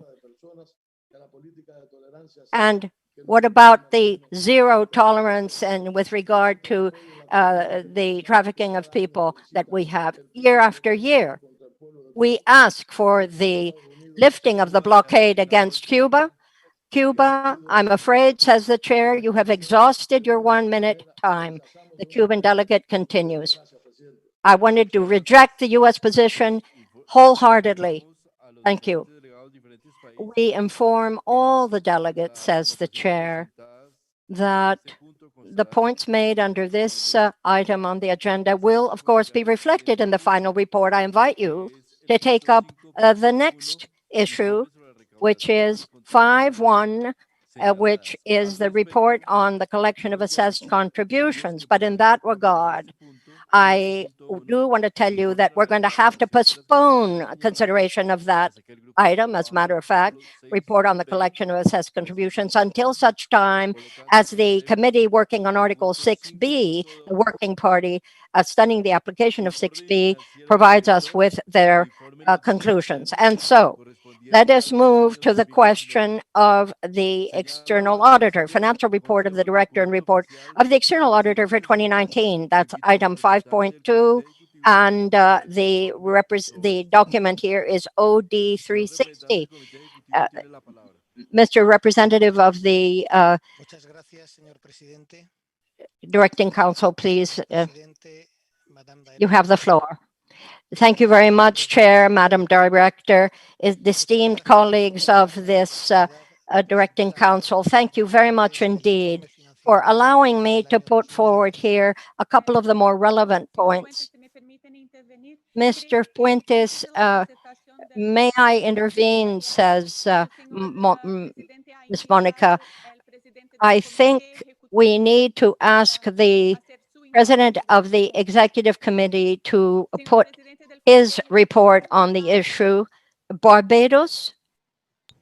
Thank you. You have the floor, sir. Barbados. Thanks very much. The Executive Committee was informed in June that the financial report of the Director and the report of the External Auditor for 2019 had not yet been published.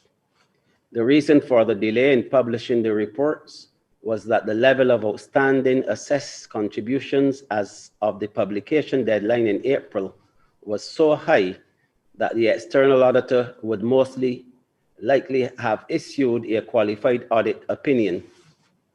In order to avoid the potential negative consequences of an unfavorable opinion, the external auditor agreed to delay issuing an opinion until there was greater clarity regarding the organization's financial situation and the recoverability of the outstanding contributions. In the Executive Committee's discussion, delegates acknowledged the reasons for the delay in publishing the financial report, but expressed concern about the lack of financial information for 2019 and the implications of the delay in terms of the perceived transparency and credibility of the organization and its accountability to member states. It was also asked to keep member states informed of the organization's financial situation, including details about where expenditure levels were being reduced as a result of the non-payment of assessed contributions. The director emphasized that the delay in presenting the reports was not due to a lack of transparency. Rather, it was an extraordinary step taken in response to an unprecedented situation. She also pointed out that a qualified audit opinion would have numerous negative repercussions for the organization, including with respect to its ability to work with banks. Thank you, Mr. President. This concludes my report on this item.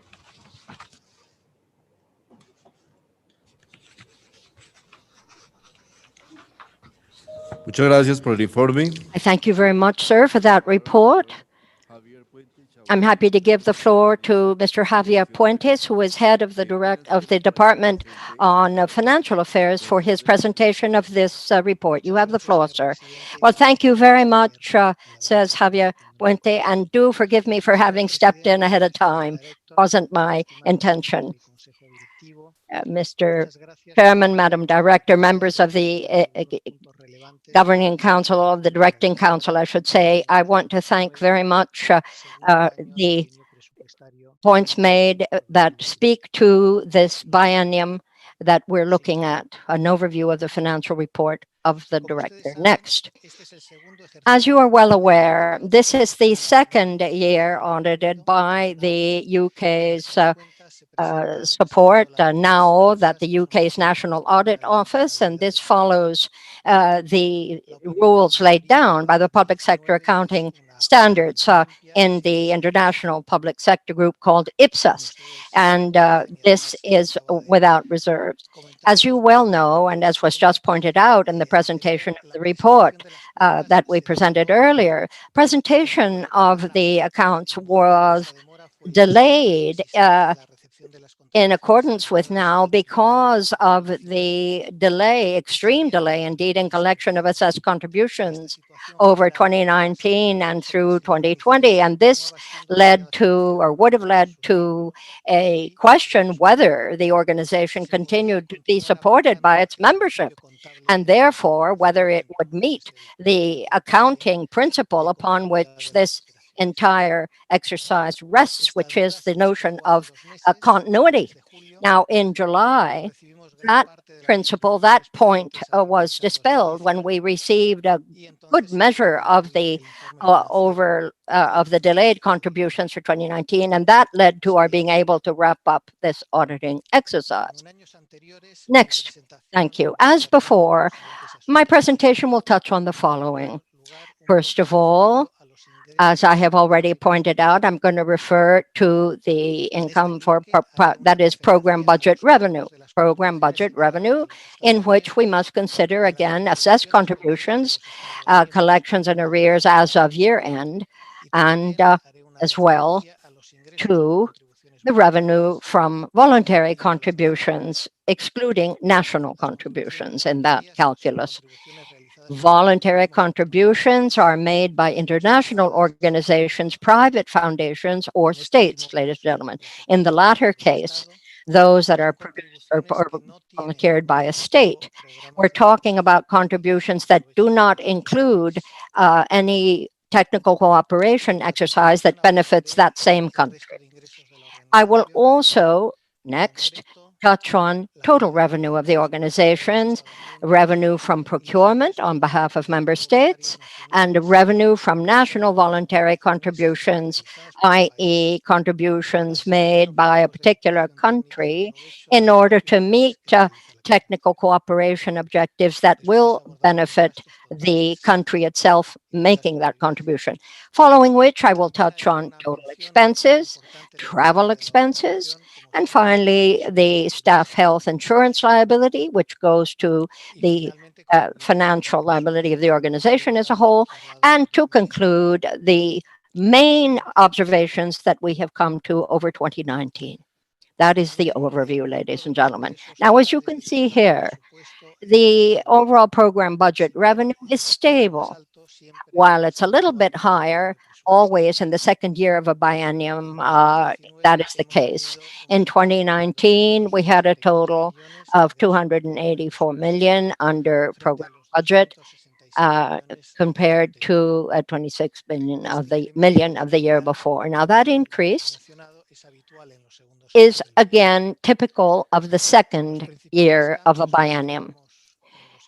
Now, the main change we've observed in the program budget revenue under this second biennium, that 2019 vis-a-vis 2018, stem from an increase in miscellaneous increase that go from 9 to 24 million, and that because there was a favorable exchange rate change, and as you know, that is tracked in under this rubric, and that's what's dark up at the top of the table, that dark part. Then there's also voluntary contributions of WHO, which goes from 21 to 21 million. It says in light gray, and then in the other you see 52 to 56 in the light green, lighter green. We'll speak further on that in a minute. Then there's also the 97.1 million that were received, and then 97.1. Those are such contributions. And in the 2018-2019 biennium, we need to say also that 7.5 million were the income and a surplus of 5.7 million. Now, both of these are going to be dealt with under specific items of our agenda, so I won't go into them at this point. Next.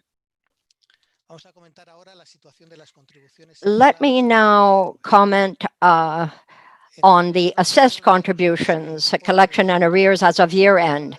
You see here those assessed contributions, which are what each year, January 1, countries are committing themselves to pay. And under Ipsos, these are considered income for that year, quite aside from whether or when they were in fact encashed. What we see here is an evolution of the collections that we received from member countries. That was in 2018. You see that collections in the left-hand side. But in 2019, we only saw, as you can see, 65.9. There were 62.2 million. You see that in the dark blue. But previously, in blue, in the light blue, I correct myself, the speaker says, the dark blue shows 35.7 million as compared with 42 million just the year before. We're comparing 2018 and 2019, as you can see on the left-hand side of this slide. So we're looking at 65.9 for 2019 compared with 104.9 the year before. That's a 39 million drop, ladies and gentlemen, with regard to these collection years. So that is the drop in terms of a collection with regard to where we were in 2019 compared to the year before, 2018. Now I ask you turn your attention to the right hand of this slide where you see arrears as of year end of each of the years mentioned here for monies yet to be collected. And you see in 2019, 88.9 as the sum for arrears at year end. That means pretty nearly that it was double the arrears the year before. That is why we feel it's important to increase the working capital fund of this organization, which again will be dealt with under a separate item, so I won't go into it here, separate item under the agenda. And that is because that fund is specifically designated to cover this kind of arrear. Presently, we are looking at 25 million, but that's not enough to cover the arrears in assessed contributions, which, as you can see clearly from the left-hand side, have swung from 104, almost 105, 1 year to 65 the year after that. So there's a wide swing, as you can see for yourselves. In the second semester of 2019, as well as in the first semester of 2020, what we saw was totally unprecedented in the history of this organization. And as we stated clearly in June when we last met, that has necessarily led to either the delay in or the provisional suspension of particular work. And this has also had an impact on the working program of the WHO provision of funds. Let me now speak to revenue from voluntary contributions, which represent one of the important issues in this context. We're talking about non-national voluntary contributions. Total of voluntary contributions for PAHO WHO was 95 million, well above the 73.3 achieved in 2017 and 2018. You can note that sustained growth of revenue from voluntary contributions coming from PAHO continues increasing, as you can see in light blue. They grew from 31 million in 2016, which you cannot see on this table, but I think it's worth mentioning. 31 million, as I was saying, in 2016 to 50 million in 2017, 52 million in 2018, and 56 million in 2019. The activity in voluntary contributions from WHO in dark blue has also grown in the second year of the biennium, growing from 21 million in 2018 to 39 million in 2019.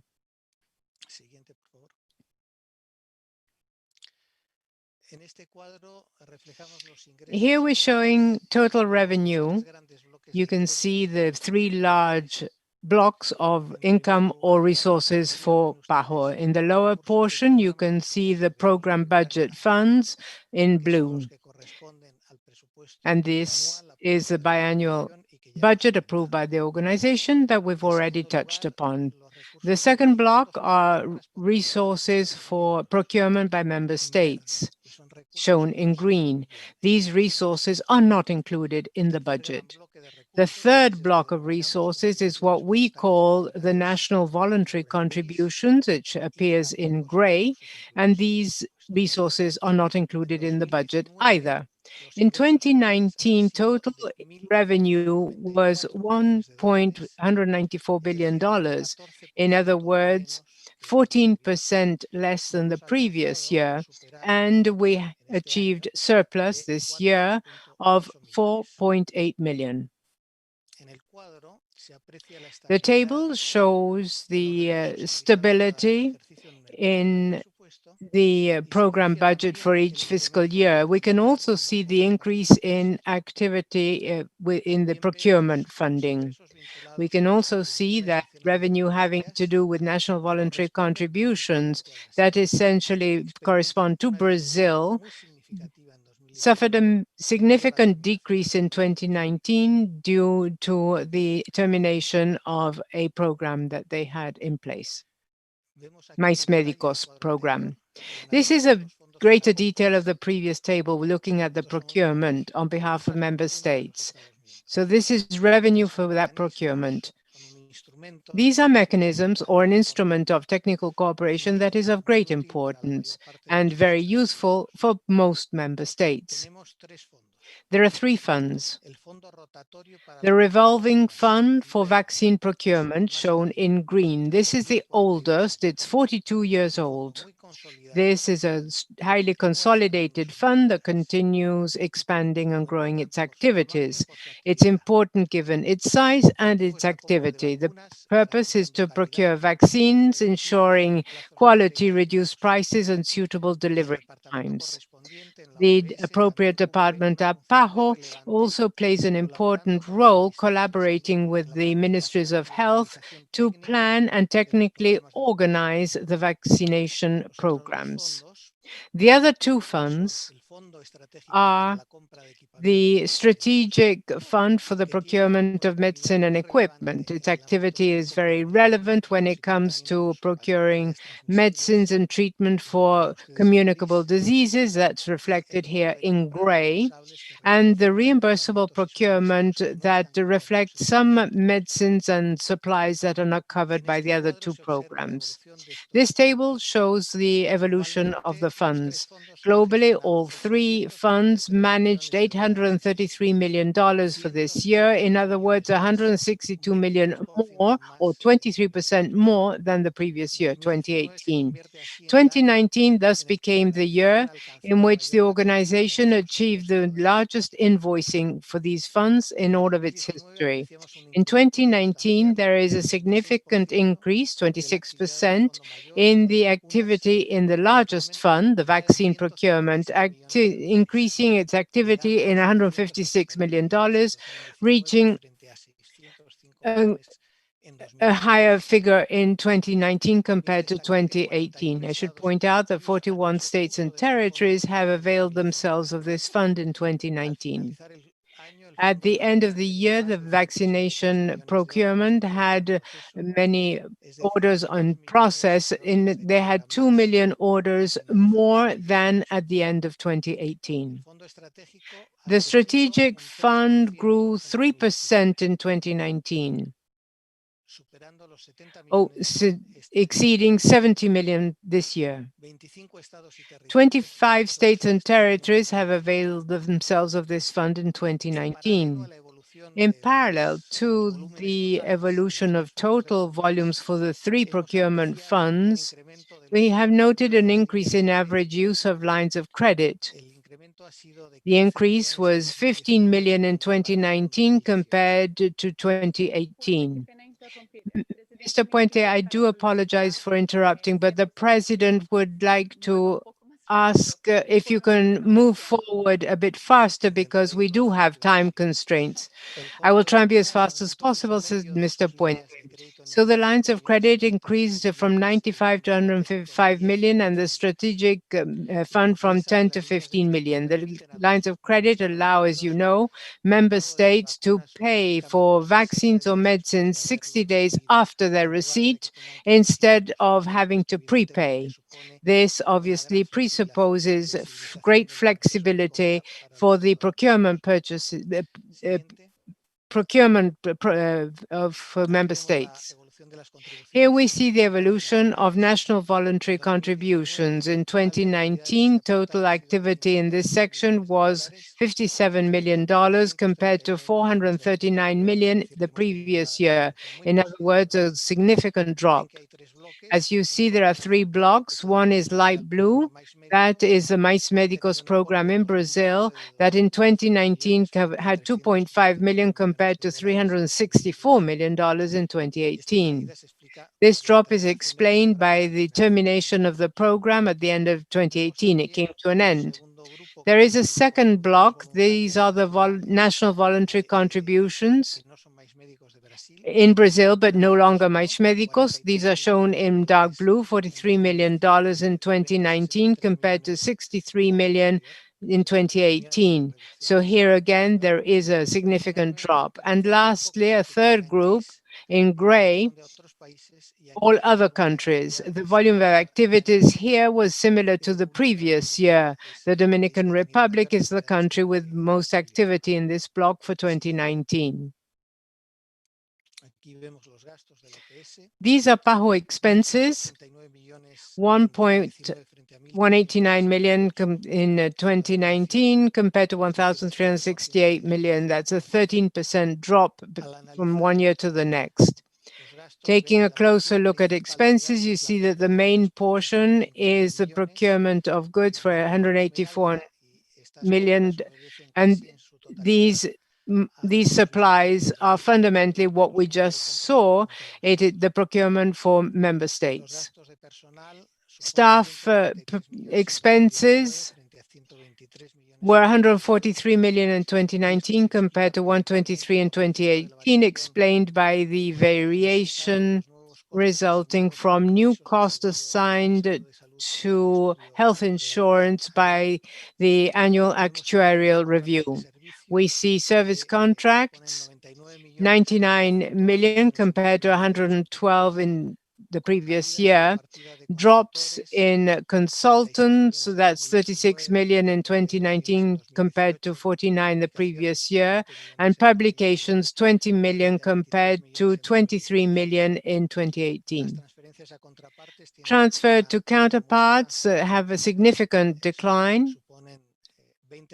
That's 20 million in 2019 compared to 365 million in 2018. And this is due because it's an expense that is linked to the national voluntary contribution expenses. Travel account for 34 million this year compared to 49.1 the previous year and 54.2 in 2017. This is a 29% drop in travel expenses in 2019 compared to 2018. You can see travel and allowance for staff and consultants, that's 14.3 million in light blue. And travel due to technical cooperation events, 17.6 million compared to 31.3 for 2018. These events are technical meetings, training sessions, meeting of experts, etc. They can be local, regional, or international. And there's a third block of expenditures, local transportation.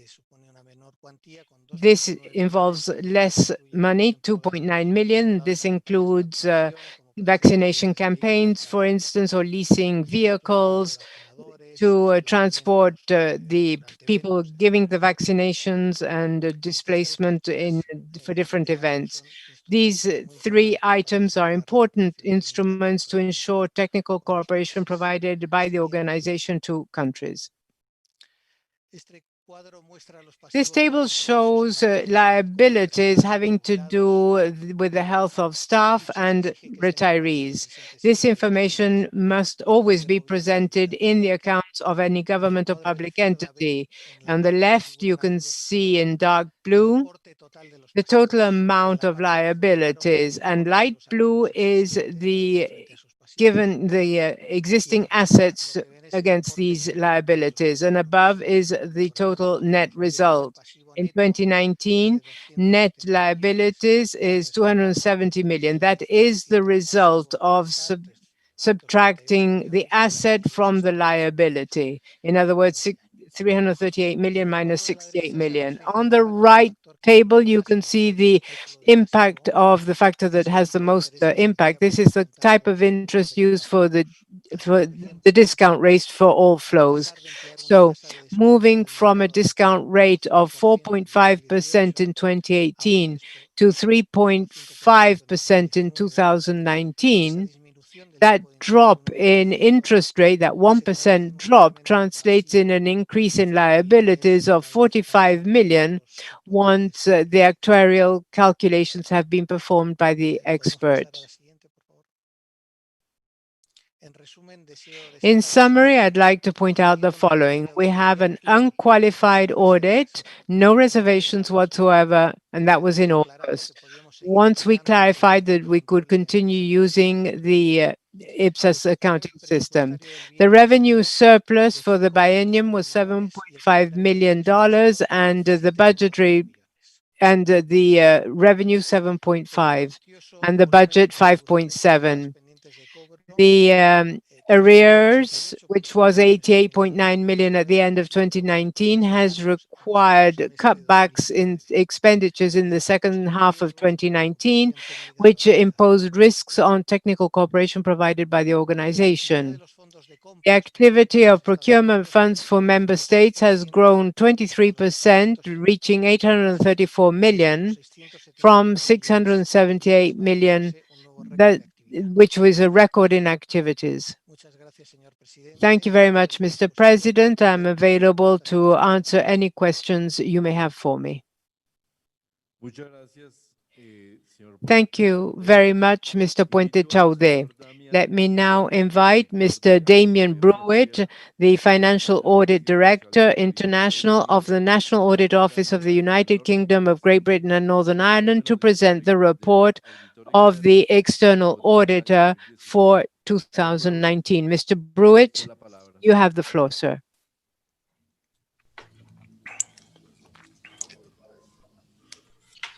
Thank you very much, Chairman. Distinguished delegates, good afternoon from the United Kingdom. On behalf of the Controller and Auditor General of the UK, I'm pleased to have this opportunity to present our audit findings directly to the Directing Council. It's important to us that we engage you in the issues we highlight from our audit, which is undertaken to give you independent and objective insight in accordance with the terms of reference under which we are appointed.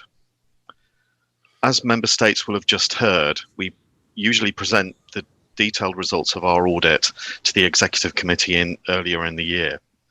Given uncertainty regarding the outstanding contributions, the Director requested that the external auditor delayed issuing the audit opinion on the financial statements until the situation was clarified. The position became clearer in July when a significant cash flow inflow was received and the audit was subsequently finalised and the audit opinion was issued in early August. In today's presentation, I would like to cover the main three areas of our work. Firstly, the audit of the financial statements, and then I will cover two substantive topics which are contained in our report.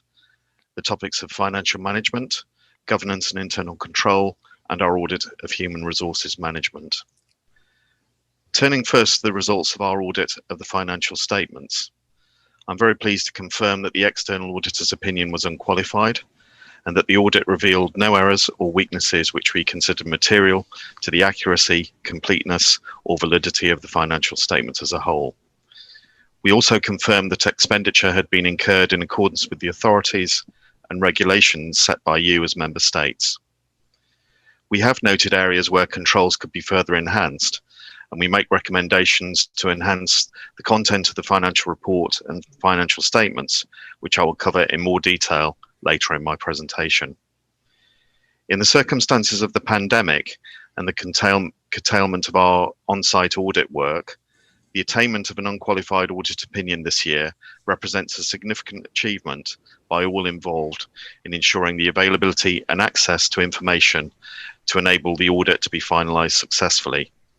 I would like to thank the Director, the Director of Administration, and the FRM team for the support provided throughout the audit. Turning now to the first substantive topic area, which speaks to the issues of financial management, governance, and internal control. While PAHO continues to have positive overall reserves and fund balances, supported by cash and investments, many of the reserves and full fund balances are restricted for specific purposes. PAHO has increasingly subsidised its cash requirements for regular activities from other sources. As a consequence, PAHO's working capital fund, primary purpose of which is to finance the programme and budget pending receipt of contributions, was again completely exhausted throughout 2019. At the 31st of December, in addition to the 25 million working capital fund, there was a requirement to internally borrow or fund 61.4 million to finance core activities. This scale of borrowing increased further in the first 7 months of 2020 as a result of the pressures from late payment of contributions. COVID-19 is creating unprecedented pressures on member state finances and has significantly increased the healthcare demands in the region. Alongside the need to carefully manage cash pressures, we believe that efficiency savings are an integral part of managing financial pressures at this time. It is increasingly important for PAHO to demonstrate that it's maximising the use of its resources to deliver its frontline activities. In this regard, we understand that initial steps have been made to increase efficiency, with management creating an internal steering committee to review operating costs and opportunities to identify cost savings, including modifications to human resource structures and administrative processes.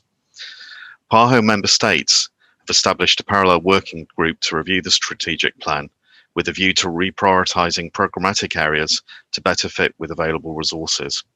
These are all important processes to help provide a stronger basis for the efficiency and financial sustainability of the organisation, and we will review progress in these areas over the next year. Building on our observations from last year, there remains scope for PAHO to adopt a more strategic approach towards its estate. At the end of 2019, PAHO acquired the residual interests in 2121 Virginia Avenue to consolidate headquarters staff closer to its main building and to take the opportunity under its leasing agreement. The business case set out various objectives underpinning this investment, and as with all projects, It is important that management report back to the governing bodies on how these objectives have been met. With the impacts of COVID-19 creating pressures for new ways of working, it is more important than ever that the estate strategy of the organisation remains effective and is updated. PAHO's strategy should factor in lessons learned from these new ways of working and consider the future opportunity costs of refurbishing its estate, the availability of funds to renovate and maintain buildings in the medium to long term, and the potential to realise the value of capital assets. Our report highlights areas relating to financial reporting. Most notably, we have commented upon the need for PAHO to review its approach to the accounting for receivable assets to ensure that the financial statements reflect their underlying recoverability. International public sector accounting standards do not differentiate between receivables due from member states or any other receivable, but require an objective assessment based upon experience, known issues, and individual circumstances to ensure that the statements report the fair value of the assets. We have made recommendations that PAHO should ensure that member states should not be involved in the accounting judgments around the valuation of outstanding debt. Such accounting judgments do not change the nature of any legal obligations to meet contractual terms and requirements. To enhance transparency, we have highlighted the potential to further develop the content of the Director's report, which accompanies the statement, and to focus the financial statement disclosures on the more material elements. We believe the Director's report can provide a broader view of performance, more closely aligning to the reporting of the use of resources and the key outcomes. Turning now to our observations on PAHO's overall governance and internal control mechanisms. These are essential processes which are important in providing member states with the confidence and assurance over the use of resources. Many of the key aspects of good governance are present, but we have identified areas for further improvement and development. Central to the internal control framework is the PAHO Management Information System, PMIS, through which transactions are controlled and recorded. This integrated system offers many opportunities to the organisation, and it has clearly strengthened the control environment, enabling, for example, the organisation to deal with the challenges of remote working. We have noted the enhancements made to the Statement on Internal Control, which summarises this framework, and the statement now draws upon more robust evidence as a basis for its conclusions. Further improvements can be made by drawing upon all the sources of assurance available to the Director. In addition, greater use can be made of PMIS functionality to enhance compliance, and PAHO administration are developing processes to strengthen the oversight of the control environment. We have recommended that compliance developments are prioritised and a strategy is established to systematically report compliance issues to cost centre managers, underpinned by feedback on compliance failures. As part of this process, PAHO needs to ensure continued investment in the training needs of users to ensure the benefits of the system are maximised and ensure better engagement with core control processes. Our country office visits have further reinforced our view that embedding risk management within PAHO remains in progress. Systematic risk management processes are not yet being used to inform local and operational decision-making. Risk management continues to be a central compliance process rather than something which supports sound management and decision-making. We have noted that effective risk management can add greater value to PAHO's project portfolio to help manage and inform financial and delivery risks. It is also important to build in the management of risk at the onset of a project, including the approval process itself, to ensure this is embedded within project governance. Given the ongoing pandemic, systematic and effective risk management functions are increasingly critical in providing confidence that the Director and you as member states and for the functioning of in-country operations. We remain concerned that PAHO has not yet operationalised its policies, which it's developing in respect of anti-fraud risk assessment and response plans, and our prior recommendations in this area remain outstanding. The Audit Committee has an important role to play in supporting the Director in strengthening and enhancing internal control and reviewing the extent to which risk management is embedded within the organisation. Turning now to our review of the management of human resources. Human resources are clearly PAHO's most important assets, and its performance is determined largely by how well it recruits, utilizes, and develops its people. Given this, our work focused on HR management and the organization's progress in implementing its people strategy for the period 2015 to 2019. This strategy outlined 5 priorities and identified 58 workforce activities across the 5 themes. There has been limited progress in implementing the people strategy, and at the time of our audit in February 2020, only 41% of activities had been fully completed. In light of this, PAHO decided to refresh the existing strategy and to reprioritize outstanding actions rather than launch a new strategy. We believe an effective strategy is vital in helping it address the increasingly challenging environment in which the organization operates, and the people strategy should be kept under regular review to ensure it remains relevant. Talent management is seen by PAHO as an important objective, and our report highlights the importance of linking performance review processes with the competence-based approach which the organization has adopted. Performance review is undermined by a reluctance to enforce compliance with the requirement to undertake regular staff appraisals. Where appraisals are undertaken, the results suggest a failure to differentiate between the range of performance grades, making it harder to address performance issues. PAHO has developed processes to support good talent management and development, but it has been constrained by the level of resources dedicated to training and has not invested in the 55% of its non-staff workforce.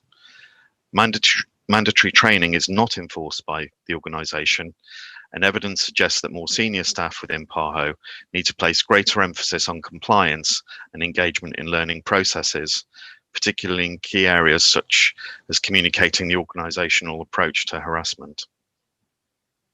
Overall, staff surveys have clearly identified that training is seen as an area where the organization needs to improve. Training will be increasingly important to ensure an agile workforce which can adapt to the changing needs of the organization and the different ways of working which will develop. Talent management is also important given the age profile of the organization, and PAHO needs to engage in a careful consideration of succession plans in key areas of its activities. The metrics for reporting HRM results can be improved. In the 2018-19 biennium, PAHO set a single indicator to measure HR performance as part of its results-based management. Separately, HRM reported to the Executive Council on workforce characteristics, category, grade, gender, age, location. In our view, PAHO can provide member states with more informative and richer data on the strategic use of resources and of its effectiveness in managing these resources. We encourage the use of a more balanced scorecard of HR measures to better reflect the range of key objectives which are deemed essential to the delivery of the strategy. PAHO's overall workforce increased significantly between 2014 and 2019, with a greater use of contingent labour and consultants. The range of non-staff personnel categories is unusually broad, and the boundary between staff and non-staff work lack clarity and consistency. Some contingent personnel have been in post for a long period of time, with nearly a third having worked for PAHO entities for 5 or more years, and 18% for more than 10 years. Turnover rates among some non-staff categories are broadly comparable with those for staff, further blurring the boundaries. In practice, the increased use of consultants reflects shorter-term funding considerations rather than a fully considered view on the needs of the organisation, and we believe that the scope to review the appropriateness of these modalities and their continued utility to PAHO. To conclude, we're concerned that the overall pace of the implementation of recommendations, while PAHO's financial position and COVID-19 have clearly impacted on management's capacity, we believe there is scope for a clearer articulation of how PAHO will respond and implement our recommendations. We believe greater scrutiny of management's implementation plans is an area where the Audit Committee can add value to the Council.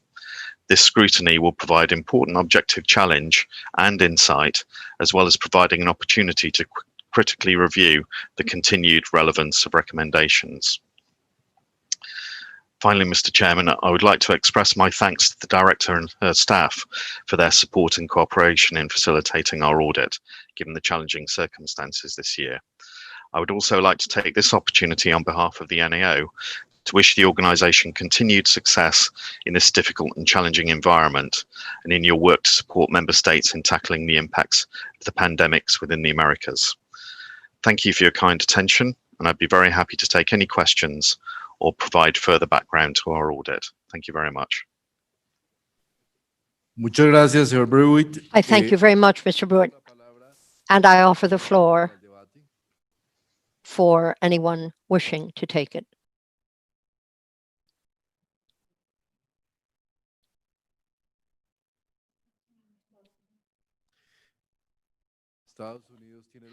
The United States has the floor, and I'm going to try to limit statements to 2 minutes, ladies and gentlemen, 2 minutes, so that we can catch up a little bit of lost time. So 2 minutes, please. The United States has the floor. The United States delegation appreciates receiving the audited financial statements and congratulates the external auditor for having completed work and being able to provide an unqualified opinion given current challenges. We note that PAHO ended 2019 with a relatively small surplus and a sizable net asset balance. While the organization has experienced some financial instability in 2020, it ended in 2019 in a relatively good financial posture. We'd like to draw attention to the external auditor's findings in the areas of financial management, governance, and human resources management. In particular, we note the number of unimplemented and incomplete recommendations from 2018. We encourage the Director and Bureau to continue to work on these recommendations, along with continued efforts to ensure transparency and accountability to PAHO's member states through the PAHO governance process. Reviewing the audited financial statements and the auditor's recommendations on strengthening internal controls and management practices is a very important part of our oversight responsibility. Thank you, Mr. President. Muchas gracias. I thank you. United States, I now offer the floor to the delegate from Canada. Canada, you have the floor. Gracias, señor presidente. Canadá quisiera comenzar por Thank you very much, Mr. Chairman. Canada would like to thank the external auditor and NAO for this very important report. As we know, PAHO carried out a very important role in 2019 in assisting member countries to meet their respective obligations, including natural disasters, migratory issues, and many other medical issues, including dengue and measles. COVID has put us all in an unprecedented situation at a time in which PAHO support is most needed. Canada notes with concern the low rate of collection of assessed contributions in 2019 and continues to encourage member states to pay their assessed contributions in full, without condition, and in a timely manner. In regards to 2019 expenses, Canada is pleased to see that travel costs have been reduced, hopefully because virtual tools are more broadly used. However, we saw a significant increase in staff and general operating costs. As mentioned in the past, we encourage PAHO to take meaningful solutions to handle the number of staff and the staff costs, considering, among other things, the long-term liabilities, which can be more challenging to fund due to economic volatility with COVID pandemic. We are pleased that with the external auditors' unqualified audit opinion of the financial statements, we agree that with the COVID pandemic and PAHO's financial challenges, this opinion represents a significant achievement, so congratulations to all for this success. Although we are pleased that there is a surplus in 2019, we are concerned with the long-term impact of COVID and encourage PAHO to continue implementing cost-benefit measures. Weaknesses in risk management continue to be a problem, as mentioned by the external auditor, including the lack of use in country offices of systematic risk management processes to support decision-making. We encourage PAHO to continue building a strong risk analysis and mitigation system that could protect the organization from legal, reputational, and financial risks. In this regard, we are pleased to see that this directing council will be considering a resolution on governance reform. Harassment appears to be an ongoing issue. Canada strongly supports efforts to address harassment, sexual harassment, and sexual exploitation in the United Nations system. We stress the need for procedures and personnel to be in place to address complaints of sexual harassment in an effective and professional manner. Providing a safe space for staff is critical, and we support the urgency to enforce mandatory training. We also agree with the external auditor that there is room for improvement in human resources management, including conducting regular staff evaluation to assess performance, which is a basic organizational tool to support innovation and accountability. We also support enforcing more rigorous and transparent processes for the recruitment of non-staff personnel and implementation of a more fulsome succession plan. All this will support improving transparency and accountability and hopefully reducing the hiring of retirees as consultants. Given the financial pressures, we encourage PAHO to operationalize anti-fraud policies, to use more intensively virtual tools, in streamlined labor-intensive processes. Canadá, a favor, cerrar la intervención. Yes, I ask that you close, please. Your very last words, you have the floor. To also note the slow implementation of the external auditor recommendations for 2018, and we encourage PAHO to fully implement those recommendations. And also we agree with the external auditor's comments about having a strong audit committee that could support the director in strengthening internal controls and risk management. Thank you, Mr. President.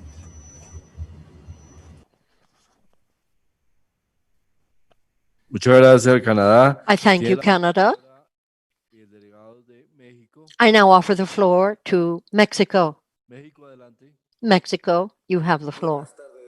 A very good afternoon, and thank you, Mr. Chairman. Let me begin by expressing our appreciation to the director and the personnel, the staff of the Pan American Sanitary Bureau, for their commitment to fighting the COVID-19 pandemic. Everybody understands we're at a tilting point wherein we must achieve a deeper and broader element of commitment to see us overcome these daunting challenges. The technical results that have been achieved in 2019, as well as efforts to undergird and revamp the health system to make them more equitable and more inclusive, with more emphasis on the primary care level, leads us to very much support the model that is followed by the Bureau that was presented in Mexico last April. That was the model for the 21st century. And another very important point that is underscored here is that Mexico was the first country to eliminate canine rabies as a matter of sanitary considerations, and we couldn't have done it without very engaged support by our personnel in health. We support the director for her ongoing commitment to ensure that the mandates of this organization are carried out, with particular emphasis on ensuring that cooperation on behalf of member states are the primary consideration. And with regard to the financial statements and indeed the financial report we've just heard, we too underscore the importance of transparency and accountability vis-a-vis the directing bodies. So we encourage the director to continue emphasizing that austerity and that better efficiency, so that we can have a list of non-priority expenses and another look at the personnel structure of the organization, we feel that we need more robust transparency measures in the organization that would enable member states to have a clear sense of the administrative and financial measures that are being taken. Mr. Cantero, I beg you to wrap up, says the chair. Thank you, sir. As we pointed out the last time we met in the executive committee, we believe that the fact that the audit was, in fact, suspended at last we met was, in fact, an exercise in transparency. But we're very pleased that the audit of the present financial statements have been issued with no reserves. We're very pleased to hear that, and we thank the external auditor for that very cogent review of the facts that we have to bear in mind, and we look forward to timely further information as to implementation of further measures taken to support our measures in this area. Thank you very much. I now give the floor to Mr. Puente Chardet if he has any further comments to make, says the chair.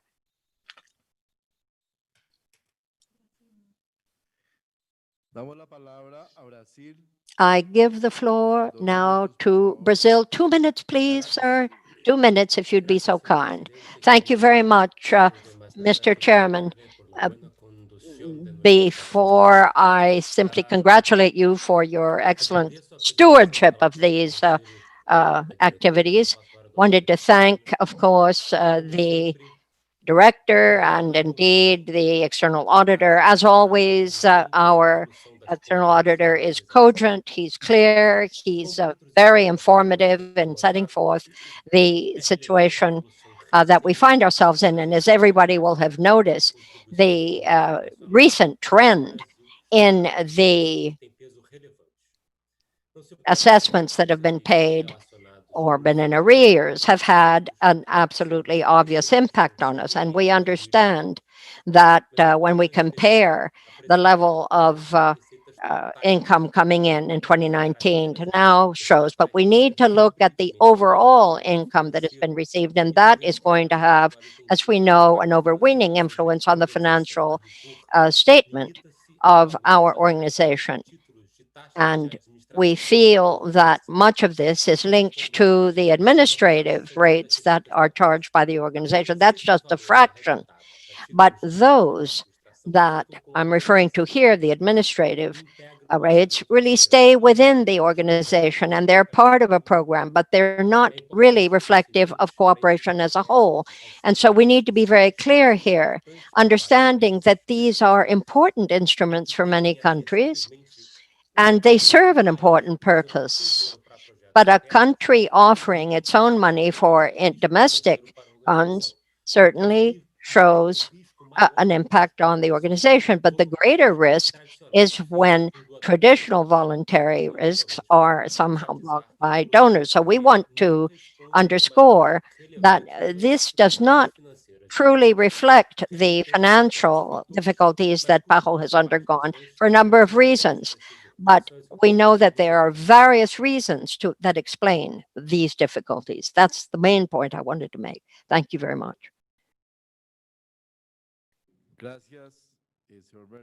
I thank you, Mr. Verdict. I give the floor now to Mr. Xavier Puente Chardet for an answer. Thank you very much, sir. Please, with greatest respect, please get to the point. Yes, sir, I know we're under great time pressure. So both the United States and Canada and Mexico have referred to the slowness in our drawing up our recommendations here, but I would like to point out that a number of these recommendations had been left open because NAO wanted to be quite certain of what the trend showed this year as regards to the various areas of recommendations that had been touched upon. We need, of course, also to remember the impact of COVID, which clearly, in some instances, very much justified our being very wary and very careful as to our assessment of how certain activities are being carried out. Another point was made with regard to personnel expenditure. Real expenditure in terms of salary have only gone up to 3% in 2019 compared to 2018. The reason for that increase from an accounting standpoint was majorly the adjustment that flows from the actuarial study. It is also important to bear in mind that in the second year of every biennium, the level of expenditure in general in every area tends to be higher than in the first of those 2 years in a biennium. Now, Mexico spoke of as to the importance of improving financial transparency and accountability. Rest assured, we work on that rubric constantly. And we very much take into account NOW's input here. And I do believe it's fair to say we are certainly trying very hard to improve the quality of our financial report, including a number of requirements of obligatory areas that must be met. But it's also important that the data covered be relevant, be pertinent. And therefore, that will continue to be the thrust of our work moving forward. Now, as to the delays in terms of this accountability, has nothing to do with lack of transparency. I assure you, what we sought to achieve was really to safeguard and to save, I'll say the word, to save a situation that had been generated by the extreme delay in contributions. And NAO had pointed out that it could not confirm at that level where the level of arrears was so very much in delay. NAO could not confirm that this was still a going concern, that in fact the organization continued to rest upon the financial contribution, therefore the trust of its members. Thank you very much. Thank you. Mr. Brewitt, 2 minutes, sir, if you will. You have the floor, sir. Mr. Brewitt of NAO. Are you there? Mr. Thank Brewitt? you. Thank you very much, President. Good. Thank you, sir. You have the floor. Thank you. Just to respond to the comments by Xavier there, I think auditors by their profession are a skeptical bunch. And it's important for us to see that whilst the Secretariat has plans to respond to a recommendation, we need to see the substantive evidence of its implementation. So as was highlighted just now by the Secretariat's response, we will come back to you next year to confirm that we've seen the evidence of the implementation of these recommendations. But I think I am sensitive, Mr. President, to the fact that these are difficult and challenging times, which is why I highlighted in the report and in my presentation the important role of the Audit Committee in having these kinds of discussions around the appropriateness of management's responses to recommendations. And in that way, that body, the Audit Committee, supports you as member states in providing that challenge to management and indeed to us, because it may be with the passage of time, some of our recommendations no longer remain as relevant as they did before we've had the significant changes in the way we work this year. So those discussions are important, and we will return to these with our observations around implementation in our report next year. And I think finally, Mr. President, just to thank the states for their kind remarks around the audit. We do very much value the dialogue we have with you as member states. And thank you very much for the opportunity today. Muchas gracias, Brewitt. We thank you very much, Mr. Brewitt. Dr. Carissa Etienne, as director, do you have any comments? Yes, Mr. President. I take this opportunity to thank member states for the trust that has been placed in this administration. And let me thank the external auditors, the NAO, for their continued work with the organization to improve our administrative and managerial responsibilities. I want to assure member states that the director and the executive management very seriously believe that transparency and accountability with the management of resources is important. My entire 1.5-year term has been dedicated to this. I also would like to let you know that we do take seriously the recommendations of the internal auditor the external auditor, and the audit committee that meets twice annually. And executive management with the director, we make special efforts to review all of these recommendations and to ensure that they are implemented.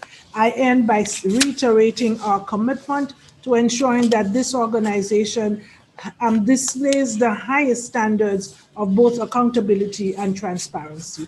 Over. Thank you. Muchas gracias, directora. I thank you, Madam Director.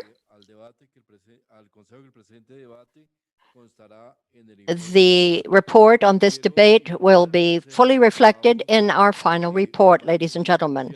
But let me point out that we are now fairly substantially delayed in terms of our program. Therefore, we're going to go on until 6 p.m. this afternoon in order to catch up. And we will hold just now a brief pause of 5 minutes, only 5 minutes, after we hear Dr. Monica Saccarelli offer some words. Thank you. Dr. Monica Saccarelli, you have the floor. Thanks very much, Mr. Chairman. Allow me to point out to all the delegates that the proposals for changes to resolutions or alternative texts to resolutions that have been received by the Secretariat were duly distributed. I put that in the past, have been duly distributed as I speak to all the delegates in the original languages in which those changes have been submitted. And the Secretariat is working as I speak on the official translation of those proposed changes to the resolutions. And we hope that between now and 6 p.m. this afternoon, we will be able to have distributed all those changes in the 4 official languages of the organization. Right, Dr. Monica, thank you. 5-minute break, ladies and gentlemen. And I hope to have you back at 4:30 p.m. when we will go on to 5.6 on our agenda. Thank you.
siempre fue un sueño trabajar en un lugar donde se puedan hacer cosas que marquen la vida de las personas. Y creo que el CLAP marca históricamente la vida de muchas mujeres y de muchos recién nacidos. Durante estos 50 años, CLAP ha atravesado distintas etapas, acompañando hasta el presente las necesidades de la región para mejorar la salud de las mujeres, las madres y los recién nacidos. Se fue migrando desde la investigación básica, la investigación esencial, a la investigación en salud pública y a la implementación de programas en salud pública. En ese camino es muy importante la acción histórica del CLAP en el desarrollo de los materiales de capacitación, los instrumentos para la atención. Durante un periodo de tiempo el CLAP se dedicó específicamente a hacer medicina basada en evidencia. Producíamos publicaciones para que le llegara a la gente en su propio idioma con las cosas más actuales. Las investigaciones del CLAP permiten desarrollar buenas prácticas basadas en la evidencia que luego se trasladan a los países de la región de las Américas. Lo que tratamos de hacer es encontrar a los docentes de medicina, de enfermería, de partería, para que sean los primeros que se entrenen. CLAP ha expandido el CIP no solamente en términos geográficos, sino también se ha expandido a diferentes subgrupos, como por ejemplo recientemente se ha creado el CIP COVID-19. La OPS siempre trabaja para lograr la salud universal. Este sueño no se alcanzará sin contemplar las necesidades de las mujeres, las embarazadas y los recién nacidos. Mediante la labor del CLAP, la OPS trabaja para que este sueño se haga realidad. Duérmete mi sol, duérmete pedazo de mi corazón.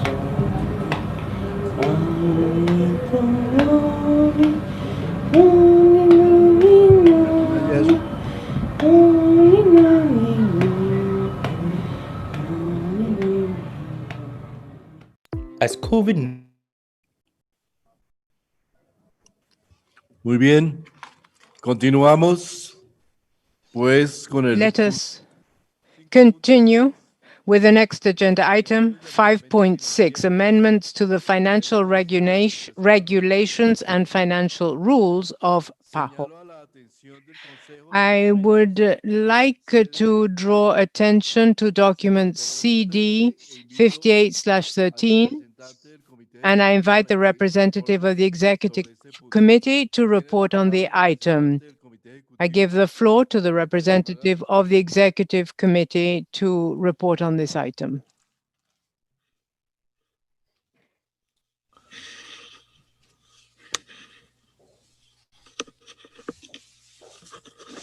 Adelante, por favor. Please go ahead, representative of the Executive Committee, to report on the item.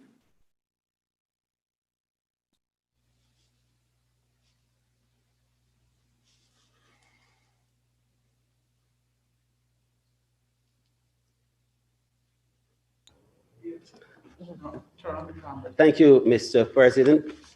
The Executive Committee considered several proposed amendments to the organization's financial rules and regulations, which are intended to ensure better alignment with the international public sector accounting standards. It was explained that the proposed amendments would clarify the procedure for adjusting the accounting value of receivables that might prove difficult to collect. The amendments also clarify the procedure for estimating the availability of funds to finance internal borrowing and for reporting to the governing bodies on such borrowing. Executive Committee members applauded the Bureau's efforts to enhance transparency and align the organization's rules and regulations with the international public sector accounting standards. The Bureau was asked to clarify, however, whether the proposed amendments would fully address the external auditor's 2018 recommendations concerning authorization and reporting of internal borrowing. Strict adherence to Regulation 9.5 was urged to ensure that any internal borrowing is consistent with the terms or conditions that donors might attach to the funds that they provide. In response to those comments, the Bureau explained that the objective of the proposed amendments is to improve transparency in line with the recommendations of the external auditor.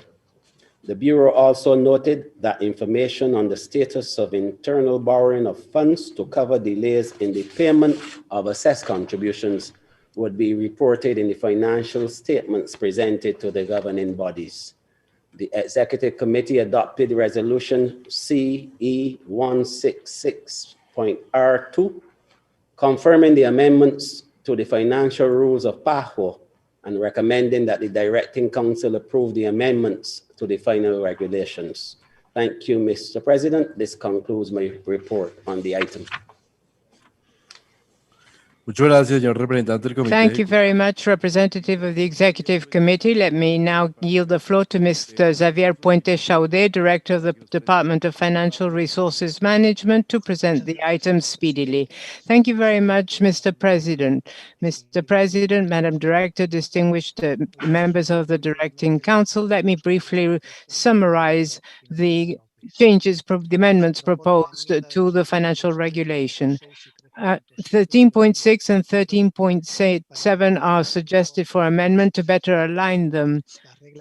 The IPSAS rules. The IPSAS rules are the International Public Sector Accounting Standards. These rules require that on an annual basis, it should be verified if there is any difficulty in collections or lesser value of collections or lesser value of an arrears. If this is the case, this case has to be reflected in the accounting via procedures that adjust the amount.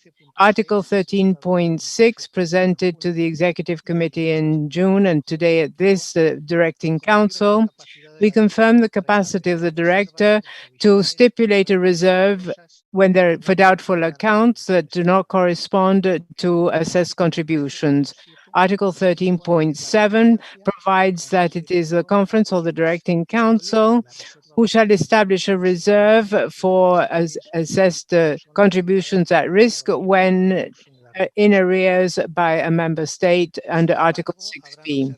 Nonetheless, you may have noted in the now recommendations, pages 77 and 78 of the report, and as well as in the intervention by now a few moments ago, that now does not believe that this language from the June meeting is adjusted to IPSAS. As you know, the now recommendations were published in August, in other words, after the Executive Council meeting in June, at which these articles of the financial regulations were discussed. Now points out that the decision to establish reserves for assessed contributions considered at risk is a technical accounting decision that has to be adjusted to objective criteria when it comes to the competence of the director and should never be a political decision of a Directing Council. Consequently, in their opinion, the text of this resolution ought to be reviewed. I am available to answer any questions you may have for me. Thank you very much. Thank you, Mr. President. Thank you, Mr. Puente Chaudet. I now open the floor to the plenary for discussion.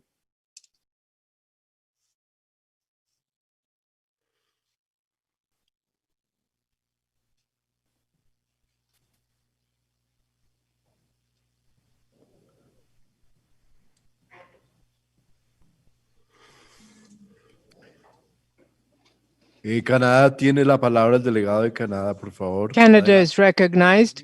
Please go ahead. 2 minutes, Canada. Thank you, Mr. President. We would like to thank the Secretariat for preparing this document and for their efforts in aligning PAHO's financial regulations with the International Public Sector Accounting Standards, IPSAS. We understand that the changes noted in the document will result in the authority to stipulate a reserve for doubtful accounts related to assessed assets other than assessed contributions, and the establishment of a reserve for doubtful assessed contributions. However, the report of the external auditor notes that IPSAS do not differentiate between receivables due to member states or any other receivable, but require an objective assessment based on experience, known issues, and the circumstances of the debtor to ensure that the statement reports the fair value of the asset. Given that the report of the external auditor was not available for member states' review in June for the 166th Executive Committee, Canada would like to request the Secretariat to reformulate the amendments to Financial Regulation 13.6 and 13.7 to align these rules with the recommendations made by the external auditor. Thank you very much. Muchas gracias. Thank you very much. ¿Alguna otra intervención? Would anybody else wish to take the floor?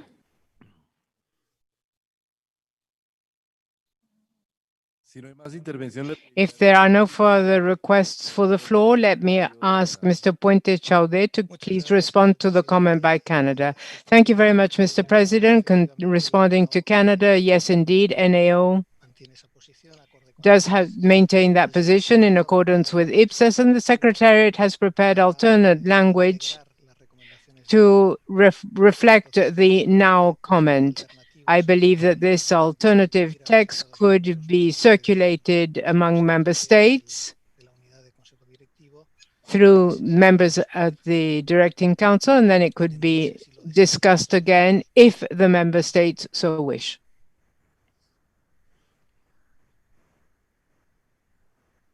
si es que, adelante, doctora Etienne, ¿tiene alguna observación? Dr. Etienne, do you have any comment? No, sir, Mr. President. We note Canada's intervention, and in discussions with the NAO, we are proposing these amendments to the resolution. Thank you. Bueno, si es que gracias, señora directora. Si es que Thank you, Madam Director. If member states agree, we could incorporate the changes in the working languages, and during this session, we will once again bring this point for the consideration by the Directing Council. The Secretariat will make available a revised document. This being said, let us move on to the next agenda item.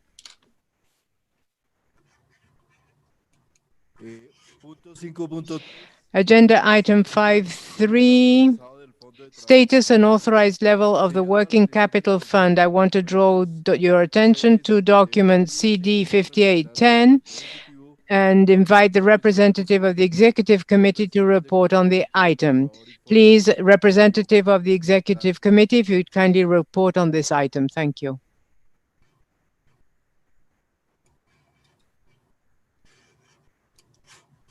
Adelante. Please go ahead. In June, the Executive Committee considered a proposal to raise the authorized level of the working capital fund from $25 million to $50 million. The Bureau explained that the current level of $25 million had been set in 2014 when the amount of outstanding assessed contributions at the end of each fiscal year had been relatively small. However, the outstanding amounts have risen steadily in recent years, and $25 million is no longer sufficient to cover temporary cash shortfalls resulting from delays in the payment of member states' assessed contributions. The Executive Committee expressed general support for the proposal, acknowledging the usefulness of the working capital fund to cover temporary cash deficits and to enable the Bureau to continue responding to member states' needs. However, one delegate expressed concern that an increase in the authorized level of the working capital fund might lead to a rise in spending. He did not believe it would be wise to use the fund as a mechanism to increase the organization's spending, which might decrease the amount of money available for technical cooperation activities. Another delegate inquired whether any sources of funding other than budget surpluses might be available to direct additional resources to the working capital fund. In response to these comments, it was explained that the working capital fund is used only to cover temporary cash shortfalls when there are delays in the receipt of assessed contributions. It is not a mechanism that serves to increase spending, nor does it reduce the amount available for technical cooperation. Rather, it is an instrument that enables the Bureau to continue providing technical cooperation despite delays in the payment of member states' assessed contributions. With regard to other sources of financing for the working capital fund, it was explained that it is the prerogative of member states to establish other mechanisms for replenishing the fund. However, an amendment to the financial regulations would be required. In light of the clarifications provided, the committee decided to support the proposed increase and adopted the resolution CE166.R1, recommending that the Directing Council approve an increase in the authorized level of the working capital fund from $25 million to $50 million.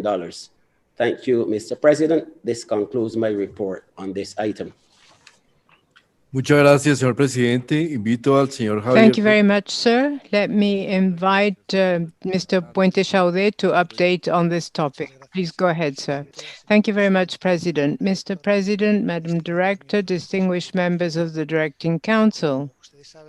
As you know, the working capital is an instrument whose main purpose is to cover the cash displacements due to delays in payment by assessed contributions. The fund right now has $25 million, which is insufficient to cover operations because of the significant delays in payments of contributions. For instance, pending contributions were 44.4 million in late 2017, 42.8 in late 2018, and 88.9 million in the end of 2019. 4 weeks ago, at the end of August, the organization had used the totality of the working capital in the full 25 million, and furthermore, using 24 million from other non-restricted funds in order to cover the delays in payment of assessed contributions. Therefore, and in line with recommendations by the Executive Committee, we propose that approval of increasing the working capital from 25 to 50 million. Thus, once the authorized level is reached in the working capital, we will be in a better condition to continue with activities when there are delays in payments of contribution by member states. Thank you very much, Mr. President. Thank you, Mr. Puente Chaudet. Let me now offer the floor to the plenary for discussion. Nicaragua has the floor. Please go ahead, Nicaragua. 2 minutes, please. Thank you very much, President. Hopefully you can hear us well. Yes, we can hear you. The government of the Republic of Nicaragua greets the ministers of health of the region while thanking the organization for the reports, both technical and economic. We want to express our clear solidarity towards the governments of Venezuela and Cuba. The decision adopted by the Pan American Health Organization of accepting the presence of legitimate representatives of the Constitutional Republic of Bolivarian of Venezuela, directed by President Maduro, is in accordance with the decision made by the General Assembly of the UN during its session. Nicaragua welcomes Venezuela and hopes to continue providing and seeing cooperation with both countries. Because of the campaign of disinformation concerning the Cuban doctors in different countries of the world, we demand the immediate lifting of the embargo against Cuba. Cuba is an example of cooperation and solidarity internationally, despite the unfair blockade it is subjected to. We hope that PAHO, as a technical organization, will not be affected by political issues among countries that attempt to disunite this Caribbean community. Thank you very much. Thank you, Nicaragua. Mexico is now recognized. Mexico? México.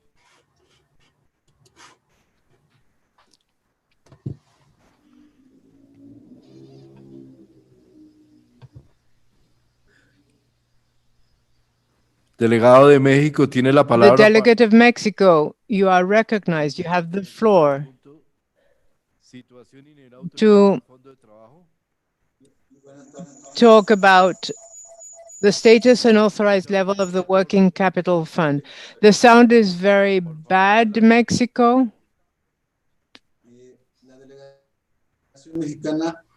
The Mexican delegation is grateful to presentation of the document status and authorized level of the working capital and notes the draft proposal to approve the level of authorized funding from 25 to 50 million. Mexico recognized the utility of the fund as a mechanism that provides flexibility to the operations of the Bureau as resources are needed to finance the activities of the organization. We also draw attention of this council to the fact that historically there has been an increase in the working capital fund in step with increased budgets for the organization, which has resulted in a particular dynamic.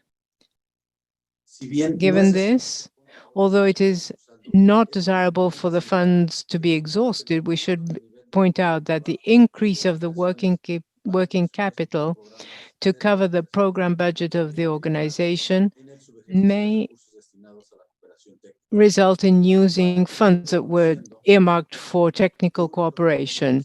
One of the replenishment exercises is to use funds from the assessed contributions and other funding that hasn't been used up in the given fiscal year and that have not been set for transfer in the following year. Mexico will not oppose differing views against this resolution because we would like to reach consensus, but nonetheless, we would ask the Secretariat to report to the governing bodies not only about the replenishment of the authorized level of the fund, but also to provide detailed information about the manner in which funds are used, funds from this fund, from this amount. That is why Mexico will propose an amendment to the language after the debate has concluded. Thank you very much. Thank you. We believe that Colombia has asked for the floor. Please go ahead, Colombia.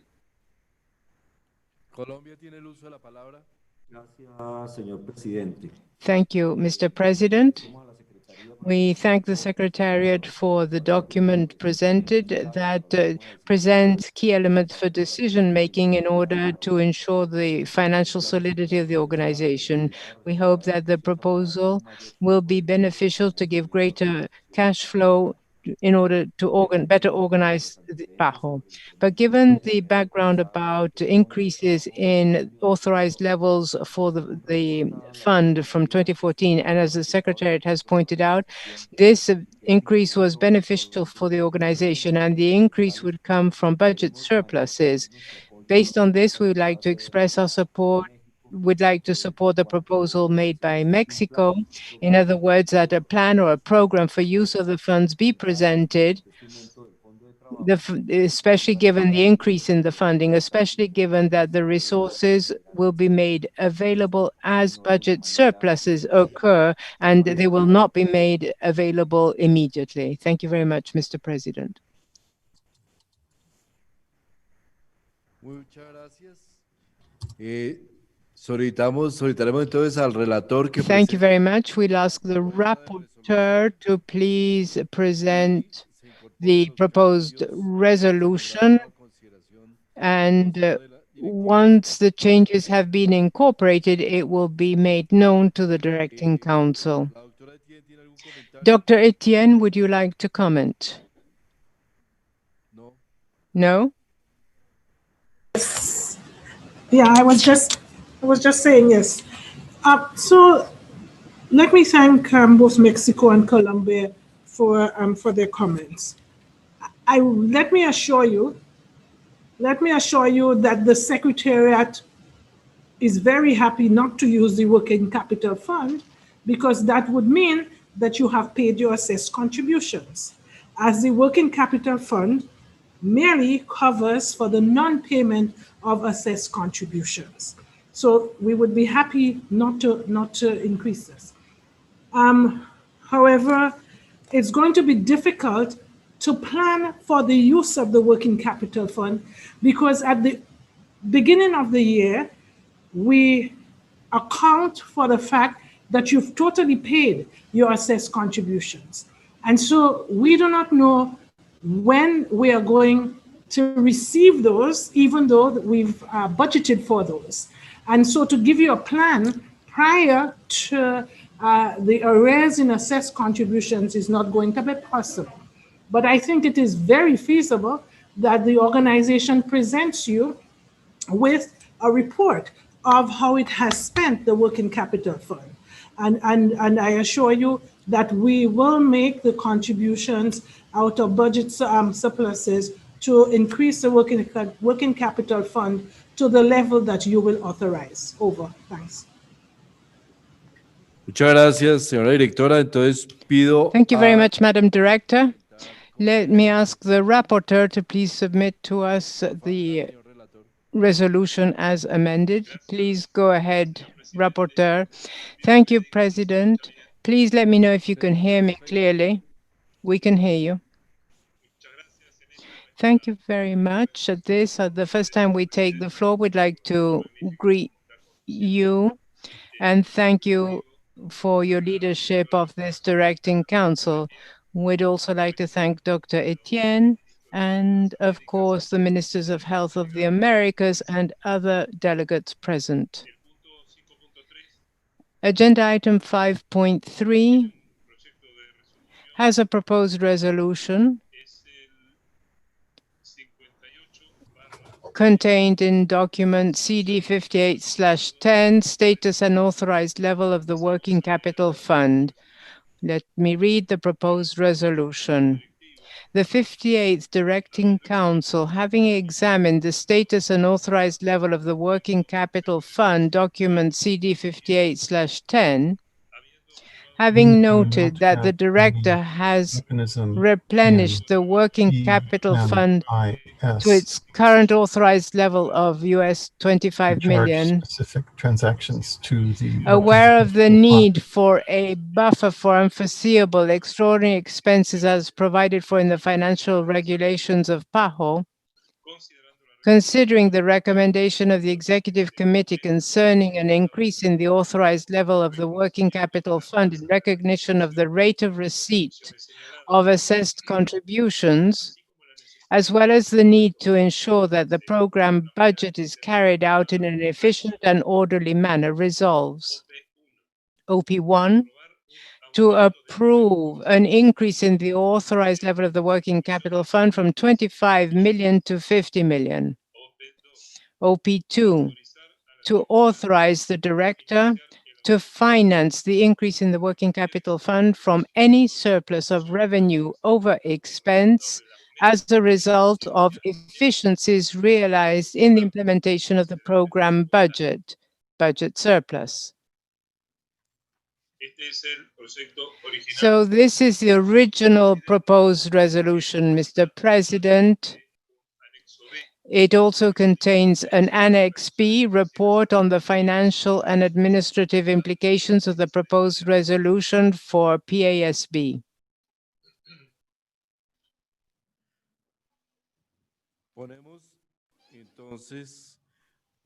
We therefore offer the floor to the plenary for discussion.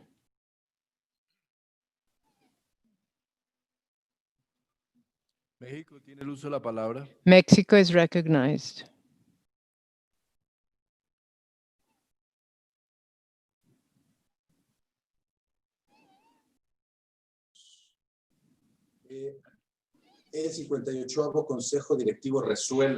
The 58th Directing Council resolves OP OP3 asks the director to regularly submit a report to the governing bodies in the way that the cash flows move from the program.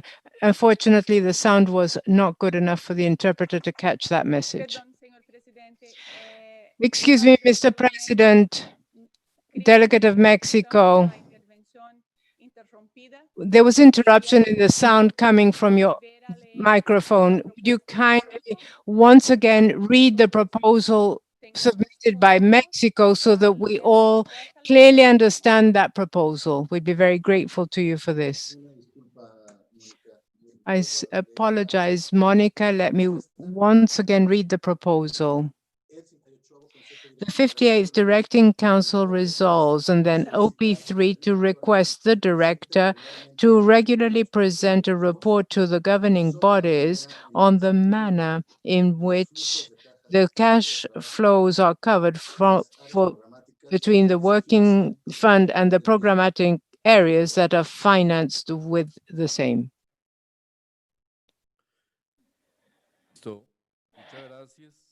Thank you very much. Are there any additional requests for the floor?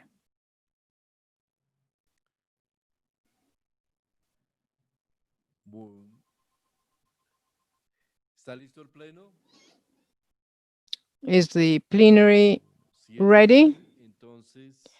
This being the case,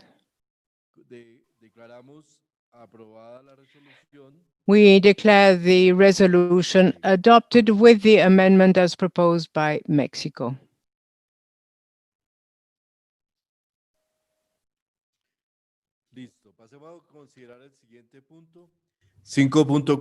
I invite you to pick up on 5.4, 5.4, that is programming of the budget surplus.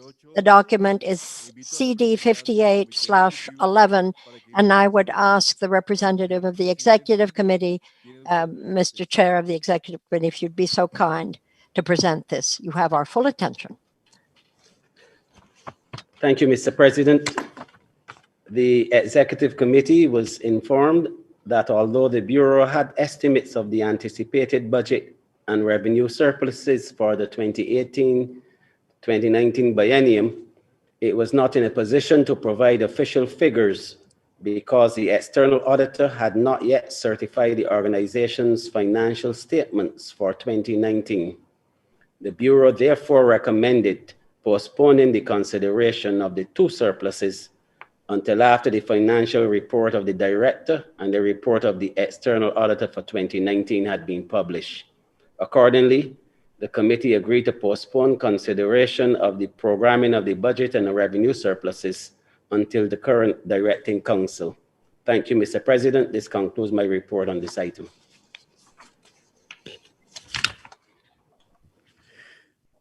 Muchas gracias, presidente. I thank you very much, Mr. Chair of the Executive Committee. Let me give the floor to Mr. Dean Chambliss, the Director of Programming, Financing and Budget, for him to present this issue. Thank you, sir. And it's my pleasure to present to the Directing Council this afternoon, Agenda Item 5.4, Programming of the Budget Surplus.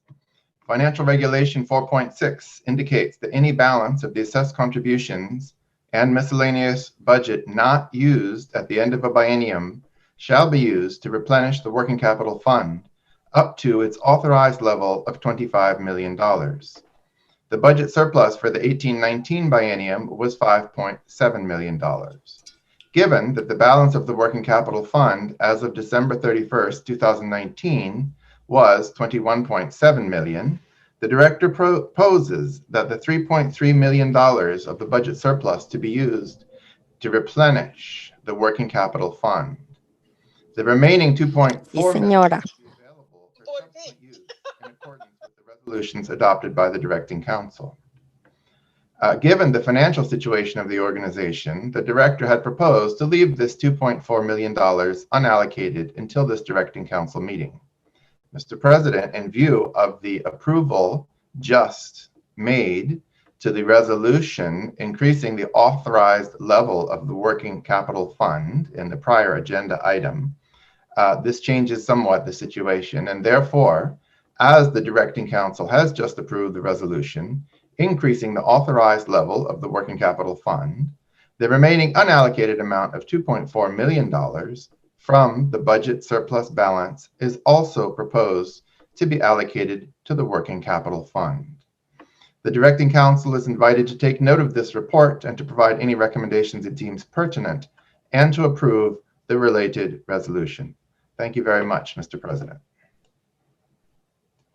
Muchas gracias, señor Chambliss. Ahora le I ofrezco thank you very much, Mr. Chambliss. I offer the floor to the plenary for any comments, ladies and gentlemen. Honduras has asked for the floor. Honduras, please. Madam Minister, you have 2 minutes. Thank you very much, Mr. Chairman. Honduras agrees with the proposal that the director has put to us with regard to the surplus for 2018-2019, because the case has been put very clearly, very specifically, and above all, very much rooted in paragraph 4.6 of the financial regulations of the Pan American Health Organization, which stipulates in pertinent parts that any balance of the funded assessed contributions and budgeted miscellaneous revenue not committed by the end of the current budgetary period or not authorized to be carried over into the subsequent budgetary period shall be used to replenish the working capital fund to its authorized level.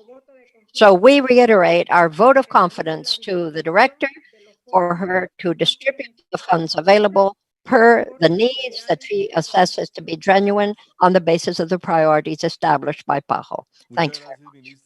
Thank you very much, Minister. Mexico has the floor. Mexico.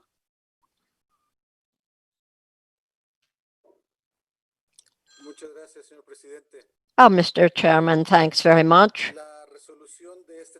The resolution of this issue, of course, is very much linked with the increase of the working capital to 50 million, which we started to look at in the meeting we held in June of 2020 among the executive committee, and Mexico voted in favor of increasing that working capital fund. And so, given that Mexico could have no objection to what is being proposed in this document in terms of distributing the surplus where it is needed.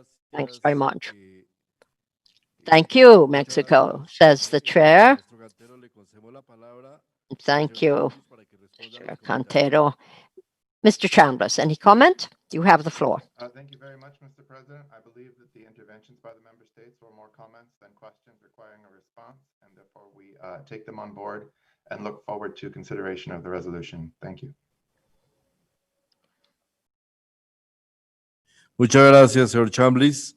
I thank you, Mr. Chambliss. Madam Director, do you have any comment to make?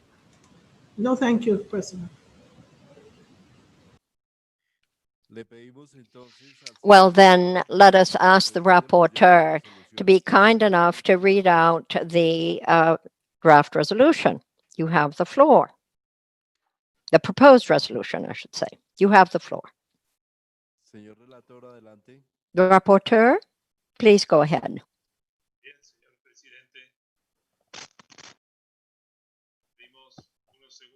If you could give us just a few seconds, if you would, sir.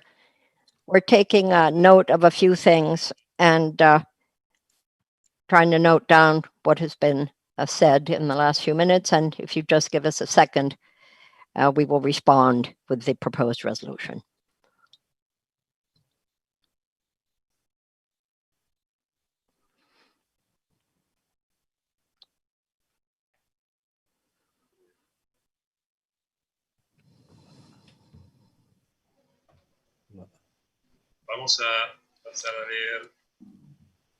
I will now proceed to read out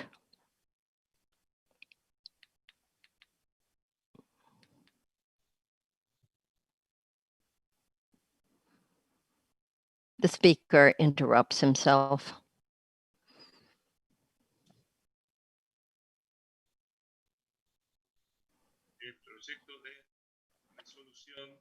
the proposed resolution, programming of the budget surplus. The 58th Directing Council, in document CD 5811, having considered the report of the director on the programming of the budget surplus, 5811, and having considered the recommendation of the executive committee concerning and of the director concerning the replenishment of the working capital fund,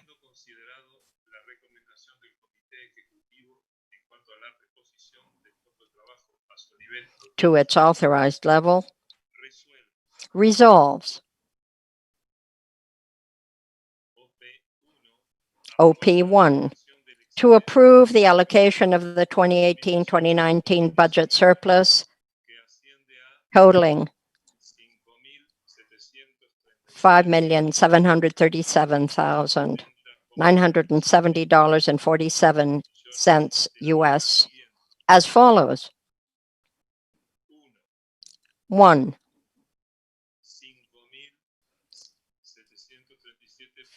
$5,737,970.47 to replenish the working capital fund to its authorized level of $50 million in accordance with Financial Regulation 4.6. Little Romans 2. To leave zero, the amount is zero, to leave unallocated to support any future needs of the organization as a prudent financial management measure. This then, Mr. Chairman, is the proposed resolution. Thank you very much, Mr. Rapporteur. I offer the floor to the plenary for any comments you may have.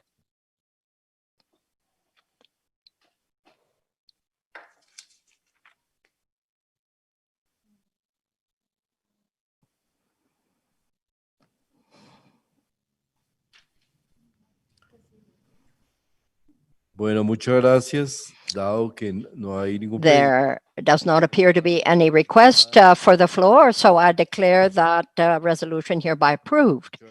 Thank you very much. Let us move then to the next item on our agenda this afternoon, ladies and gentlemen. We're talking about 5.5, programming of the revenue surplus. And I would point out to your attention in that regard, document CD 5812. And I would now offer the floor to the representative of the Executive Committee. Mr. Chairman, Executive Committee, I offer you the floor yet again. Thank you. Thank you, Mr. President. The report which I just gave on item 5.4, programming of the budget and surplus, is applicable also to item 5.5, programming of the revenue surplus. And so accordingly, the committee had agreed to postpone consideration of the programming of the revenue surpluses until the current directing council. That concludes my report on this matter. Muchas gracias, presidente. I thank you, Mr. Chairman of the Executive Committee. I give the floor yet again to Ms. Dean Chambliss, who is head of programming and budget, for his presentation of this matter. Mr. Chambliss. Mr. President, I have the pleasure to present agenda item 5.5, programming of the revenue surplus. Financial Regulation 4.8 stipulates that any excess of revenue received above the miscellaneous budgeted revenue at the end of a budgetary period shall be considered a revenue surplus and shall be available for use in subsequent financial periods. As a result of the uncertainty surrounding the status of unpaid assessed contributions and the delay in the finalization of the official financial figures, the 166th session of the Executive Committee held in June this year could not review and provide its concurrence to the estimated amount of the revenue surplus included in document CE 166/10. Therefore, this agenda item is being presented to this directing council. The total amount available for programming in 2021 from the revenue surplus of the 18-19 biennium is $7.5 million. The director has determined that this surplus should be allocated as follows: $4.6 million to the Master Capital Investment Fund, with a breakdown as follows: $3.6 million to the Real Estate Maintenance and Improvement Subfund, and $1 million to the Vehicle Replacement Subfund. The next allocation proposed is $1 million to the PAHO Emergency Epidemic Fund, then $600,000 for Health in the Americas, the flagship publication of the organization, and finally, $1.2 million to the Working Capital Fund as a prudent financial management measure. The Directing Council is invited to review this document and provide its concurrence with the proposed allocation of the revenue surplus. Thank you, Mr. President. Muchas gracias, señor Chambliss. I thank you, Mr. Chambliss. I offer the floor to the plenary for any comments you may have.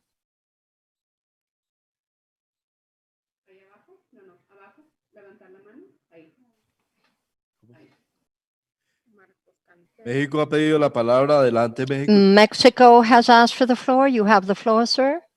Mexico is recognized. Thanks very much, Mr. Chairman. Mexico is very grateful to the Secretariat for the presentation of this document. We take good note of the proposal of the surplus for the biennium 2018-2019 under these various different rubrics that Ms. Chambliss has pointed out. And we would simply reiterate the comments we already presented to the 166th Executive Committee that was held last June.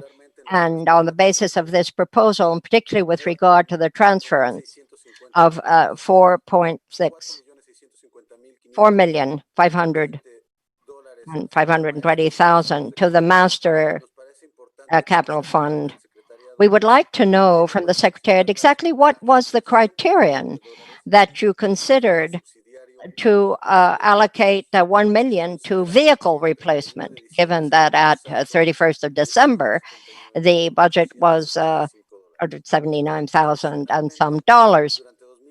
Now, in addition, under 2019, we only had $260,900 and some dollars for vehicle replacement or purchase in 6 offices throughout the hemisphere. The budget surplus of $1 million to be allocated to that subsidiary fund, it was said, should be considered for capitalizing other rubrics like the emergency fund that has been needed as a result of the pandemic. And so we would ask the Secretary to give us a little more information also with regard to the suggestion that $600,000 be allocated to the Health in the Americas publication. The director has explained that given a response to COVID, there was importance given to the need to maintain operations in as a means of maintaining its presence very, very clearly present in the web and elsewhere. And finally, we would just be very happy to have a copy of the roadmap to understand better what the thinking has been to allocate this to the Master Capital account. Thank you very much, Mr. Cantero of Mexico. Delegate of Honduras has the floor at this time. Thank you. Honduras is in agreement with the proposal for this budget surplus because this has been put forth clearly, specifically, and again in consideration of and in respect of the legislation that is established based on the health needs of our member countries very much affected when there has been an outbreak of an epidemic, indeed a pandemic, or any other health emergency. And so we would ask the Directing Council to take a good look at this proposal, and we would hope you would find your way clear to approve this suggestion with regard to the programming of this revenue surplus. Honduras reiterates its full confidence to the director as to the use of these surpluses as indicated. Thank you, Honduras. Mr. Chambliss, if you'd be so kind to respond to these comments, sir. Thank you very much, Mr. President. If I've understood the interventions correctly, there is support for the allocation as it's set out in the document. However, specifically from the delegation from Mexico, there's a request for additional information regarding the allocation to the Master Capital Investment Fund, even more specifically regarding the amount for vehicle replacements. I will begin to answer that. I had understood that the reason for the low value from 2019 for vehicle replacements, it was taken down significantly, in fact, below what was actually required. However, I would note that I'm not the expert on this, and therefore I would ask that perhaps other colleagues from the Secretariat will be able to provide additional information on the justification for the increased amount that is being requested for the 2021 biennium. Thank you, Mr. President. Muchas gracias. I thank you, Mr. Chambliss. Mr. Anderson, you have the floor, sir. Thank you very much, Mr. Chairman, and thank you to the distinguished delegates for their questions about this agenda item. And with respect to the question about the Master Capital Investment Fund, two comments, one about vehicle replacement and one about the roadmap for the implementation of the Master Capital Investment Plan. So with regard to the vehicles, the Secretariat established a vehicle replacement plan 2 biennia ago and created this sub-fund as a funding mechanism to support that plan. And the principle in the plan was to replace vehicles when they reached certain criteria, either 5 years or 75,000 kilometers of utilization. And that was based on a study that showed that under those criteria, we could recover the optimum amount of money from selling those vehicles and acquiring new ones. So we have implemented that plan for the last 2 biennia and are planning to continue implementing under those same principles in the current biennium. However, the funding available in the fund was not sufficient without replenishment to continue implementing the plan. And that is the reason for the $1 million allocation to the sub-fund for vehicles.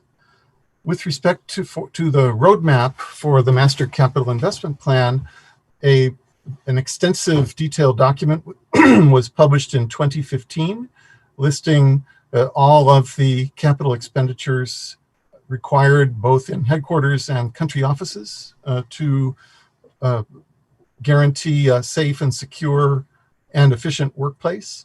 And the total amount was approximately $60 million. And we have been recommending in the last several biennia that surpluses be allocated to that fund so that we can build up a sufficient amount to implement that Master Capital Investment Plan. And we have been implementing each biennium the highest priority projects based on the principle of safety and security for staff. So for example, in the just concluded financial period, we implemented the UNDSS, UN Department of Safety and Security recommendations for the headquarters building with a renovation to our entrance to provide state-of-the-art access control to deal with security threats. And we did not implement any other projects in headquarters due to the need to accumulate more funding. So this recommendation is in keeping with our practice over the past several biennia and will advance us toward a closer point in accumulating all of the funding that we need to implement our roadmap. And next year, we plan to publish an updated roadmap with updated costing for the remaining unimplemented projects in the Master Capital Investment Plan. Thank you, Mr. President. Over. Muchas gracias, señor Anderson. Señora directora, ¿desea hacer algún comentario? Thank you very much, Mr. Anderson. Madam Director, do you have any comments to make? Yes, thank you, Mr. President. I wanted particularly to speak about the 600,000 in respect of Health in the Americas. Member states will recall that the Health in the Americas is the flagship production of the PAHO. It was instituted by mandate of the 7th Directing Council in 1953. It is published every 5 years, and it is both a repository but a go-to publication for information about the Americas. Last sanitary conference, we wanted to convert this not only in a 5-year written document, but to make it a living platform where member states could update information and where we could have a much more responsive publication that addresses the real needs of both member states, but for others who are seeking information from the Americas. So with this regard, it has costed up to $2 million in the past to have this 5-yearly publication. And so we are asking for $600,000 from the revenue surplus to ensure that we can enhance this publication. Over and thank you. Muchas gracias, señora directora. Thank you very much, Madam Director. The results of this debate will be included in the final report. And with that, we can move on to the next agenda item. We have item 4.3, PAHO governance reform. And for this, we have document CD 58/7 and addendum 1. I would call on the representative of the Executive Committee to report on this agenda item. So, Chair of the Executive Committee, you have the floor. Thank you very much, Mr. President. The Executive Committee welcomed the proposal on governance reform, which was put forward by the United States of America. The proposal was seen as a means to further strengthen risk management, transparency, and accountability, and protecting the organization from potential financial, legal, operational, technical, and reputational risks associated with projects funded by voluntary contributions. Delegates also supported a stronger oversight role for the Executive Committee in reviewing initiatives funded by voluntary contributions and endorsed the proposal to review and refine risk assessment and management criteria in consultation with an external independent expert. There was general agreement that emergency projects related to disease outbreaks and humanitarian or other crisis response should be exempt from the review process so as not to delay emergency response activities. A small group of committee members held an informal consultation to reach consensus on the resolution on this matter, after which the committee adopted resolution CE 166.R9. The resolution requests the director to conduct a review of risk assessment and management criteria and frameworks, and to present a decision-making matrix based on types and levels of risk related to projects funded by voluntary contributions. The resolution also recommends that the Directing Council adopt a resolution requesting the director to seek recommendations from the Executive Committee on any proposed technical cooperation project funded by voluntary contributions that is expected to require an annual expenditure or receipt of funds exceeding $25 million, or that might entail a high level of institutional risk. Thank you, Mr. President. This concludes my report on this item.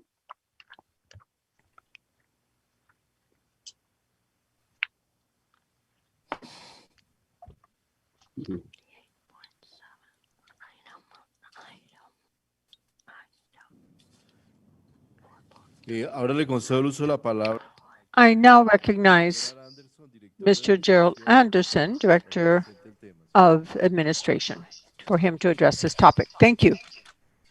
Thank you very much, Mr. President, and I'm pleased to provide a brief introduction to document 58/7 regarding governance reform.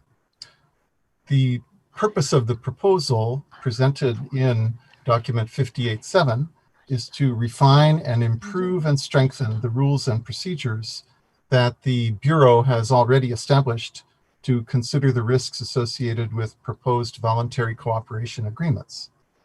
The document includes a draft resolution proposing a new procedure relating to the largest and highest risk voluntary contribution project proposals, except for emergency projects, as we've just heard from the chair of the executive committee. For these proposals, the draft resolution requests the director to seek and fully consider executive committee recommendations on any proposals presenting a high level of institutional risk or exceeding expected expenditure of $25 million per annum. The document also reports on 2 assessments of these existing Bureau rules and procedures requested by the 166th Executive Committee. The first of these 2 assessments, an internal assessment, will be presented at the 167th Executive Committee later this week. The second of these was an independent external expert assessment. The Bureau engaged an independent external expert who completed the assessment and prepared a report that has been published as an annex to document CD 58/7. This report includes 17 detailed recommendations on how the Bureau can strengthen its risk management process for voluntary contribution projects. The Bureau has formed a working group which has launched a review of the recommendations and will prepare an action plan based on those recommendations. The Bureau will review all of the recommendations in the assessment in greater detail and will provide an update on actions taken and lessons learned in its report to the 168th Executive Committee in June of 2021. In paragraphs 5 to 7 of document 58/7, you will find an outline of the areas of focus identified by the Bureau Working Group for the action plan. Among these areas will be revising the policy framework, the oversight mechanisms, and the project cycle procedures relating to voluntary contributions. These revisions will ensure that all high-risk projects are identified according to consistent criteria and that the associated risks are systematically and consistently documented and considered by senior management prior to the conclusion of grant agreements. This concludes my brief introduction, Mr. President, and thank you for the opportunity. Over. Muchas gracias, señor Anderson. Thank you very much, Mr. Anderson. I now offer the floor to the plenary for discussion. I have a request from 4 countries, Paraguay, Colombia, Jamaica, and the United States. I recognize Paraguay, and we remind you your maximum time is 2 minutes.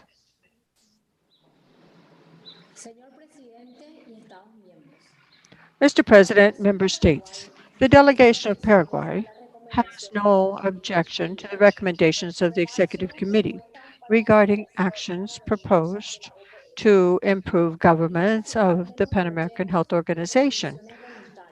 This has to do with voluntary contributions, both national and non-national. However, we would like to ask about the amount established, the $25 million. What were the criteria to establish that amount? Furthermore, we consider it essential to establish monitoring for risk management for all projects with voluntary contributions. This will depend on the administrative culture of PAHO, and in that connection, our question and concern has to do with the cost that this will represent for the organization, taking into account the limitation of financial resources that exist and what different alternatives are being analyzed. Thank you. Thank you, Paraguay. And thank you for limiting yourself to the time limit. I recognize Colombia. Colombia, please go ahead. Thank you, Mr. President. We would like to thank the United States delegation for bringing this proposal. We consider it very relevant and quite pertinent. Also, we would like to thank the Secretariat for the work it has done to do internal evaluation of systems that are related to control, supervision, and risk management of the projects that are financed with voluntary contributions. We feel that the evaluation report presented is a clear roadmap for the organization to oversee those operations financed with voluntary contributions so as to mitigate labor risk and especially the reputational risk for the Pan American Health Organization, especially recommendations 4, 9, 14, 15, and 16 are essential to attain this objective and ensures that decision-making, control, risk management will be carried out properly, and that member states will provide supervision and have accountability. Lastly, regarding the document on lessons learned and information on the implementation of recommendations, and taking into account that some of these recommendations would require time to be fully implemented, we suggest that the organization consider the possibility of establishing a certain periodicity or a period for reporting so as to be able to have ongoing reporting. In Colombia, we look forward to hearing information related to the implementation of these recommendations and participate in the constructive processes and in the decision-making in this regard. So thank you very much, Mr. President. Thank you. And with that, I recognize Jamaica. Jamaica, please go ahead. Good afternoon. Good afternoon, and good afternoon to you, Mr. President. Jamaica wishes to commend the Director and the Pan American Sanitary Bureau for the work done on preparing the report on PAHO governance reform. The document clearly outlines all the relevant issues. Jamaica also acknowledges the Bureau's intention to present a report to the 167th session of the Executive Committee that reflects the findings of the internal assessment of the current approval and controls, oversight, and risk management systems and processes related to projects funded by voluntary contributions. Jamaica also notes the Bureau plans to increase the transparency and accountability of its review process for projects funded by voluntary contributions and to strengthen the oversight role of the Executive Committee based on recommendations from an independent review. We strongly support the institutional arrangements focused on improving the management or mitigation of risk related to voluntary contribution project. Further, wishes to share that Jamaica has also implemented an enterprise risk management policy for its ministries, departments, and agencies. We endorse the Bureau's intention to strengthen its internal management procedures and processes to implement the reform recommendations from the assessment. We look forward to a future report on the lessons learned from the implementation of the contemplated reform. And in conclusion, Jamaica notes the report and supports the approval of the proposed resolution. Muchas gracias, Jamaica. Thank you very much, Jamaica. I call on the United States. Thank you, Mr. President. The United States is pleased to support the resolution on PAHO governance reform, and we thank the director, her leadership team, and member states for their support and commitment to strengthening their organization. We also would like to thank PAHO for conducting the internal assessment of its current approval and controls, oversight, and risk management systems and processes related to projects funded by voluntary contributions. We look forward to discussing this at the executive committee meeting later this week. Taken together, these efforts will promote good governance and improve transparency, and accountability, which I'm confident every member state will strongly support. We look forward to the director's report about the lessons learned from implementing this process at the 168th session of the executive committee. Thank you, Mr. President. Muchas gracias. Tiene la palabra. Thank you very much. I recognize Mexico. Mexico, please go ahead. Thank you very much, Mr. President. Mexico would like to thank the Secretariat for presenting this document on governance reform in PAHO. This was written based on the discussion in the Executive Committee of June past, and we take note of the recommendations made by the independent expert based on risk management for projects financed with voluntary contributions. In this context, we reiterate the role of the Pan American Health Organization as a regional strategic partner, the leading one in health, and it is a way of providing cooperation in the area of health throughout the hemisphere. So we will look forward to receiving the internal document about the processes related to approval, control, supervision, and risk management for those projects that are financed with voluntary contributions. First and foremost, we want to say that PAHO is an organization of the member states for the member states. And consequently, we reiterate that member states have full sovereignty to oversee the operation of PAHO and to implement the necessary policies to assure access to health for our populations. Now, Mexico does recognize initiatives that aim at strengthening and improving management of the organization, but we reiterate our confidence in the director and in management of PAHO. So we support this document with the commitment that the evaluation process will be characterized by transparency, which is a principle always defended by Mexico in the framework of PAHO. We think it's important for member states to reach a common understanding regarding what risk will be seen as, and we withdraw the modifications that were circulated regarding this proposed resolution. However, we state for the second consecutive time, as we said during the last session of the Executive Committee, that it's necessary for the Secretary to include in the documents that will be presented soon to the directing bodies a definition of criteria. What is institutional risk? We need a definition based on impartiality in the definition. We consider that the point of departure to begin with this definition will begin in the Executive Committee under 7.2, which has to do with a report on PAHO governance. Thank you very much. That is all I have. Thank you. I thank you.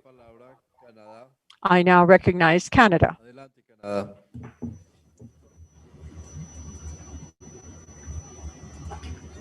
Gracias, señor presidente. Canadá quisiera reconocer la contribución Thank you very much, Mr. Chairman. We'd like to commend the United States for proposing this point, and we'd like to support these efforts to continue buttressing and strengthening the Pan American Health Organization in achieving greater transparency in its accountability processes. We're pleased with the active support of PAHO to that initiative. From the start, we think that this proposed reform is certainly being circulated. play a stronger oversight role in the review of projects funded by voluntary contributions when they are assessed as high risk or with high level of expenditures. We are pleased to see that, with the support of a consultant, PAHO completed an independent assessment of the organization's current risk management of these projects. Canada believes that it is critical to guarantee that PAHO is protected from financial, legal, and reputational risks to ensure the survival of the organization. We note that the Secretariat has reviewed the recommendations of the external assessment and established a working group to revise a number of risk management instruments. However, it is unclear the extent to which PAHO will implement the recommendations from the consultants. Therefore, Canada would like to request the Secretariat to explain to which extent and how PAHO would implement the recommendations and what the timelines are. Canada notes that the consultants' recommendations are numerous and structural, indicating that there is ample room for improvement. In the analysis of the strength, we appreciate that there is a foundation on which PAHO can build a stronger risk management system, provided that risk management tools and frameworks are robust, integrated, made mandatory, and are fully utilized from the onset of the project idea.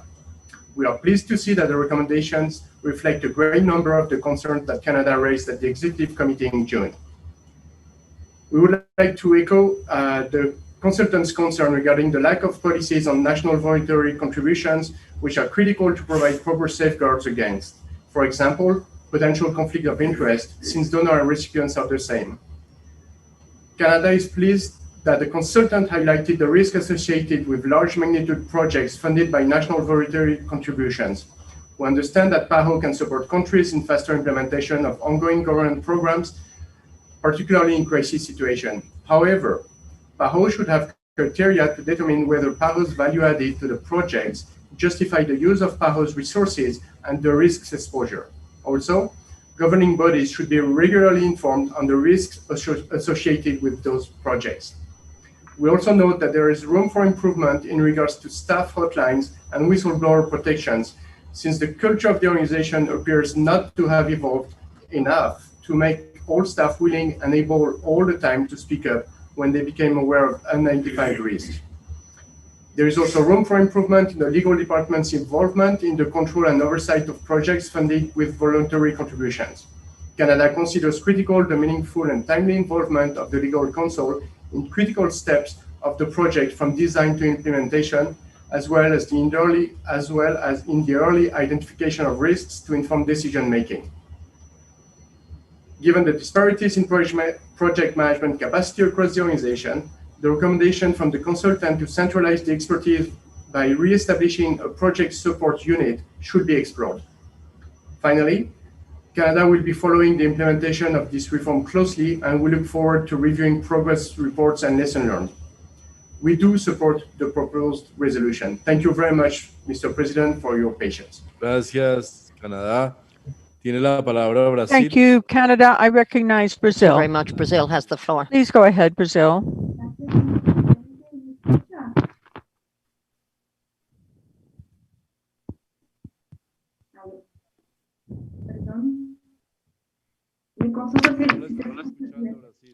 We cannot hear you, Brazil. Brazil would like to thank the Secretary for this report, and we appreciate this description of the procedures. Brazil supported the initiative in the Executive Committee, and also we support the report. We feel it should be approved as is with no modifications. We wanted to thank the United States delegation for presenting the original proposal. Brazil takes note of the analysis that has been carried out by the external consultant on the assessment framework of these projects carried out with voluntary contributions. Excuse me for interrupting. Apparently, we do have a problem. There is some interference with the interpretation, and people are not able to hear you. So first, I would ask you to help me. Use your mouse, please. Go down to where it says interpretation at the bottom of the screen. interpretation, open up, click on interpretation, and please mute original audio.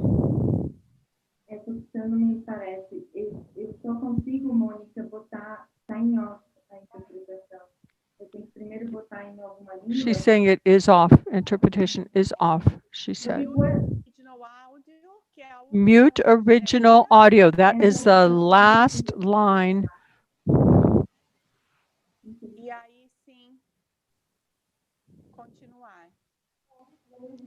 And after doing that, you can continue with your statement. We cannot hear you. I'm sorry. Could you start over, please?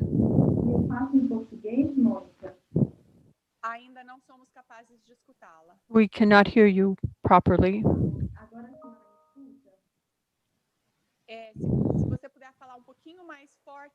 If you could speak a bit louder, maybe.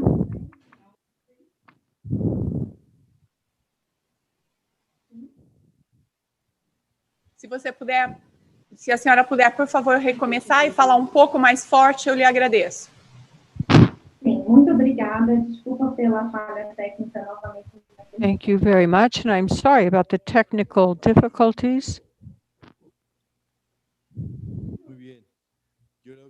Very well. While we address this technical problem, let's go on to Honduras. And we'll see how we can fix the problem. Honduras has the floor. Thank you. Thank you, Mr. President. Honduras feels that the reform of international organizations is an essential part of their growth and also of their evaluation and their adaptation to changing global settings.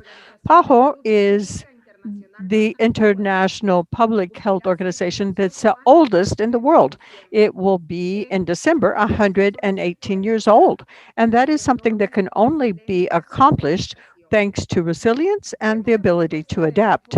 We see this governance reform proposal for PAHO as an opportunity to strengthen the management of the organization in terms of technical cooperation projects that are proposed and to be financed with voluntary contributions from the countries or by other donors. There is always room to improve. Member states should participate, and we should be co-responsible for transparency and accountability of our organization. But it's important to point out that we should maintain our trust, our confidence in the management of the organization, not trying to micromanage their work. PAHO already carried out an external evaluation, and that included an exhaustive examination of procedures and processes, and it was found that there is a sound framework for project design. And consequently, Mr. President, Honduras agrees with what document CD 58/7 says, PAHO governance reform, and also with CE 166R9/2020 in terms of external evaluation and internal evaluation of systems and current processes related to approval, control, oversight, and risk management of the projects that are financed with voluntary contributions.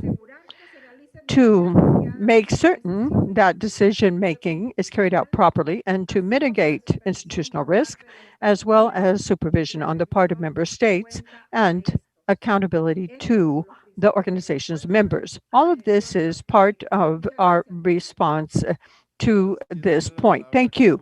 Thank you, and I recognize Cuba. The delegation of Cuba has the floor. Thank you very much, Mr. President. The proposed resolution that is being discussed right now is tremendously important for the future of the Pan American Health Organization. Transparency of the different processes carried out by the organization, and we do not try to politicize the debates, but the United States did by having financial blackmail having to do with approving más médicos for Brazil. Now, it is serious that Cuba was not informed previously of this event, even though this was one of the most important cooperation programs. An investigation of this nature should not have been carried out without first being brought to the directing bodies for decision, especially when the terms of reference were prepared,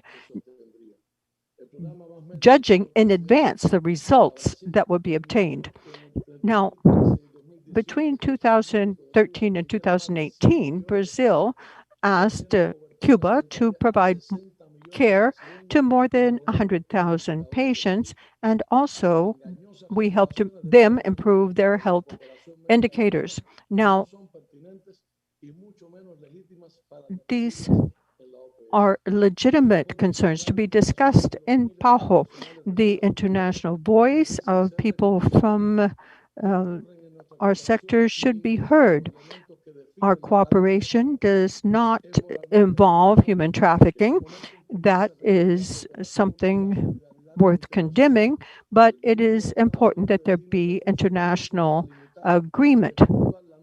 And here the United States is trying to undercut the voice of health professionals in Cuba. The United States, with more than 200,000 dead, is putting at risk healthcare and the life of millions of people. It is sad that in this meeting, the government of the United States is trying to damage the relations between Cuba and PAHO.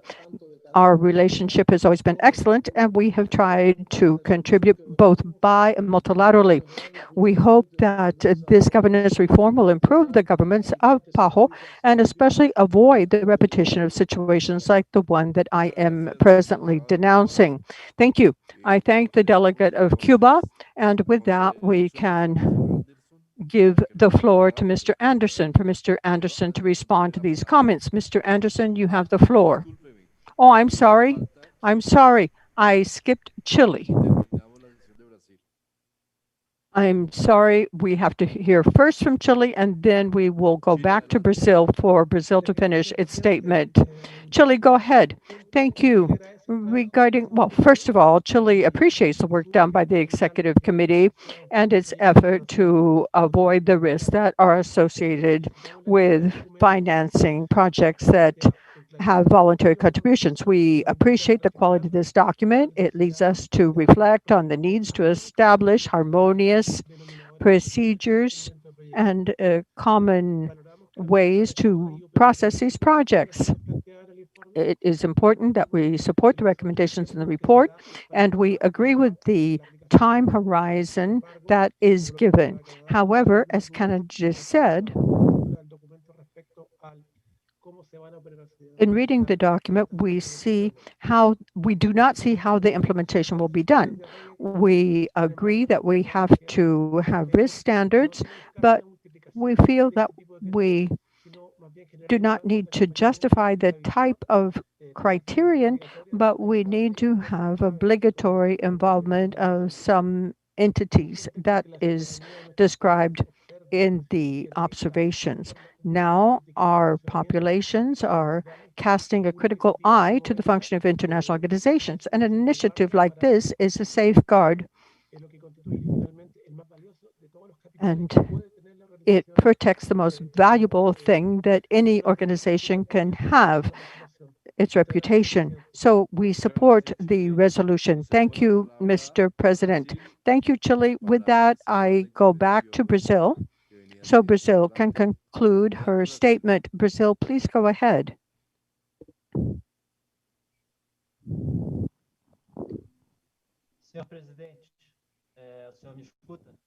Can you hear me, Mr. President? Yes, we can. Thank you. Thank you for your patience. I understand that there were some technical problems. So Brazil appreciates the report prepared by the Secretariat, and we note with satisfaction that we will be looking at the procedures, the evaluation of risk. Brazil supported the resolution approved by the Executive Committee in June and supports the approval of the proposed resolution that is presented to this Council. We feel that this should be approved in its entirety with no modifications. And once again, we want to thank the delegation of the United States for presenting the original document.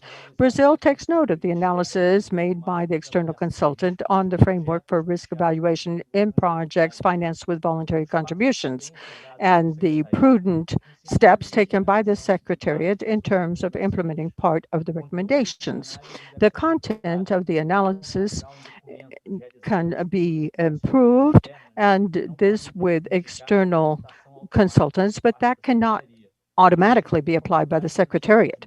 And we call for comments from member states. Now, basically, this is sound work, and it is important that we follow up on the analysis done by the external consultant by doing an internal study. We have to look at the technical, the legal staff, so as to look at the criteria mentioned in the analysis, assigning a monetary value, for example, recommendation 4. Now, there is a risk of that we do not feel adequate. Now, a session on high-level risk analysis in projects financed with voluntary contributions, focusing only on the projects that have voluntary national contributions. So this is a partial approach, and it does not allow us to understand the importance of all of the voluntary contributions taken together. It is important that voluntary contributions bring sometimes earmarked values, and this can create a different risk for the organization. That type of contribution has been considered in the analysis. It has to do with voluntary national contributions, and this is important for the other countries in the region. We note what in 15 and 16, the recommendations seem to be a problem, and they seem to point to Brazil by name. The recommendations of the study in praxis, there are two different universes, and the traditional voluntary contributions. Here, there are no specific recommendations on analysis or risk assessment, but it's the national voluntary contributions that are addressed by the recommendations. That has to do with the national voluntary contributions that would seem to actually go against the formulation of the World Health Organization. So we would ask that the Secretariat look at ways of correcting the deficiencies in the external consultants' work, and that a study be done for all voluntary contributions. We do not think that we have to look at the impact of each and every project in Brazil. Thank you.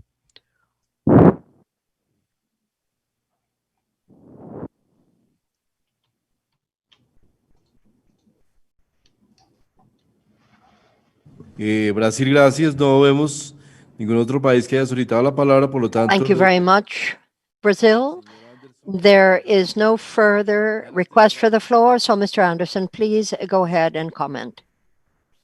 Thank you very much, Mr. President, and thank you to all of the delegations for their very thoughtful consideration of this document and their valuable recommendations about the next steps in governance reform. First of all, I will address the question regarding the minimum amount of $25 million that is included in the procedure for formally reporting projects to the Executive Committee.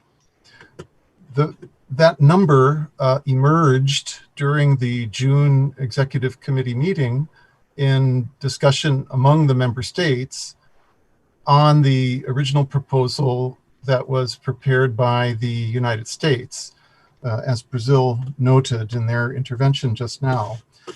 And that discussion was related to the concern that the distinguished delegate from Paraguay voiced in her intervention. And that concern is that an elaborate procedure to review, prepare a report on, and submit to the Executive Committee could involve significant costs for the organization. and the $25 million threshold was established among the member states as a reasonable protection against excessive costs from these procedures. With regard to the risk management that will take place for voluntary cooperation projects below that amount, inside of the organization, the working group that I mentioned in my presentation of this agenda item started their consideration of the external assessment with the issue of a threshold for a detailed risk assessment of projects. And their concern was to set the threshold high enough so that the organization would not be spending an undue amount of resources on assessing every project, large and small, but not so high that the process would miss any potential significant risks. So that was the first order of business for the internal working group. And the second order of business, responding to the questions from Canada and Mexico regarding and Chile about implementation of the external report, the working group also conducted some preliminary technical work on an IT system that would allow us to manage the risk assessments of voluntary cooperation projects efficiently. And the timeline for this, as you noted from reading the external assessment, there were 17 recommendations, and some of them were labeled medium to long term.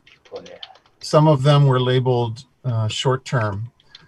And the working group that has been established is lining up those recommendations in a timeline, which will be shared in our report to the executive committee next June.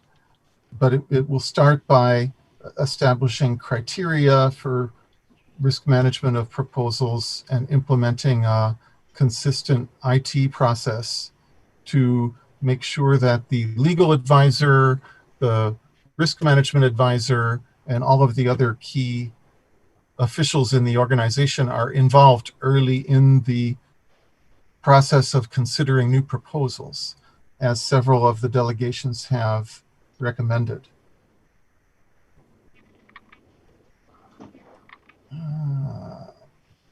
So the timeline will be included in that report for next year, and it will include some recommendations that will already be implemented by early 2021 and others that will still be in progress by June, where they involve a complex rewriting of policy documents.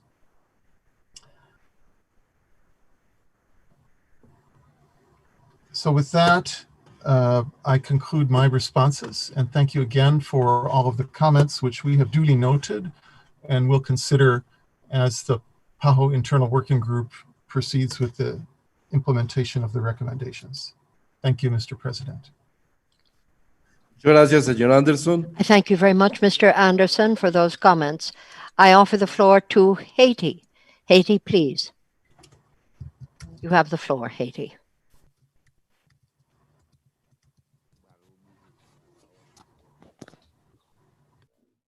Merci, Monsieur le Président.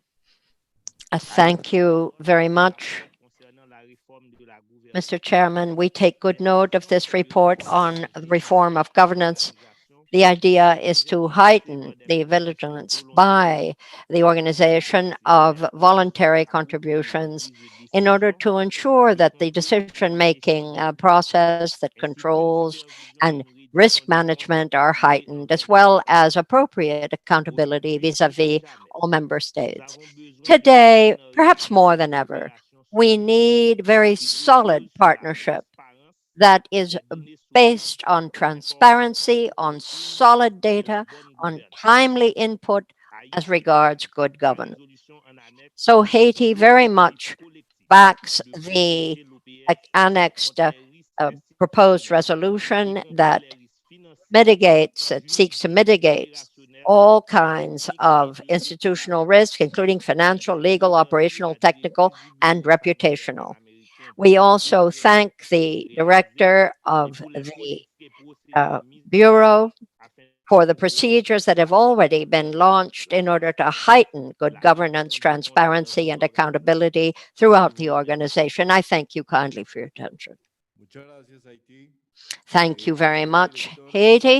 Madam Director, would you like to take the floor for some comments?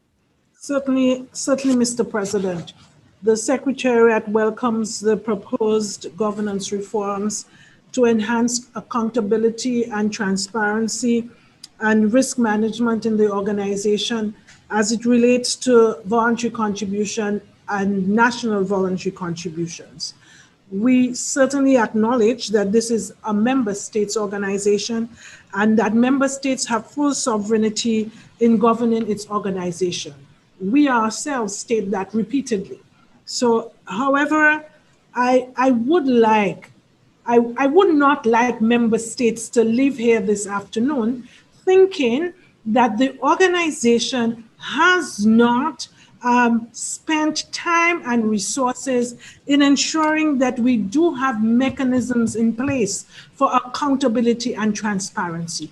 Of course, there can always be improvement, but I need to make the point that we have advanced significantly, maybe not in terms of voluntary contributions and national voluntary contributions, but certainly in the work of the organization.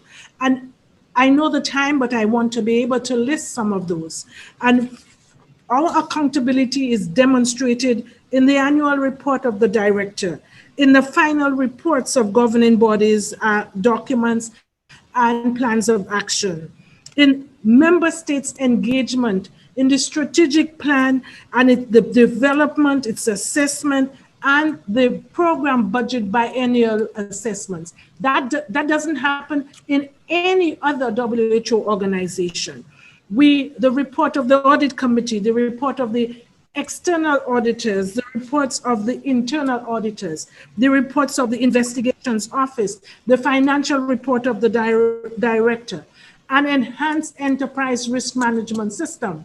Of course, we can improve on those, but we do make sure that annually the report of the ethics officer, the human resource annual report, donor reports, we ensure that we have a compliance dashboards that you can go in and look.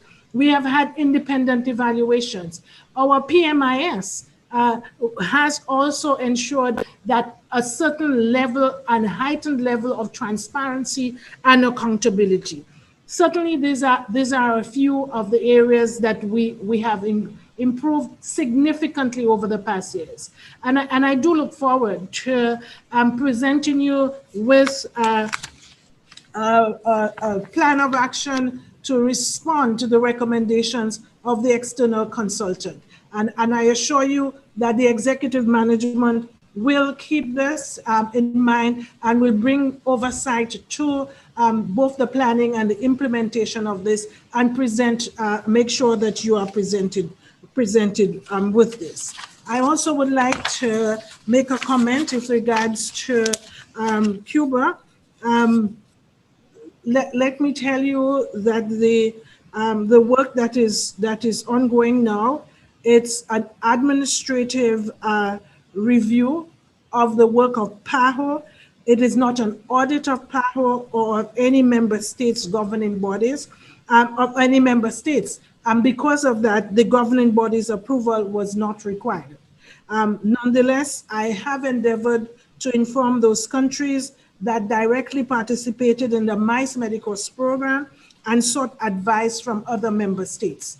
And so I hope I have clarified this significantly.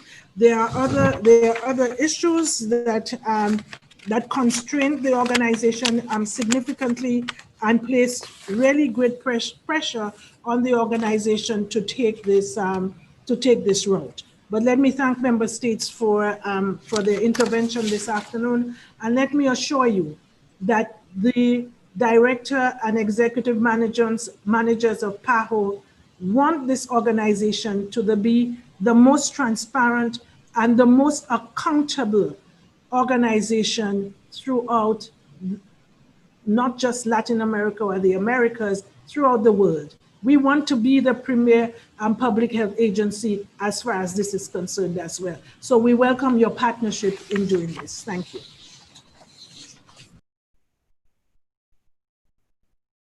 Muchas gracias. Thank you very much, Madam Director. I would now ask the rapporteur to please present the draft resolution. Thank you.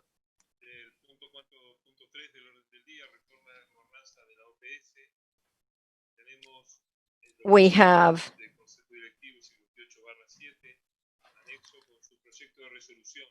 this proposed resolution on PAHO governance reform, the 58th Directing Council having reviewed the document PAHO governance reform,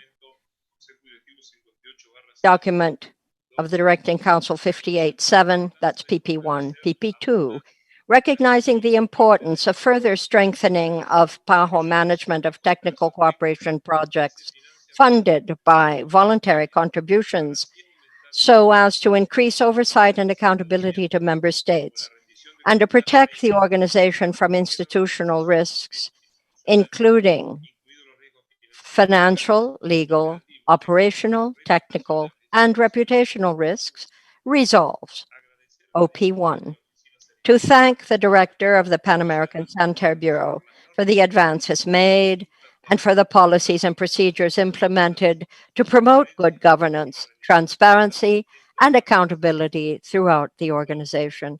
OP2, to request the director to A, seek and fully consider executive committee recommendations on any proposed technical cooperation project funded by voluntary contributions, including national voluntary contributions, that is expected to require an annual expenditure or receipt of funds by the organization exceeding US dollars 25 million, or presents a high level of institutional risk, including financial, legal, operational, technical, and reputational risks.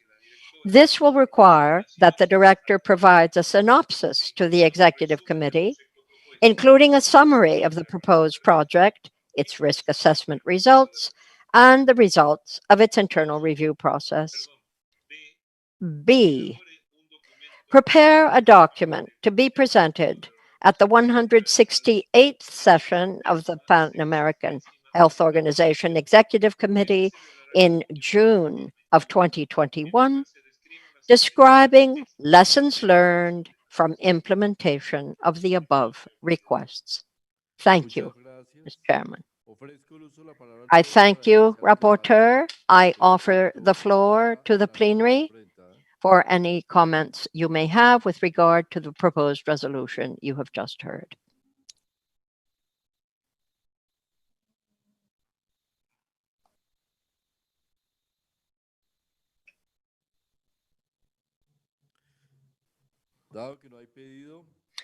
There appears to be no request for the floor. I declare this proposed resolution adopted. And inasmuch as it is now 18 minutes after 6 p.m., I would ask Dr. Monica to please offer some guidance. You have the floor, Dr. Monica. Thank you very much, Minister. It's been a long day, hasn't it? But for some, it's not over yet. I'd like to share with you that, as you know, we have distributed from the beginning of the afternoon the proposed changes to the resolution on COVID-19, that's 4.2. The changes proposed are just about fully translated. We're close, and we will get them to you. Given that there are changes to the COVID resolution, the Secretariat has organized some time for informal consultations to be carried out such that countries that are interested can continue to negotiate the text of the resolution.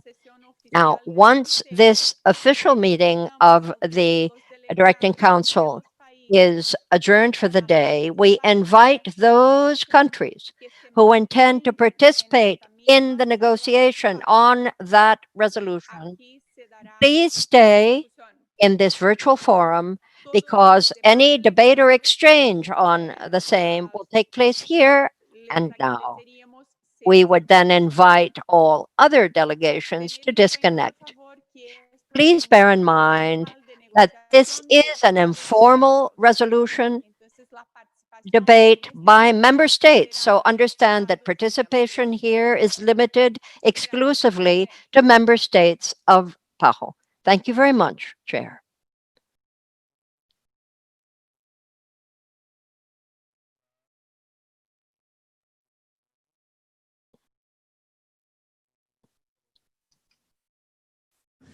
Siendo las 6:20 de la mañana, damos por terminada. Inasmuch it's 6:20, I think we can consider this meeting adjourned.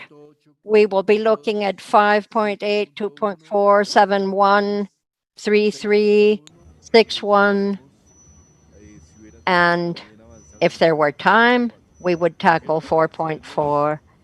That's on the agenda tomorrow, but let me thank each of you for your participation. This has been a long and an intense exchange. It's the first experience we have of a virtual exchange of this nature.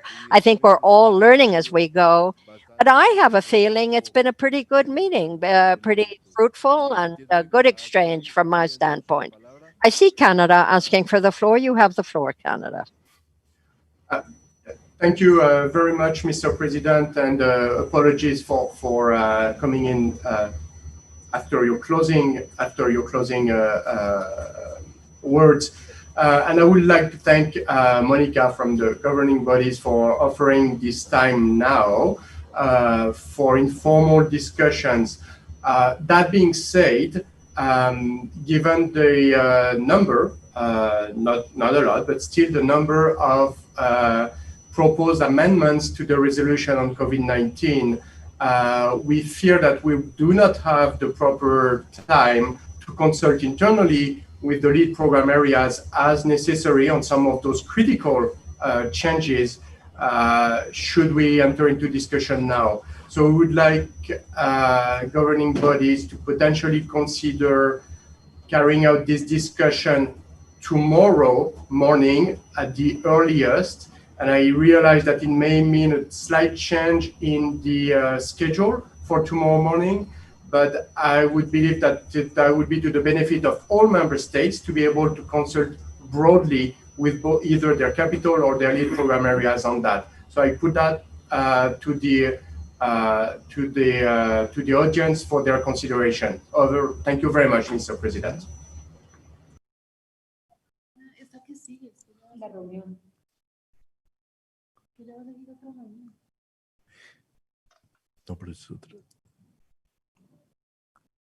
Muchas gracias. I thank Canada. Monica, what input would you have to offer in that regard? Thank you, Chair. I think Brazil also wishes to speak. Brazil? Thank you very much, Mr. Chairman. I just wanted to support Canada in the suggestion we've just heard. We are very much on board with that idea. Agreed with Canada. Thank you. Mr. Chairman, could you then give me just a few minutes? I just want to be very sure we're in a position to confirm. There is logistics to consider, interpretation, etc. So if you just give me a few minutes so that I can confer and be sure of what we're offering. Thank you.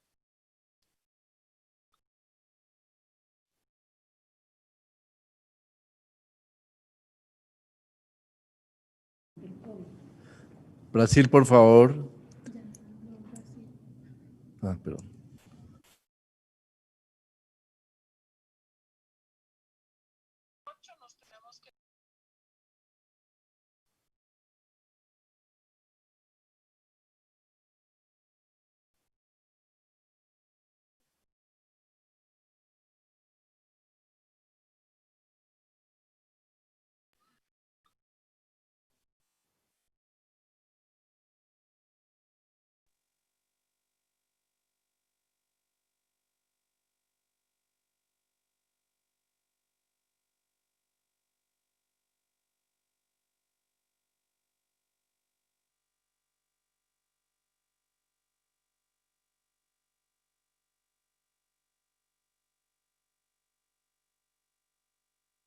Presidente, el secretariado podría acomodar. Mr. Chairman, the Secretariat could accommodate a session between 8 and 9:30 tomorrow morning. Between 8 and 9:30, that means that the Directing Council would have to start a half hour later. But we are suggesting that we could not really go too much lower because we have to think of those countries that have a greater time zone difference. We can't ask people to show up at 5:30 a.m. in some instances. And so we would accommodate a session between 8 and 9:30 a.m. tomorrow morning. And I say again, that would mean that the Directing Council session would begin at 9:30. Well, as chair, I don't see any objection, Monica. I wonder whether anyone else is against it, but the bottom line is that we would begin the Directing Council a half hour later. Canada? Canadá ha pedido la palabra. Canada, I think you've asked for the floor. Go ahead, Canada. Thank you very much, Mr. President, and thank you very much to the governing bodies for accommodating our request. I think that would really benefit all member states for that, and I apologize for all our member states fellow colleagues that will have to wake up a little earlier than in our time zone to participate, but thanks a lot. Highly appreciated.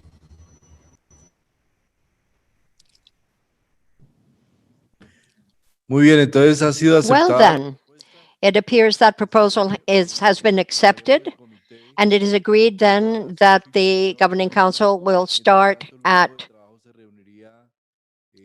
8:30, the chair has said,